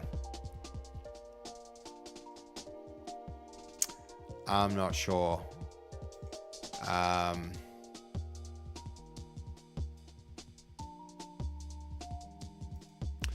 Let's embrace the chaos for now.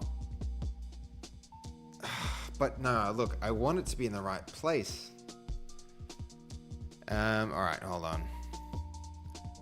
We've got assets, we've got import, we've got VFX, we've got...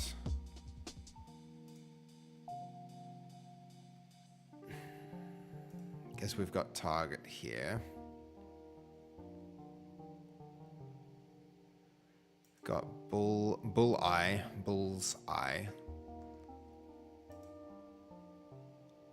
Bull's eye with an S. Then we're gonna have to go and do that stupid rename thing for everything that used to be there and needs to go in a new place. I guess a slow migration over time could work. It's just like,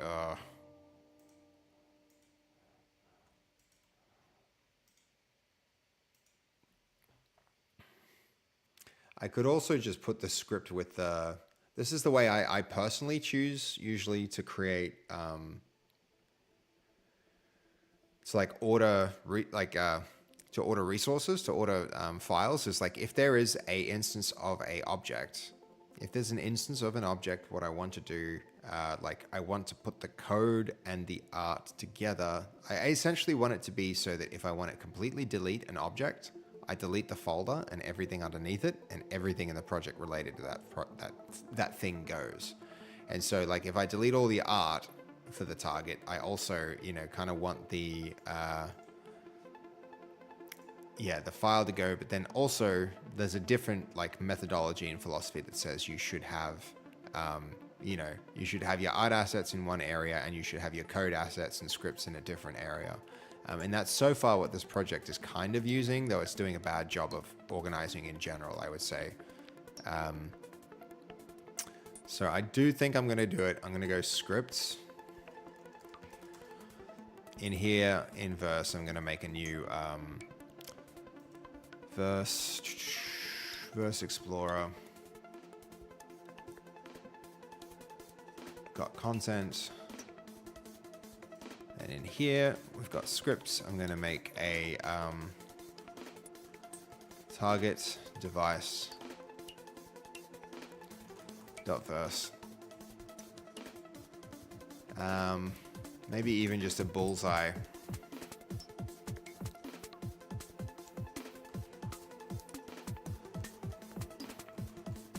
That said, there is that naming convention that we see all throughout.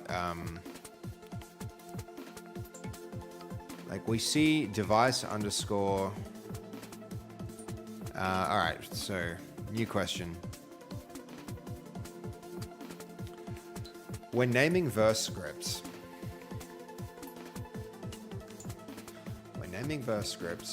how do I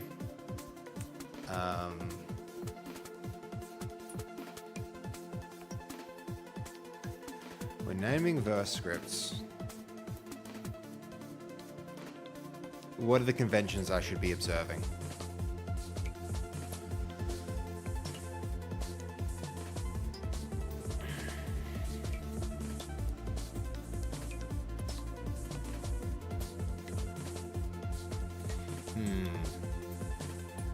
I should have been skeptical about Verse when the tutorials had crappy MS Paint pictures of cats in academic hats. That should have been the first red flag, if I'm being honest, guys. Right there. Right there. That, this was the... I should have decided it. It was at this point, he knew he had fucked up. What is that? Anyway.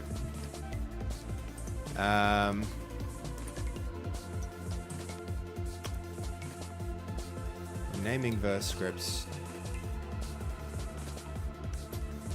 Okay, camel case, no spaces, bad.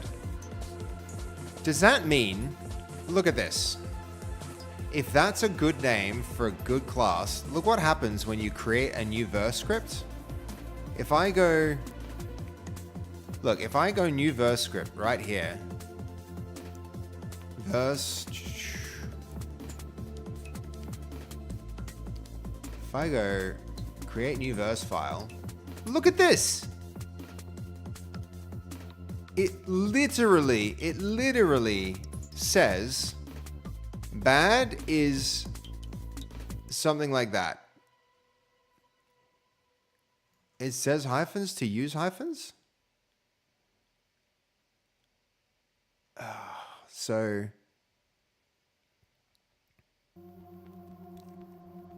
the script file name. Okay. File names generally match the main class or feature inside them. Avoid spaces, hyphens, or special characters in file names. It literally tells me to... And then the default file name is like...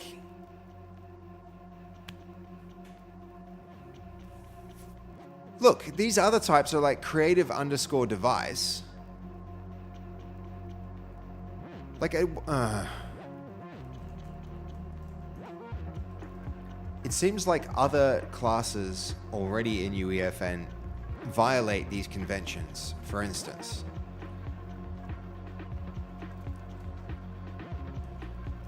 There are countless more examples, but can you explain why this...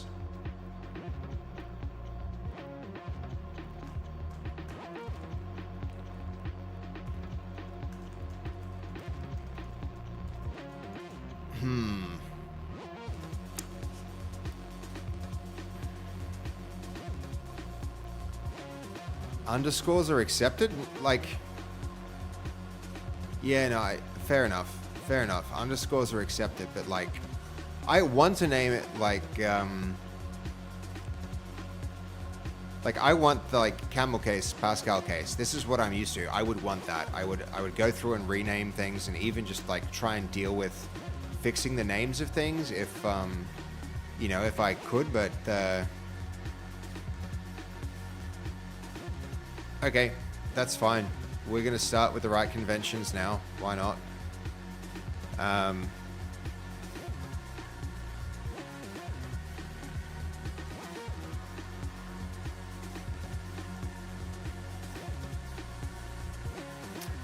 Bullseye target. It's not even a device, is it? It is a verse device. But then everything that we make would be a verse device. So do we bother naming it? I guess not. All of these I need to like... Is there an easy way now to do this? I want that. But if I do so, I imagine everything's going to go to hell. If I do... Don't say verse device in the file name. No, got it. Is renaming files really that difficult? That seems crazy if it is. But whatever. What do I know? Alright, so we're going to be using devices. I don't think we're going to be using characters. We'll be calling this bullseye device. What else have we got in here? We'll have our on begin.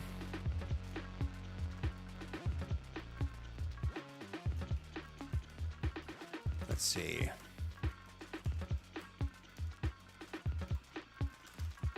Hello world.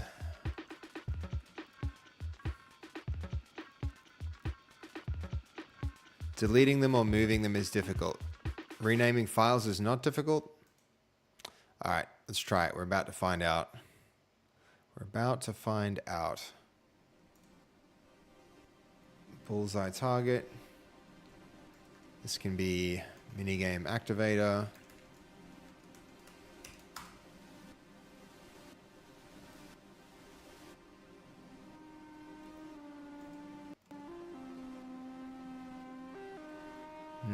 Okay.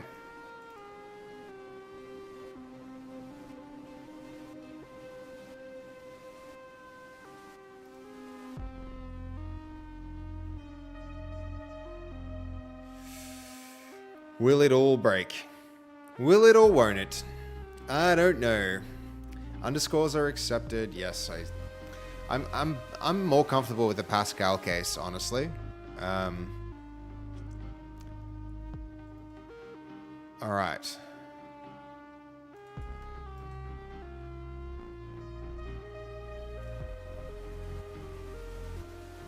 All that matters is the content and the path. But the thing about that, though, mind blow, is that the file name is part of the path. If you're addressing a file, what is called is part of its path. But who knows? All right, hold on. This whole thing can go anyway.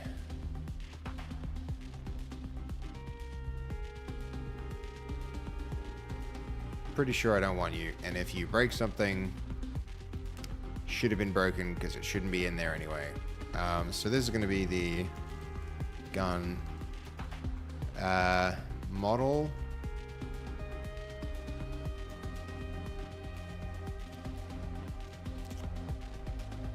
All right. Did everything go to hell? This is almost worth like checking the other scene just to make sure it didn't. I don't trust it at this point.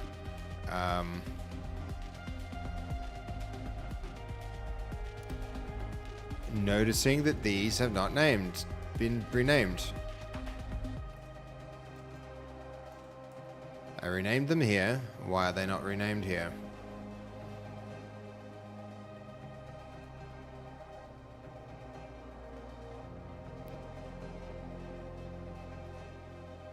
These can't be renamed, it will break.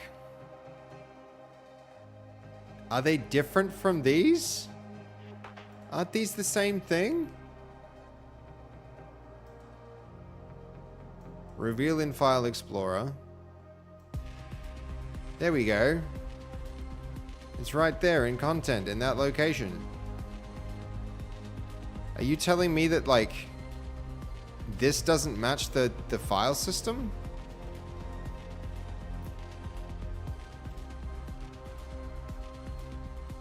Show in folder view. Selects the folder that contains the show in Explorer. Right, there we go. How is what even? I don't understand. You got deleted. Why are you here? The name is based on the content. Check inside the code. Right, so like... Right.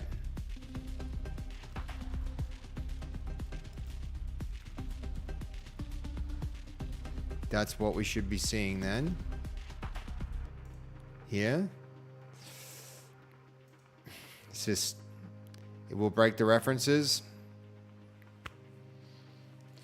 I almost feel like it deserves to break.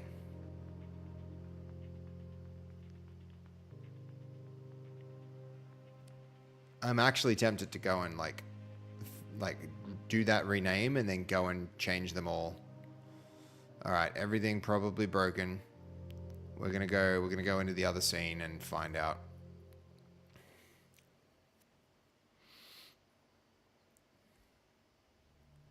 Yorp.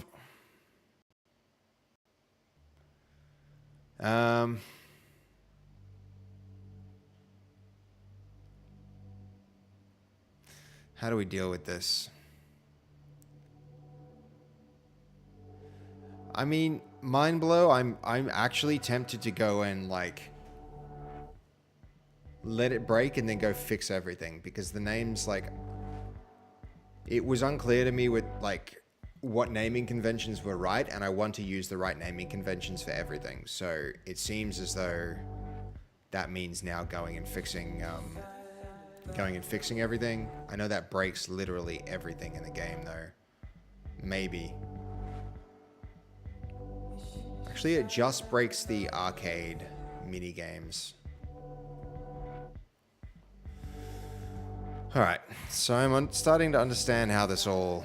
That's nuts. That's really nuts.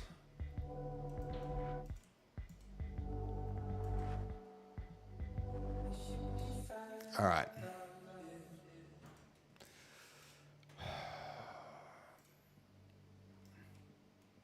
So, what actually breaks with this? It's going to be every one of these. Already that's failed.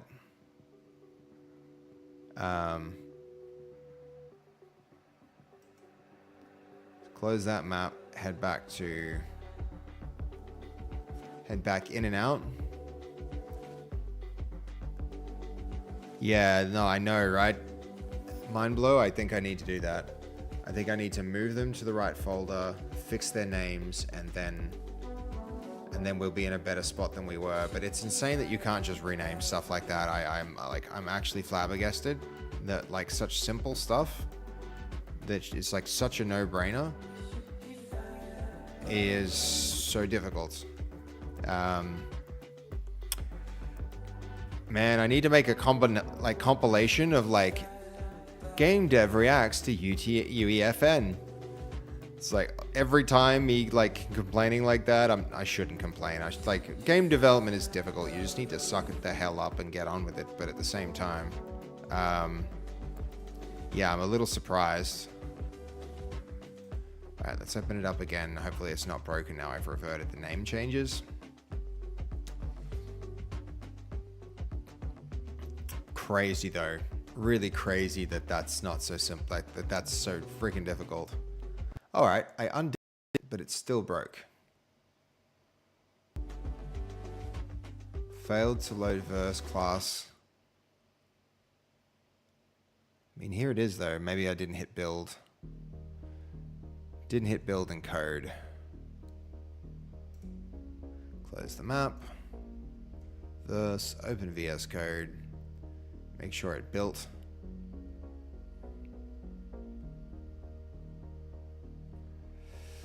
Yeah, well, at least we kept our folder structure, like the scenes folder structure, quite tight.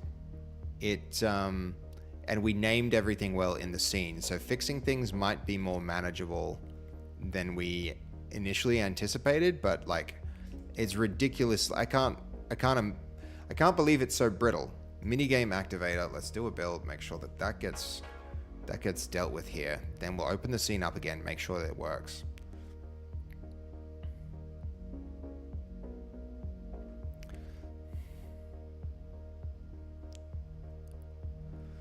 Yeah, no, I get you. I get your mind blow.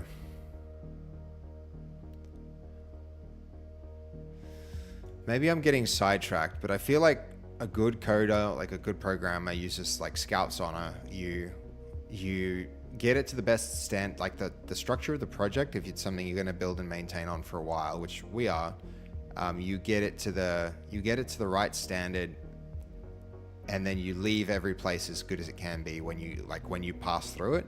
Like Scout's honor, that can cut both ways. Like on one hand, it gives you, it creates some problems where it's like now your commits get lots of refactoring gets mixed up with your actual features, but then at the same time, it does, like, you do wind up with a project that's in a better state in general.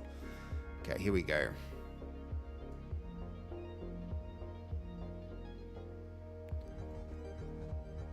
So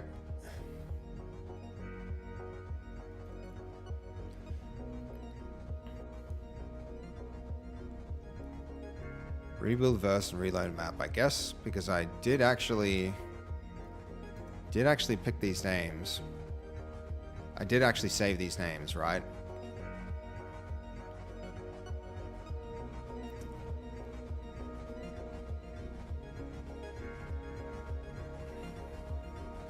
Rebuild the verse code, and we'll see what happens. In worst case scenario, that I put it in the right place, I just go and fix it.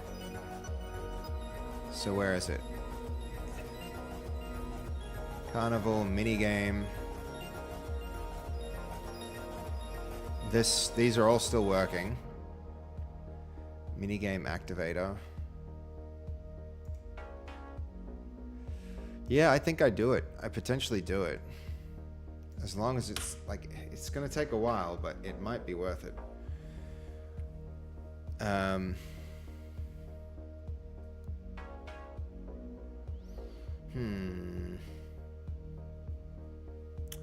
Do I bother with this?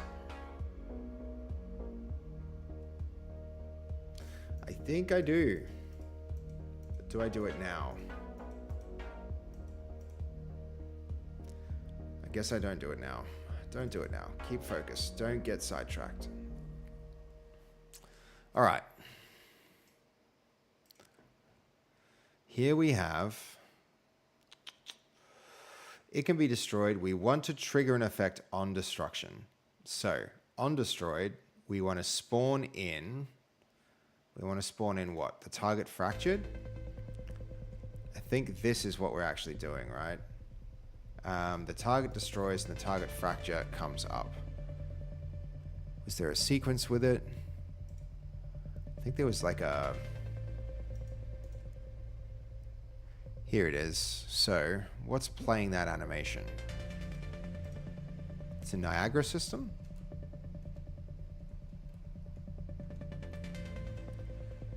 All right, that Niagara system.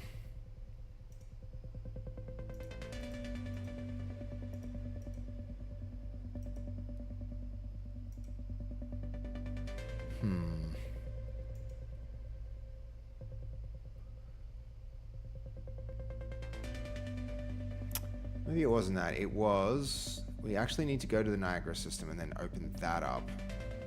And then that's going to give us what we need.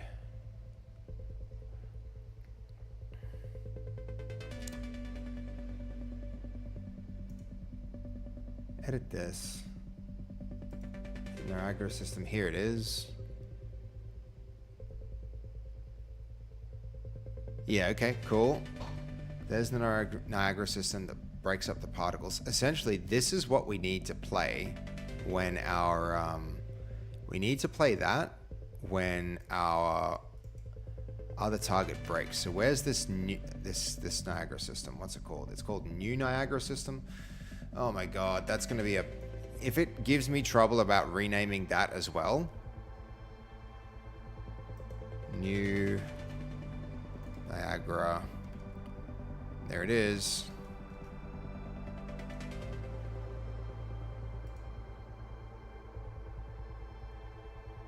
Where's that resource? New Niagara system.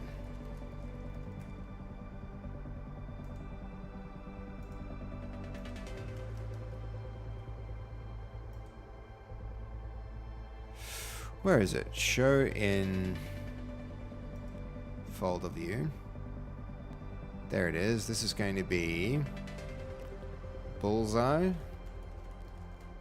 Explode, Niagara System.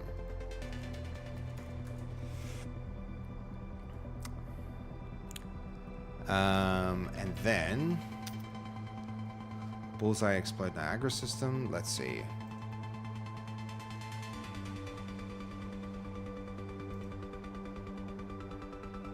Where is new Niagara System here? Because this is going to be one of those rename things, right? Right, yeah.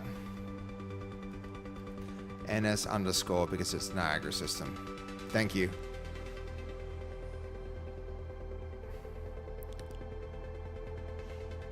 And then we don't need Niagara System at the end of it either.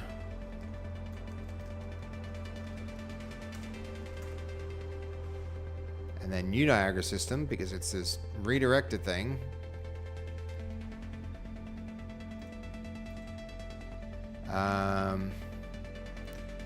Update those references. Yep. Delete the unreferenced stuff.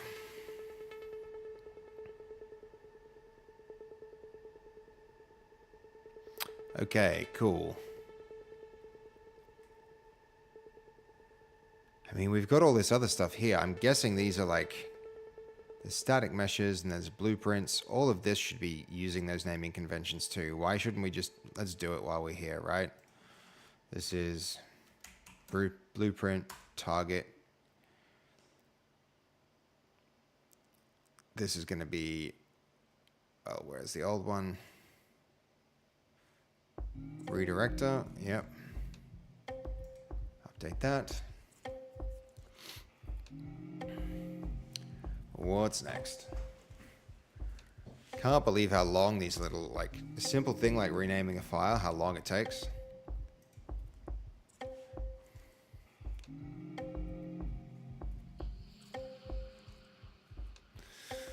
This is why it's so important to get everybody in the project on the same page with naming conventions from the start. I might even create a document for it. So then, blueprint 10. We need one for sheep.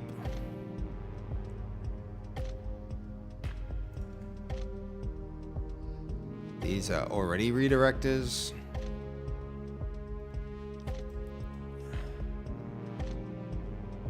The tin can. Welcome back, Goldie. Back from dinner. Yeah, I need to. Probably I should get some food. Epic does Epic version control allow for MRs? What are MRs? Are those like mergers or something? Not sure what that means, Jess. What's an MR? Explain. I'd love to learn.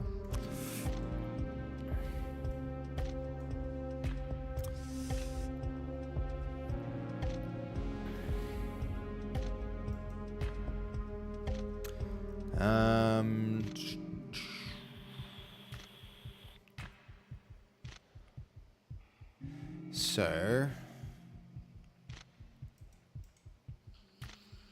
okay, that's coming up as a new thing. Merge requests, like where you no, there's not even there's no concept of branching in this, Jess. It's not like, yeah, it's very different.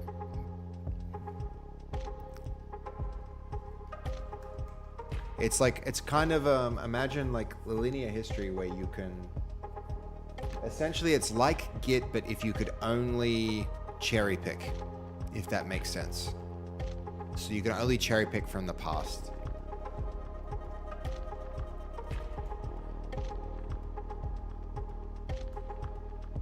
Right, okay.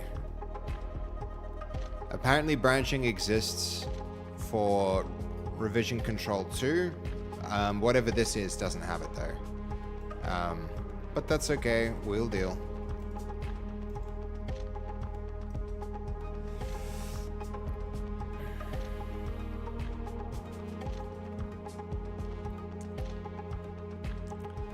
All right, how's this progressing?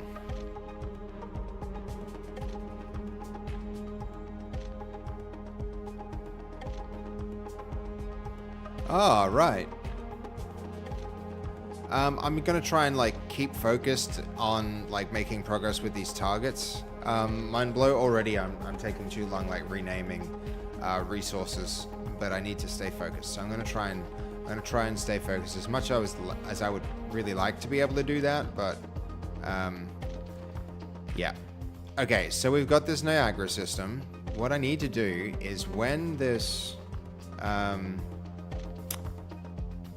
is it like, can I trigger a VFX? Is there some kind of like VFX trigger? VFX. Where is it? VFX device.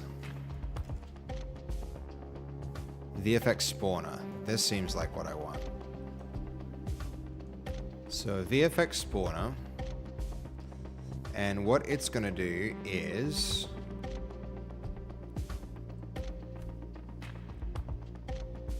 So then, for one of these objectives, what we want to do is on destroyed,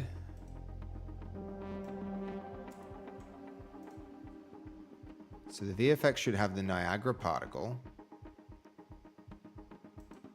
visual effects custom. Yeah, custom VFX override. This is going to be our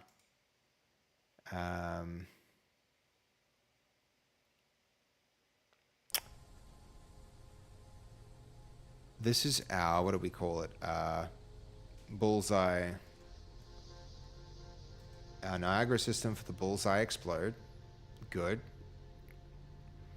Now, what we can do is,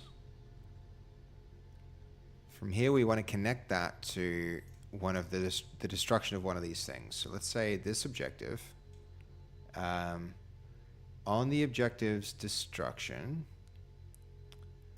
on destroyed,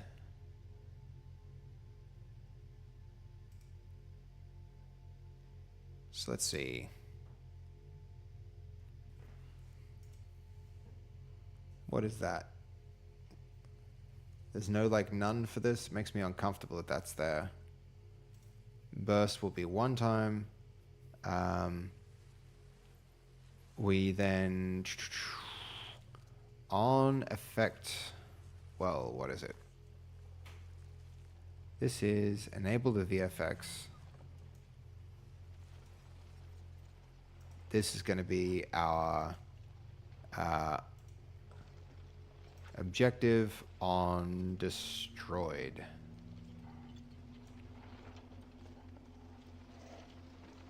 And then this objective also, if we copy its position and rotation to our VFX spawner, paste position, also our rotation for our, copy that, VFX spawner, paste the rotation, that should match now. Now our objective, what? Cannot attach actor with static mobility, VFX spawner to actor with stationary mobility. Objective. Why the heck not?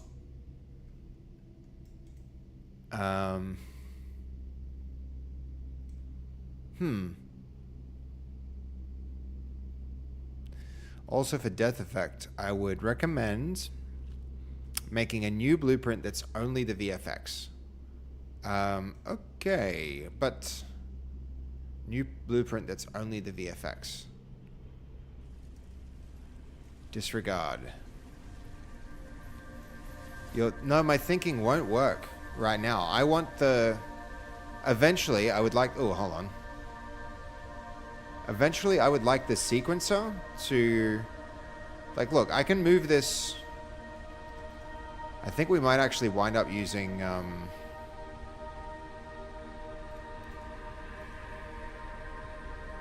a trigger after all, because I can't put these VFX onto the objective. I mean, we're gonna probably see this work, but the plan is to like use sequences to move around, like, and animate the to animate things. So make objective movable. Right. Is there a movable thing here?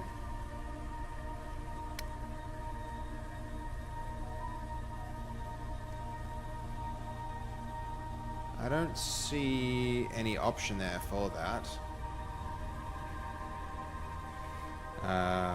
Oh, I'm getting spammed with messages.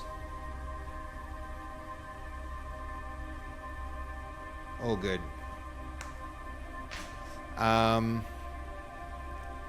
Go to static mesh component. Hold on. Make object movable. Go to static mesh component. Static mesh component. I don't know what you mean by that. The static mesh component. We selected our mesh here. Custom mesh.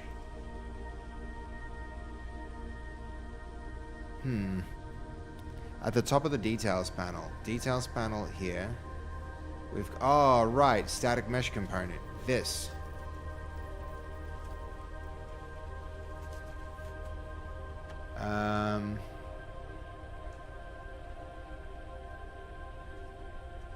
Movable. Oh, here we go. Movable. Cool. Still not. Alright, hold up. I feel like we had some progress there. This has static mesh component. No, it was the objective. We definitely made it movable. Static mesh movable. The VFX spawner 2.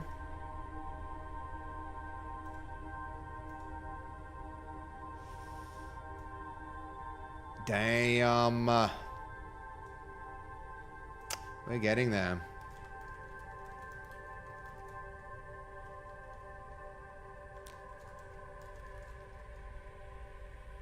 Bullseye target.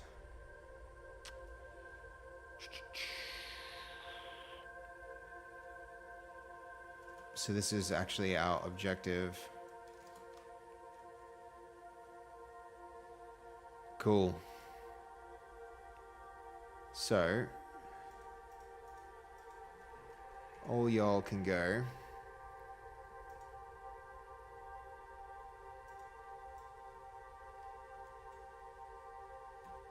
Save that. Push these changes. Then I think we might be able to shoot the damn thing. Wouldn't that be cool? Even if it's static, I don't understand why they wouldn't allow you to change the parentage in the hierarchy. That's pretty whack and wild. That's really quite odd. But we getting there. We getting there.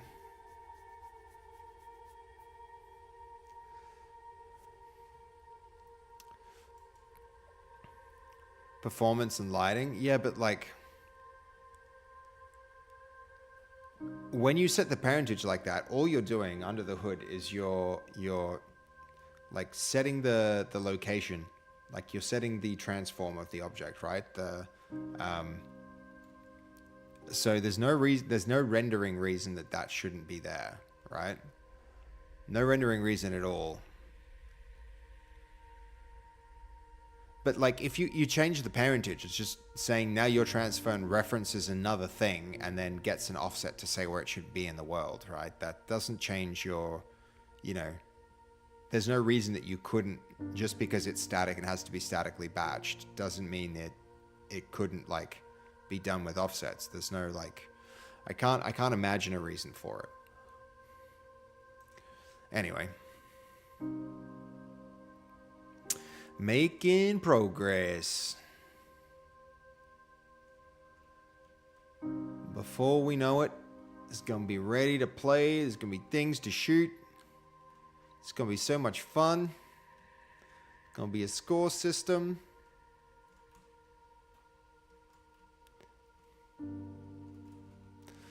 I'm ready for this to work though.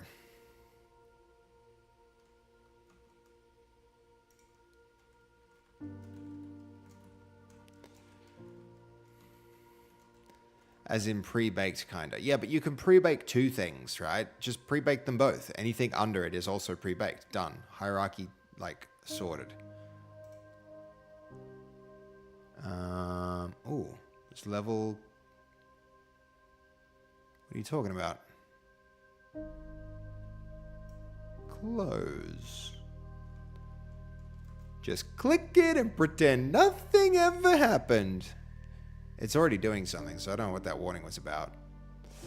So it needs dynamic lighting. Yeah, but just if you make any object that you set under another object also static inherently, so you can't move it, then you can still set up a tree structure of like objects, and that doesn't like...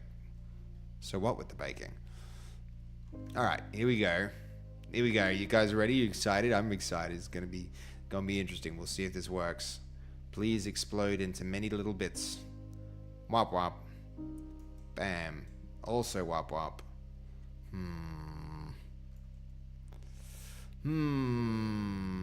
I thought we might actually have that.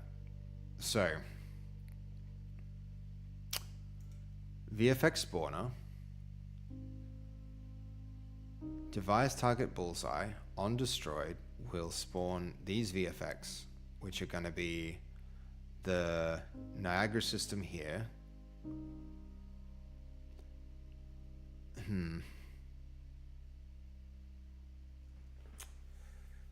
Why not?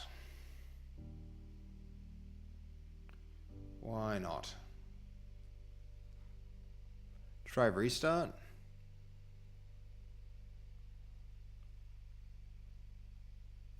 When you say restart instead of enable, mind blow, are you talking about a like on the try restart instead of enable? You're talking about restarting the engine, or like checking a box on one of these objects here?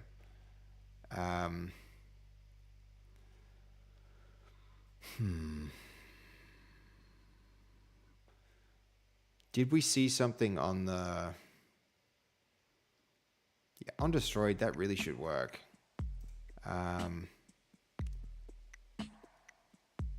Enable on reset? No.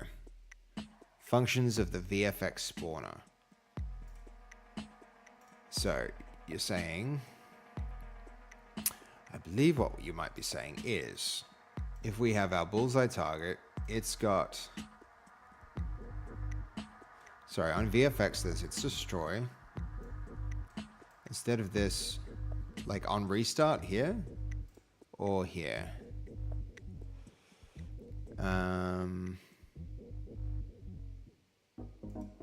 Bullseye target. Device objective bullseye target.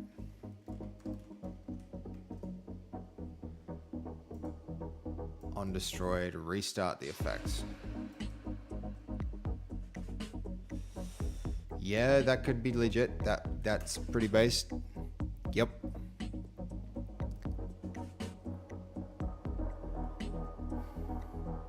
Yeah, good advice, dude. Thanks, Mindblow.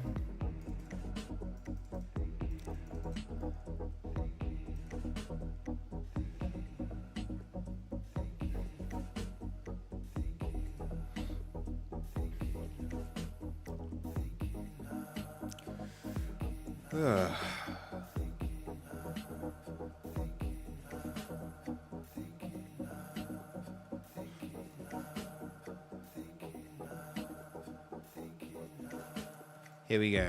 Ready, set, boom. I did see a little bit.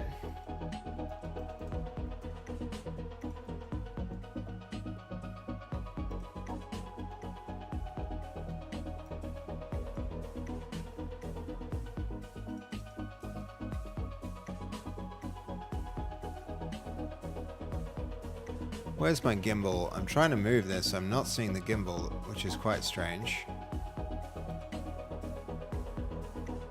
Alright, both these things, copy them, paste them.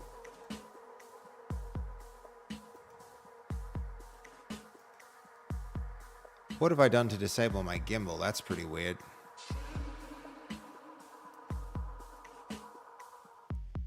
Could just go like this and move it, I guess, but like...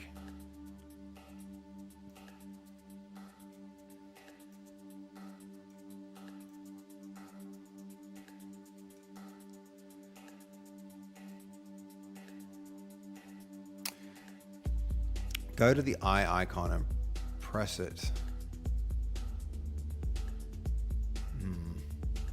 Thank you. I don't know what I did there to hide that. That was pretty weird. I must have pressed a shortcut or something. Pretty weird.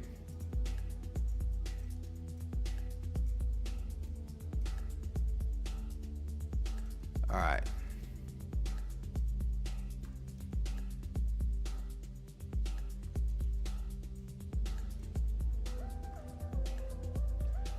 Push them changes. Let's see.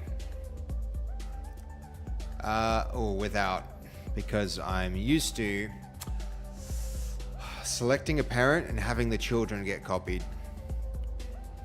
I don't know why they didn't do that. Pretty weird choice. If I copy a folder and paste it in a new location, I'm not copying just an empty folder. I'm copying all the things within it. When you like drag and drop something like that, the most intuitive thing is to say like, okay, this is now a tree. I'm copy and pasting the entire tree.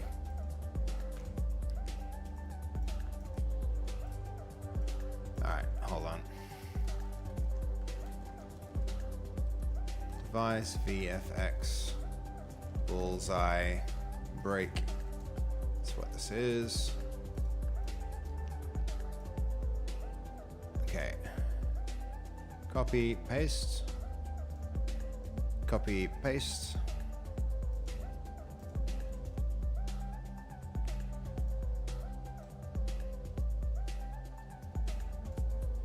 Copy and paste.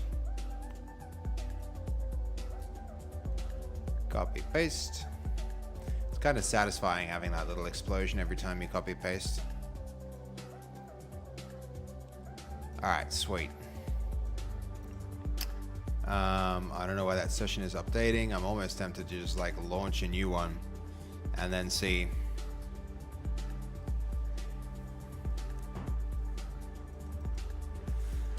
All right. Alrighty then. 6 targets to shoot. Be very interesting to see this go with the sequencer. The next thing might be the bomb, getting a bomb going.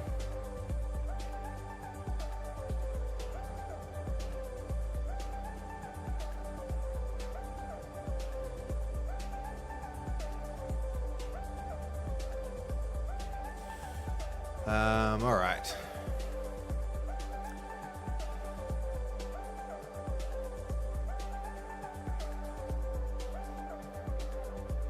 Any minute. I think potentially like stopping and starting a session might be a good way to get it actually rerunning like that. You know, like instead of waiting for things to propagate, it's So what's going on? How's everybody's Friday nights going? You're having a good time? You're doing big and interesting things? It's I think tomorrow I'm looking forward to catching up with friends where I think so Oasis and Over, who you guys would have seen yesterday coming into the stream. Those guys, they have organized another event. It'll be like Mexican dinner, which I just can't wait for. Tomorrow's the Fortnite event. Right, nice mind blow. You're really into the Fortnite stuff, huh? That's awesome. Yep, that's very cool. You're just chilling, Goldie? Yeah, I'm just chilling too, but like also kind of like really looking forward to getting some of these actual mini games working. The fact that we're very soon going to be in a situation where there's like custom Fortnite mini games here. Not gonna lie, a little excited about that. A little bit excited about that. That's gonna be so good. You're always just chilling. Dude, I love having you here to help all the time, man. No matter the day. I hear ya. I wonder what Fast is doing for dinner. Might see if I can get in on her dinner plans real quick.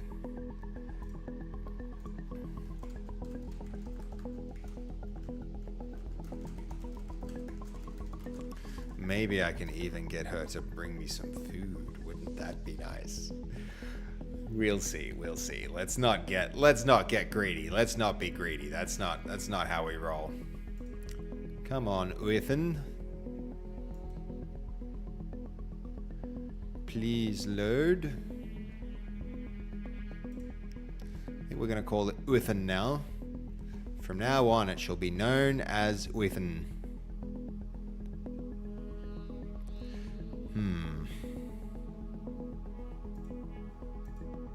I think my session has crashed. No, I've learnt the hard way. You just wait for it and it eventually comes right. That's the most frustrating thing. See? Just a matter of time. Alright. That broke into little bits. But not as many little bits as I want to be expecting to see here. And those are the two targets that aren't real targets. So, kind of got something going there.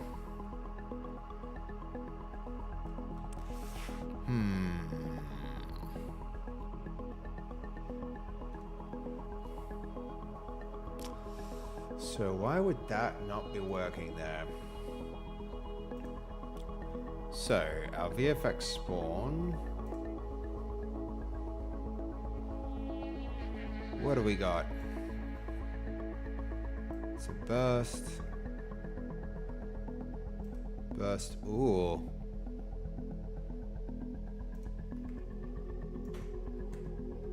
I mean, that's a mistake that should be an easy fix when we...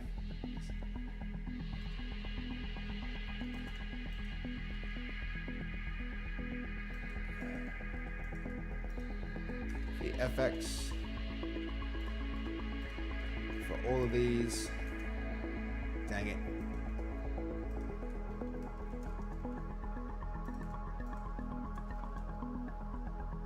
And then we're going to make it a nice big effect as well.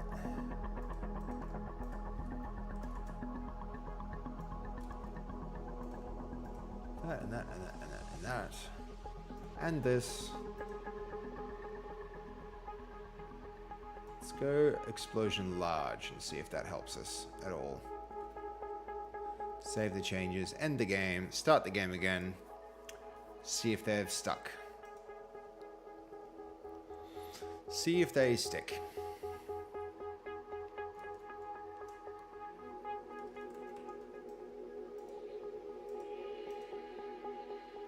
No. But, that said, let me go have a look at this, because if I go into this, it's also supposed to, like, this effect has way more particles than what we're seeing. There's also another particle system that we want to be spawning there as well. So, we've got one going. Let's move on to the others. So, these can all go. Oh, that's so annoying. If I delete them, of course I'm deleting them and their children. Why doesn't it just respect hierarchy? Respect authority. Increase burst. Maybe in the VFX spawner should increase the burst. You mean like the burst visual effects amount? Because yes, that would be an idea, but let's see where the...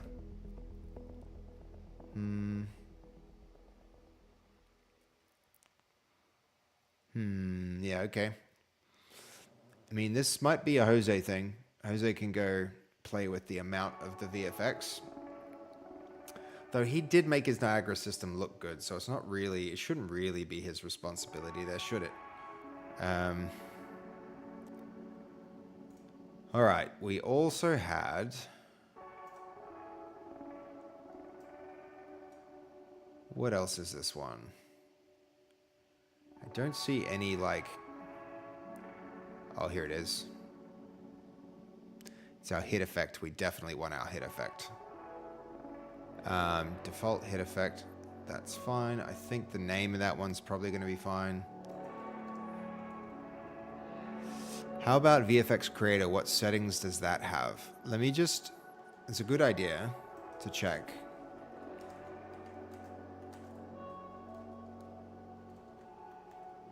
Where is the NS underscore?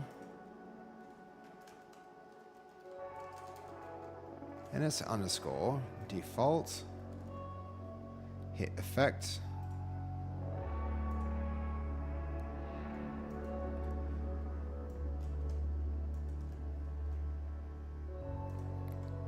Show me the folder this is in, please.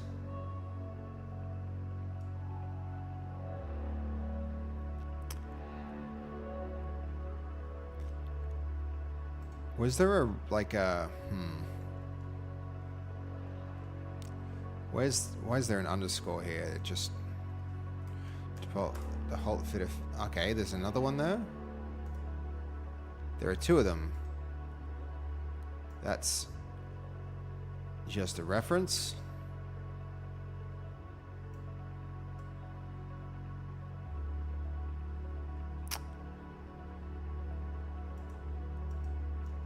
And that one could go there. I wonder if all of these are, yeah, all of these redirectors. I'm guessing like Jose wasn't aware of those redirectors. Mind blow, is there any real risk to like just updating all of these redirector references?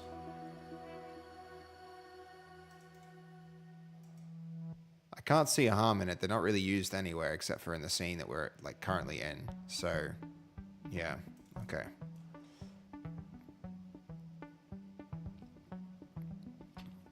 Should be fine then. Should be fine then. So I don't want to pressure you to like talk too much about yourself if you're not comfortable doing it, mind blow. But like, where you at? What country are you in? I'm here in Australia. It's like Melbourne right now. So long as one doesn't go working on them, yeah. I think I'm the only one like working on this right now in any concrete way. Greece, dude. That's pretty cool. And what made you want to get into UEFN? Is it was it just like, I'm guessing you really like to play Fortnite and you decided you wanted to make your own content for it?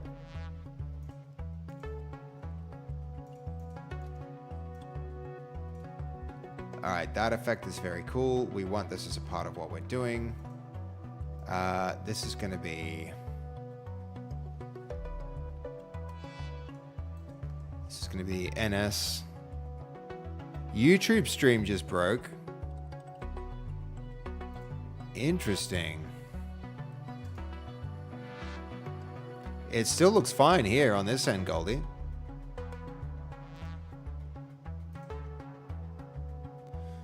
Really, it broke.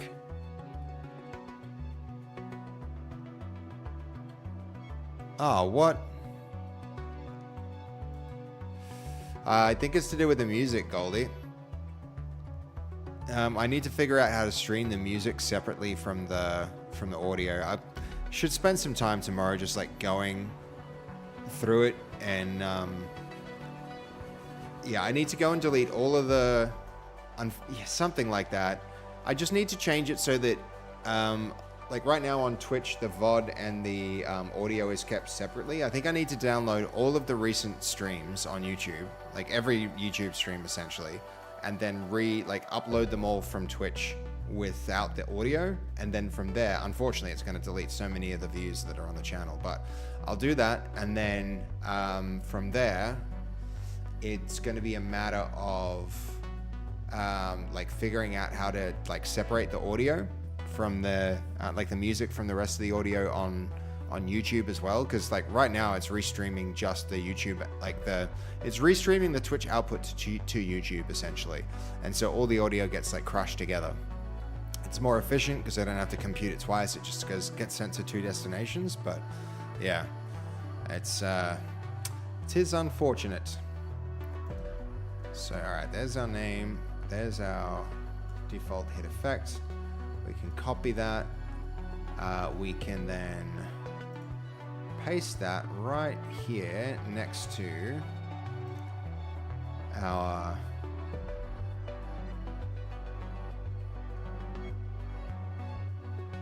that can go here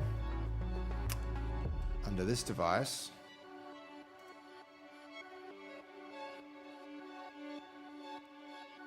So we don't actually want that. We want a second, instead of bullseye break, we want default hit.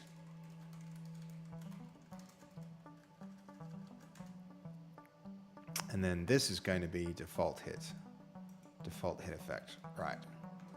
So then we'll play 2 of them. The other thing we could do here then, once we have that, is if we want more breakage, we just double the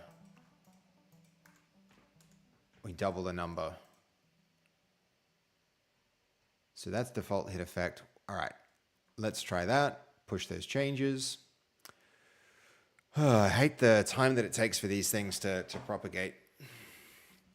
Yeah, it's a fairly big pain, especially if I want the YouTube channel to grow. Like, I took the effort to split out the like I didn't want any hits on my Twitch account, but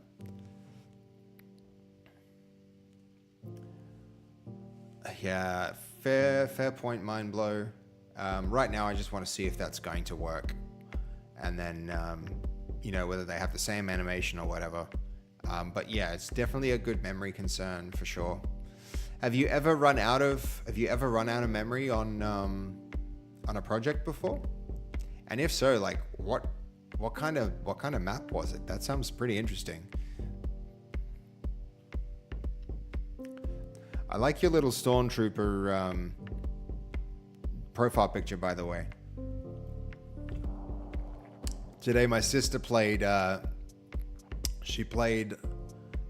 golf on stream wearing a stormtrooper outfit. It's yeah, it was pretty cool.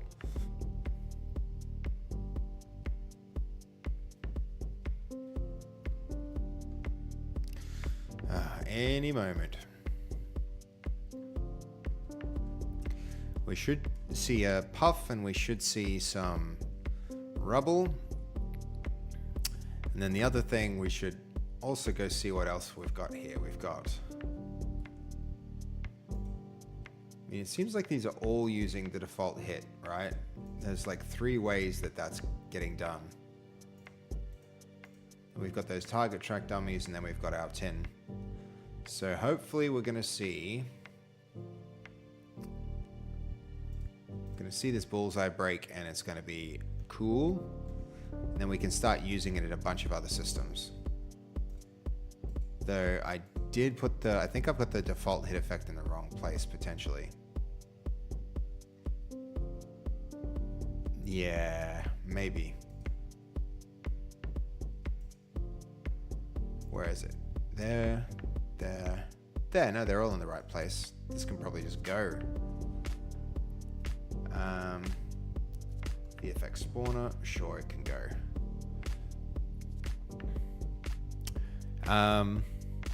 I don't think doubling the, yeah, hold on.